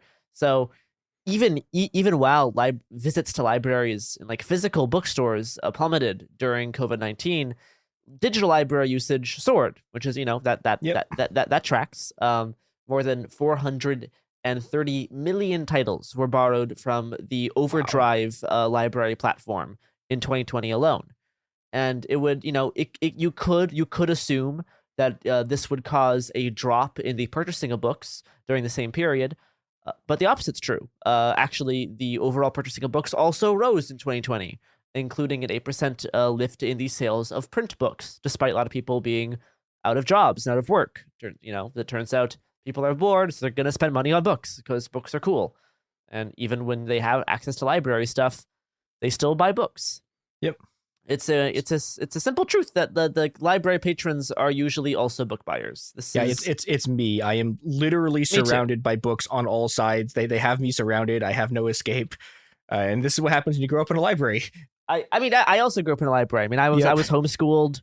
I grew up a lot of time in the library. To my left, I have books on urban exploration and Lemony Snicket. To my right, I have books on alchemy. Behind me, I have books which I shall not name. And behind me, I have a massive stack of comic books. I am usually surrounded by books.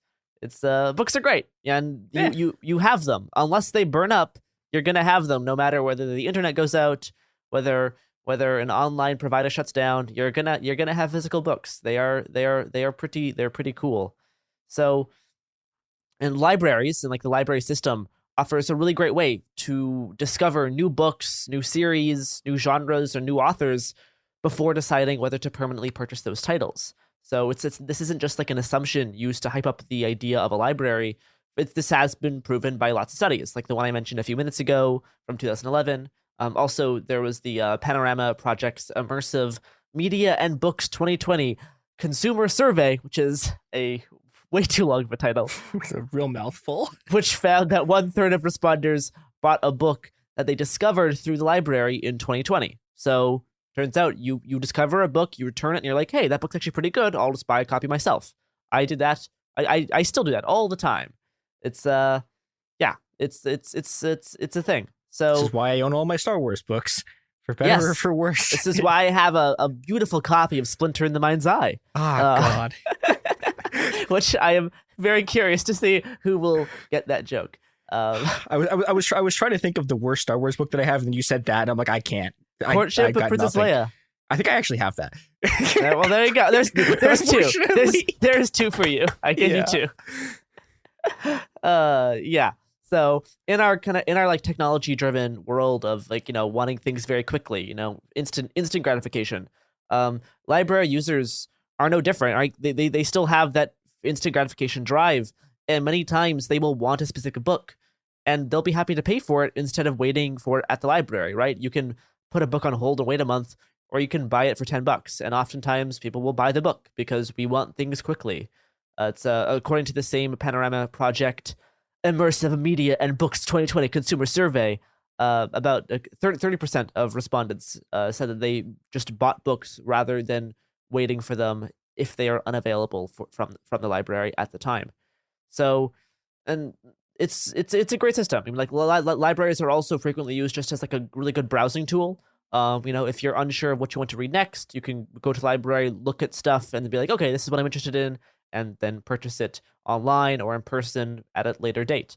And it's not just not just physical books. Library users are also driving the purchase of ebooks and physical books, and audiobooks. Audiobooks have been actually very big at the library. I used to listen to a lot of audiobooks actually from the library because I would get CDs back when those were a thing. Yeah. Great for road trips. Back in the oldie days when you had a CD, I say with my Gen Z outlook. Yes, CDs, classic. According to the Audio Publishers Association, also known as the APA, which is an acronym, daily audiobook consumption has grown 71% since 2017, which is not surprising. I mean, like there's stuff like Audible and big platforms that are making high quality audiobook content. But that's a lot. Yeah. In 2020 alone, audiobook revenue grew by 17%. Wow. Even though the number of people who were commuting plummeted, right? Because a lot of people listen to audiobooks while like driving to work. So the number of commuting dropped in 2020 because there was this plague. I'm not sure if you've heard about that. But the government clearly hasn't. So that's true. They're pretending it's not real. But if you look at most if you look at the audiobook revenue, it grew despite there being much less work commuting, and that was the 8th straight year of double-digit growth in the audiobook revenue sector, and it aligns with other kind of digital library usage statistics. So yeah, like libraries and booksellers they work in tandem. Libraries drive interest for content, both physical and digital. Rising tide raises all of those floaty things in the water, as the saying goes. Arg, me heart. That's a piracy joke, everybody. Fiddly-dee. Yeah, Overdrive has found that when a reader uses one or more digital library apps, like Libby, which I've never heard of until I had to research this podcast, but if you use more than one or more digital library apps, you are 61% more likely to increase your book consumption year over year versus people who do not. So yeah, it turns out when you read more books, you want to read more books. Because they're good. Because it's fun. Rules. It's fun. So good stuff. Instead of reading a book, I'm going to give our audio listeners an opportunity right now to listen to this carefully curated selection of ads, unless they're by like, I don't know, the National Guard or whatever. So here you go. Here's some ads. And we are back. Wow, what a lovely collection of audio treats to tickle your ears. Okay. Dear God. Speaking of tickling your ears, Sonic the Hedgehog. So a lot of the reasons why this will make sense. I promise. We're about to talk about fly genetics. The gene SSH, Sonic Hedgehog. No, this is a real thing. Look it up. we're talking about how like when people are allowed to like do piracy and allowed to do like their own things with media, it actually boosts the overall kind of like presence of the franchise, right? So Sonic the Hedgehog would not be a current cultural stake if it wasn't for fan culture and the use of like fan games and fan media related to Sonic. So it's the same thing with like anime, right? Sonic fan games, which were allowed to be existed for years, which Sega encouraged, are the only reason why there's good Sonic games right now, like Sonic Mania, which they just hired people who made fan games. The person who redesigned Sonic the Hedgehog for the movie used to make Sonic fan comics. And then got hired to make the actual official Sonic comics. Then got hired to fix the horrible movie design. So yeah, Sega's been very good about like not being horrible about like copyright stuff and trademark stuff. They've like really encouraged it because turns out when you yourself don't make good games, you need to rely on fans to actually make the good games. So that's where you get beautiful creations like the Sonic Dreams collection, which is a heartwarming, nostalgic look at Sonic through the ages, and other great games like Sonic Mania. So we can compare this to like a Nintendo, who unfortunately makes good games, but also hates when fans make games or do like emulation or any like ports. They will clamp down on that so fast. If you ever emulate a Nintendo game, you watch your back. There will be men in black suits following you around. Just like to give an understanding of like how far this goes, right? So Super Smash Bros. Melee, this game is like maybe older than Garrison. It is. I think so. I actually don't know if that's true. It might, literally older than Garrison, right? This game has an absolute, still to this day, like copies of this game are extremely expensive because there's an enormous professional scene around it. Nintendo like basically was working to actively smash them because they were playing smash them. Yeah, because they were playing on like an emulated like they were playing an emulated version of it for tournaments because it was easier. Emulated software, yeah, and Nintendo again, who is literally getting like millions of views of completely free good publicity, was like, no, we hate you. Yeah, Nintendo really does not like it. You can't do this when people use their content and stuff in ways that are not official, and because they make decent games, they can actually get away with that. Sega does not make decent games, unfortunately, so they have to rely on fans doing that. But yeah, that's the reason why Sonic is still a thing. It's because fans have been able to, through piracy, through emulation, through using like Sonic code to code their own games. All that stuff is the reason why that's still like a cultural staple that is releasing a new movie next month, which I'm very excited about. I'm very excited about Sonic the Hedgehog 2. It's gonna be. I'm thinking we could finally clamp down on the video game Oscar this time. I feel it. Well, look, this is just because Ace Attorney got robbed. Okay, well, greatest movie of all time, Ace Attorney. That is my little side bit about Sega. I should also briefly mention that Nintendo just like literally put a guy in prison for helping jailbreak consoles. Like put a man in prison for this, for modifying people's software on a game console. I guess the other thing I'll talk about is like, I mean, part of the reason why I really don't like digital ownership of media is because you don't actually own the thing. You own a license to use the content as long as the online service is active. So even if you buy a game on, the Nintendo Switch store, you're not actually buying the game, you're buying a license to use the game. Same thing for whether you're buying media on like Amazon Prime, right? It's the same thing. If you're buying a digital copy of it, it's a license to use it. So you can take, what Nintendo has done a few years ago is they shut down the Wii Shop channel, which means if you bought a game and it wasn't currently downloaded, you can now it's gone. You cannot play it anymore because they just completely took the service down. So you're not actually buying the thing. You're just buying a license to use the thing. Now they did the same thing a few months ago for the Wii U Shop channel and the 3DS channel. So yeah, rip to that. Yep. If you bought games on there that were not currently running, then you cannot get them anymore. They're just gone. They're just lost to time.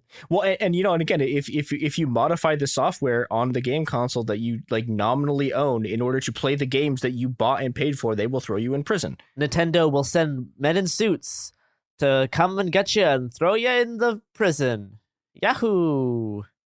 Yee! It's a Mario joke, everybody. Yes. So it's the same thing with subscription services. Obviously, if you have a subscription service, you don't own the content you're watching. You are just getting permission to use it from a certain amount of time. So this is more obvious, right? You don't own what's on Netflix. You just are able to watch what Netflix has legal rights to show. But you even see this thing extended to cars. Toyota was trying out a program, and this may even still be active for some cars, where you need a subscription service to use the key fob on your car's automatic door locking fob. You need a subscription to use that service of it, which is why?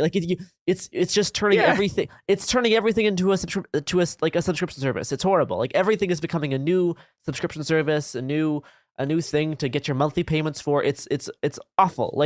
You don't actually buy things anymore. It's just subscription services and digital copies. It's not, nothing is actually the thing anymore. Yeah, it's all just rent extraction. The entire economy, instead of having a thing, they figured out, wait, what if we just extract rent and then you also don't own it? Same thing with Tesla cars. You have to buy upgrades via software that are already built in, and subscribe to keep your car running nicely. What? It's not no. Yeah, I'm gonna go on a very small gamer rant here. Yeah, because this is the thing. A lot of the worst practices for this originated in gaming, and this was a big fight back in the early 2010s about, okay, if you buy a game, right, do you own everything on the game? And there was a huge fight about, they have these delayed DLC, they have these new content packages that will be on the disc, right, that you've bought, but you can't access it unless you pay them money. And this was a fight, and some gamers were and some gamers tried to fight it, right? But most gamers didn't care, and then they became the weaponized shock troops of the far right instead of, dealing with this shit. And now literally everything has fucking day one DLC on it that you buy the thing, you don't even get all the stuff. You have to buy the season pass to get all the content in the future. Yeah, it's you have to buy the season pass for your car to work properly. Yeah, so this is just how capitalism works. It started with the season pass for a $60 game, to then buy season pass to get more of the game, and now it's for your $50,000 car. So, yay, that's fun. It's not. It's kind of sucks. No, so it's awful. But yeah, a lot of these play to win practices, these free models, which then which lead into a subscription service based model, have definitely started in online gaming, and it's really frustrating because, as we'll talk about here in a bit, the Sega model is better. It turns out when you encourage your fans to play around with the stuff, it only helps your property. That's the reason why there's still Sonic merch available now, and it's not a dead franchise. It's because they allowed that to happen. So it's actually really cool when we're allowed to access free information and play with it how we want to, instead of having this weird strict copyright rules for not allowing certain usage of certain things. It's not great when you're restricting emulation, restricting fan games, restricting the access to information. It's not fun. But yeah, this is kind of plays into why I am very skeptical of digital media, which is why I started collecting Blu-rays of all the things I like, because I've bought things on Amazon Prime which are now no longer available on Amazon Prime, and that sucks. So why do that? Instead, just buy your physical copy. Yeah, well, and the thing is, it didn't, and it's still true to some extent, if you buy physical copies, it didn't used to be like this. Blu-rays used to some extent still do, but They I don't still know how do common it is. mostly. Sometimes. Yeah, but like if you buy the physical copy of it, they will give you a code that lets you use the online version of it. A digital download code, yeah. Yeah, and that's a much better way of the thing working than instead of you don't buying it, you don't have the physical product, and also they can take it away from you. Yeah, it's. I'll circle back to this idea towards the end, but I kind of want to. I want to a little bit segue to like the idea of the same type of like paywalling, subscription service issues, and like the restriction of free information regarding like online news. So, there's a lot of people, whether they be like reporters, editors, authors, or just annoying people online. But there's a decent collection of people that perpetuate the notion that readers or consumers are actually responsible for the dire straits of the media industry. But the problem with journalism and many other media, industries, but the problem isn't that people aren't paying for news. The problem is that newspapers and outlets are being decimated and dismantled by hedge funds, capital investment firms, venture capitalists, and tech companies in search of profit. You can look at how Facebook tricked a whole bunch of companies into switching over to video content, and then a whole bunch of companies had to fire tons of people because there was a lie. You can look at how Sinclair Broadcasting dominates local news channels and websites, and how well-established local papers are struggling while big companies buy up all the competition. So it's especially the venture capitalist thing is actually a really interesting idea that has been documented decently well. In a bit, I'll teach you how to bypass newspaper headlines via different methods. But there's this actually good article in the Washington Post that is titled, As a Secretive Hedge Fund Guts Its Newspapers, Journalists Are Fighting Back. It kind of just details all of the different hedge funds and venture capitalist firms that have like just totally destroyed so many local papers throughout the entire country. It's actually kind of surprising once you learn how many of these papers are just getting destroyed by like just a few, a few hedge funds are just doing all this damage. And it's like, yeah, I mean, this is why the current like journalism industry kind of sucks right now, is because of these types of practices.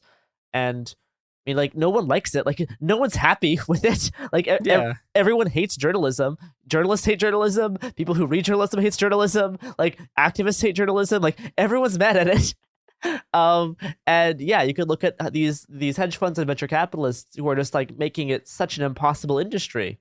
And then, how you have internet sites and culture sites like Vice, BuzzFeed, and Cracked, who've had to frequently lay off large swaths of their editorial and writing teams, whether for like union reasons or because the company made failed attempts to chase some big tech companies or media giants, proposed money, like in the Facebook switching over to video content kind of debacle that happened a few years ago.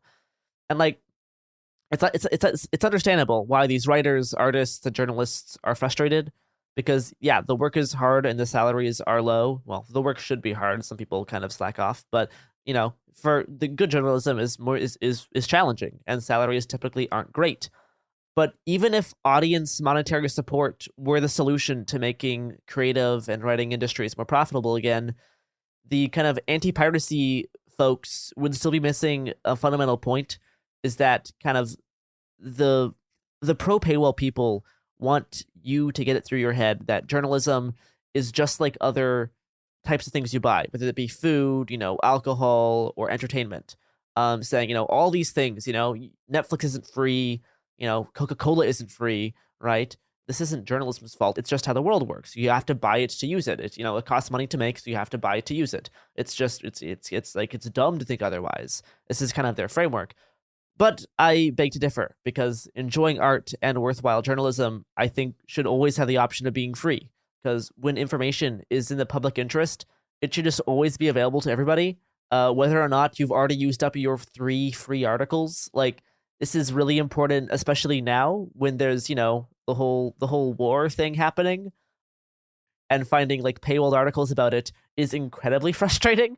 And yeah, I mean, there was even when there was a right-wing extremist who opened fire and killed someone at a Portland Black Lives Matter protest a few weeks ago.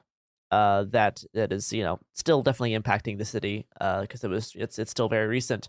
But a lot of the news coverage, first of all, wasn't great. There was a whole bunch of news coverage was parroting the police lies and framing the attacker as like an innocent homeowner who was defending himself. It was pretty gross.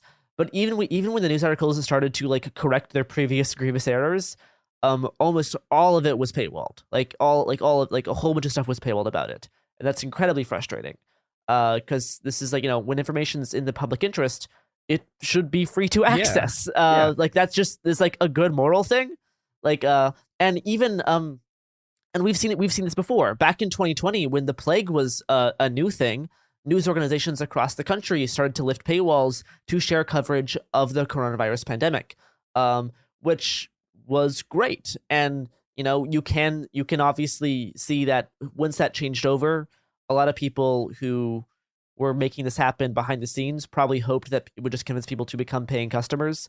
But it was still like, that's still the way things should be, is to have the option of it being free and then having the option to donate. And this actually seems to be kind of the trend. In 2018, the University of Texas at Austin surveyed about 1,000 Chicago residents about their local news consumption, and they found that respondents were more willing to give a $10 donation to support a free news site than pay $10 for a subscription to access premium news content. So yeah, like that's I definitely share that same idea. I will way sooner donate money to a newspaper that I enjoy that is also free than I will pay $10 a month to read subscription service based news. Yeah. It's because it turns out when you this applies to all types of media, but like when you enjoy media, you want to support its creators, whether that be anime, whether that be Sonic the fucking Hedgehog, whether that be news or books, right? If you like something, you're gonna buy it, right? I got introduced to Lemony Snicket's books via the library, and now I bought lots because I wanted to buy the books from the person that I like. Yeah, and there are entire like industries that literally just work on this principle. This is why free to play games work. Yeah, exactly. There's another conversation with free to play games here about like addiction and gambling and manipulation about that, but like that's like setting that aside for a second. It's like, yeah, these things, if people didn't spend money on things they like, free to play games would not work, like fundamentally as a model. Yeah, no, definitely the idea of like, yeah, you get someone starts enjoying the service, so then they start paying for it, whether it be buying a useless, skin for whatever third-person shooter you have, or that be, buying books or copies of the film, or like anime body pillows, whatever. Like you want to financially support the things that you enjoy. This is just this is what humans do. So yeah, maybe more stuff should have the option of being free. That is definitely my take on it. Let's have a bit of an ad. Speaking of free content, this podcast is brought to you by these lovely sponsors, so you can listen for free while just skipping the ads. So good for you. We're back, and now we're going to talk about different ways of bypassing paywalls, specifically for online news, because paywalls frustrate me, and as someone who likes messing around with kind of computery stuff, there's definitely a long list of ways to bypass paywalls, depending on what types of paywalls we are talking about. So types of paywalls. There are typically two general types of paywalls. There's hard paywalls and soft paywalls. Hard paywalls require payment upfront, so usually some form of subscription fee before accessing any content.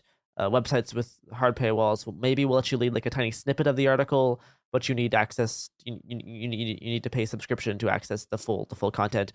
Soft paywalls are typically allow you to read a number of articles before you need to buy a subscription. So you have a set number of like articles that you can read for a fixed period or session.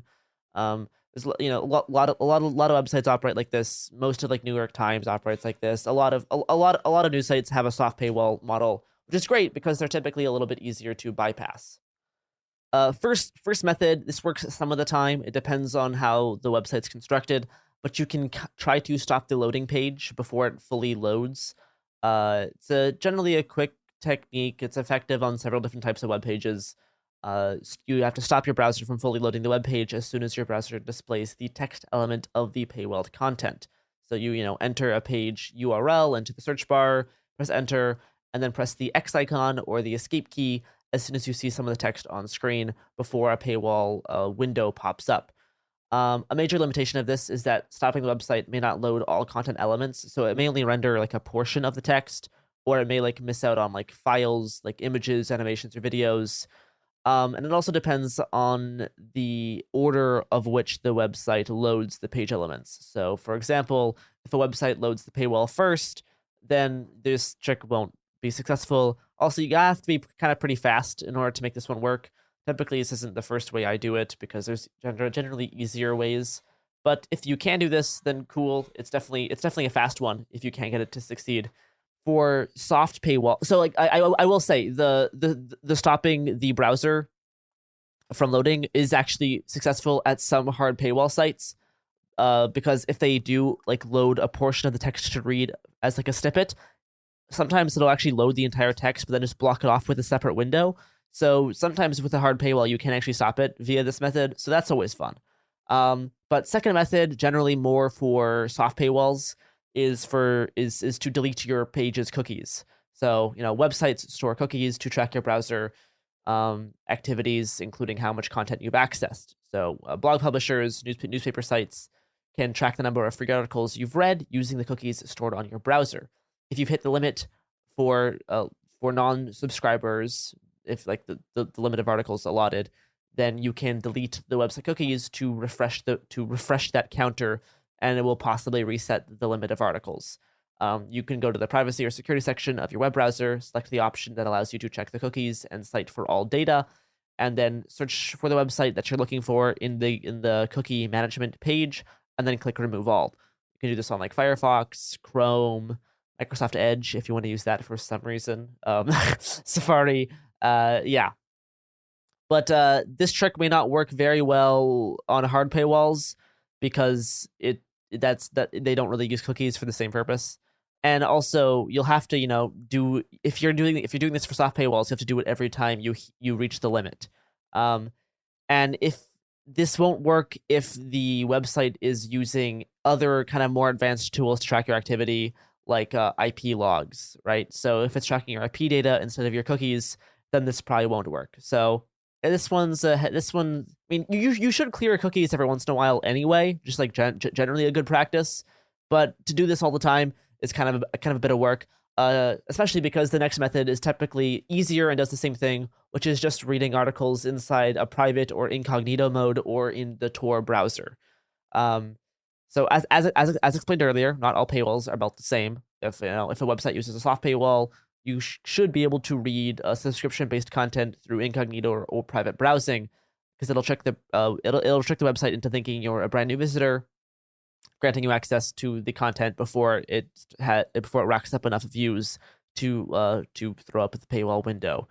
So this is a lot easier than just manually deleting the cookies every single time, because most web browsers do not transmit pre-existing cookies onto an incognito or private mode browser mode, so it doesn't switch those back over. And then although the website will deposit new cookies onto your browser during private browsing sessions, they will be removed as soon as you close the window.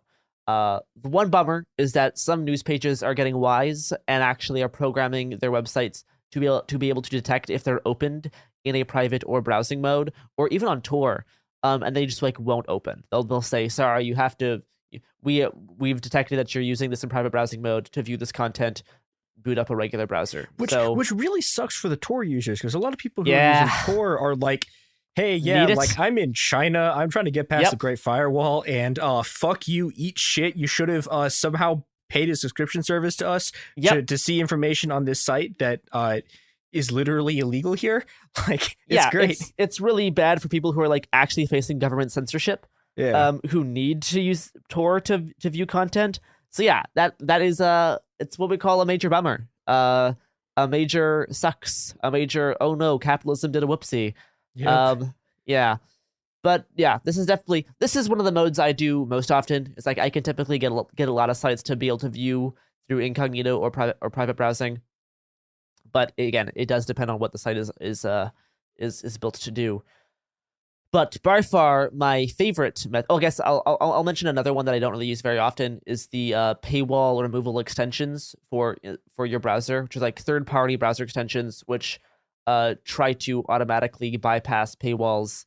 These are really hit and miss, and they're also a really great way to get nice fancy malware onto your computer.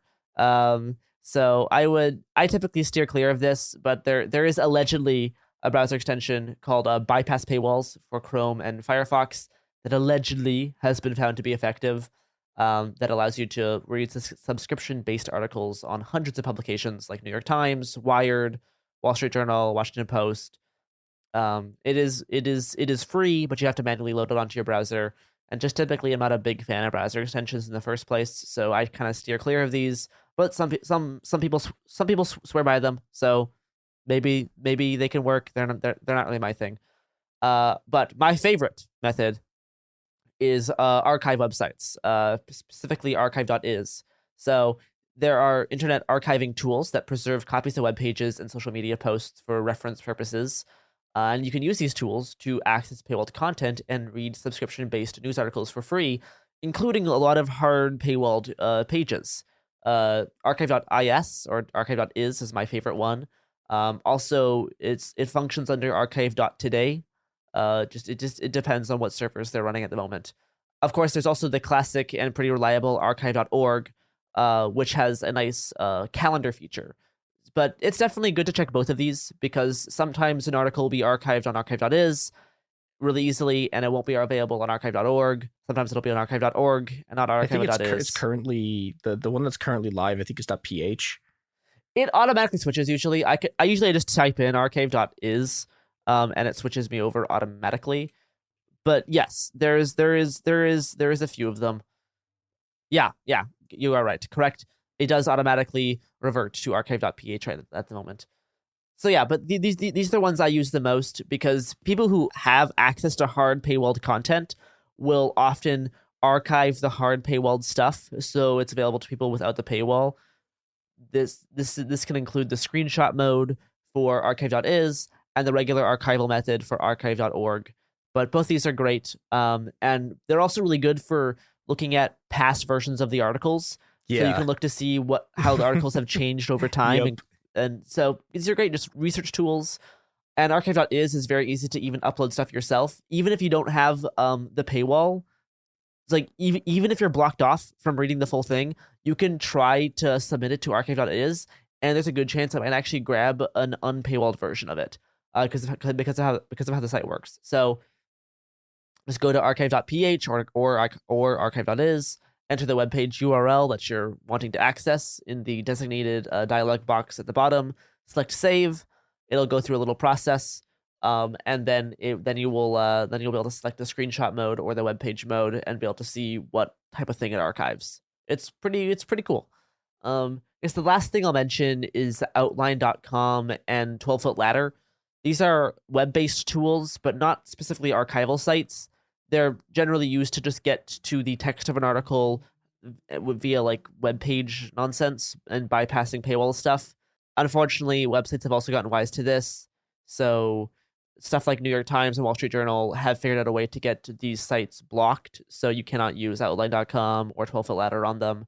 But they still work on stuff like the Washington Post. So it always depends.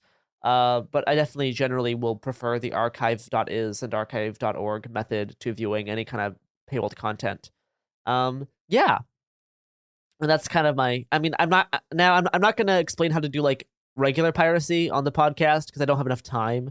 But like, yeah, it's easy. At some point. Yeah, there are lots of people who will tell you. I mean, like Kiss Cartoon is like a very popular website. Like you don't even have to properly torrent stuff anymore. There is like so much pirated media available. Yeah, and it's like, okay, so like you got to be a little bit careful when you're pirating stuff because sometimes you can get copyright strikes. But if you stream it, they don't copyright strike you for that. So yeah, I guess the other thing I will plug is Plex, which is a kind of an online movie hosting service like Netflix, except you upload all of the content to it. So let's say you buy Blu-rays, it comes with a digital download code. So now you can upload the digital copy into Plex and watch that wherever you want, as long as you're signed into the Plex account and you actually own the stuff on the service. So as long as the service is online, you can use it because you actually own the stuff on it. That includes if you have pirated versions of movies downloaded, you can upload those versions onto Plex, then delete the actual hard copies of it on your hard drive, then just watch the ones on Plex, and you're totally fine. So Plex is great for having like ease of access, because sometimes I don't want to sort through my Blu-ray discs and make sure that I have a Blu-ray player with me to watch my stuff. So using Plex is a great method to keep your stuff that you actually own accessible online to watch it as long as you sign into a web browser. And the last thing I'll plug is library submission forms. So if you really want media and you don't want to pay for it and you don't want to like pirate it necessarily, you can get libraries to buy stuff. I did this all the time when I was younger. I found out that you could submit items for purchase via the library on the online forum, and I submitted so many comic books. Most of the comic books, I would say, like a good majority of the comic books in the Multnomah County Library system are because of me. Every Wednesday when a new trade paperback would be released, I would upload it to the library submission form, and they would buy it. And not just one copy; they would buy like 12 copies. Yeah. So there's so many Batman comics in the Multnomah County system because I would studiously upload all that stuff so that I didn't need to pay for comics. I could just get them from the library. So definitely look into library submissions to kind of grow what your library has in stock. And then also look into see what other things your library is doing. Because I know more libraries are looking into building like maker spaces and like tool libraries to have access to things that are not just like books, to have power tools, and then have access to even cool stuff like vacuum formers and 3D printers, laser cutters. Yeah. All these things are kind of growing. So look into what your library is doing, because oftentimes libraries have some pretty cool stuff. So yeah, this is my little bit on why I don't like paywalls, why I think content should be free, because it actually helps creators in the long run anyway, and how to get past news articles that don't want you to read them without paying too much money. Yep. And remember, folks, if Japan invaded your country, pirating anime is reparations. If you're mad about this tweet, find me on Twitter at iWriteOK. Yeah, make sure you tweet at iWriteOK if you have complaints about that take.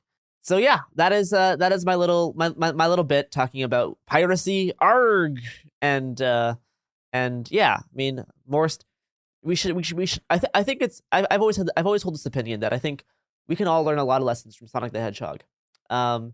And I think one of the greatest ones is that turns out when you make stuff available to use for free and allow emulation, people like the stuff more. People enjoy it, and will actually support official uses of it as well. So more stuff for free, more library-based economies, and less having gold rings, having an enormous number of gold rings makes you nearly invincible. This is also true. I mean, multiple franchises exist with that exact premise. Yep. Yeah. So turns out when you have more libraries, more rings, people are happier. Yep. That's the episode.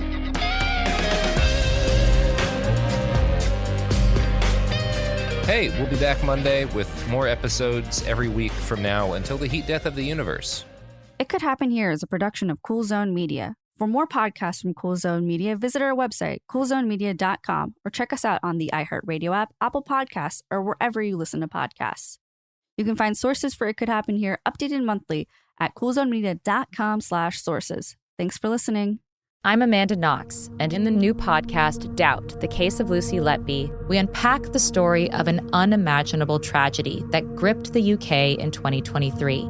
But what if we didn't get the whole story? Evidence has been made to fit. The moment you look at the whole picture, the case collapses. What if the truth was disguised by a story we chose to believe? Oh my God, I think she might be innocent. Listen to Doubt, the Case of Lucy Letby on the iHeartRadio app, Apple Podcasts, or wherever you get your podcasts.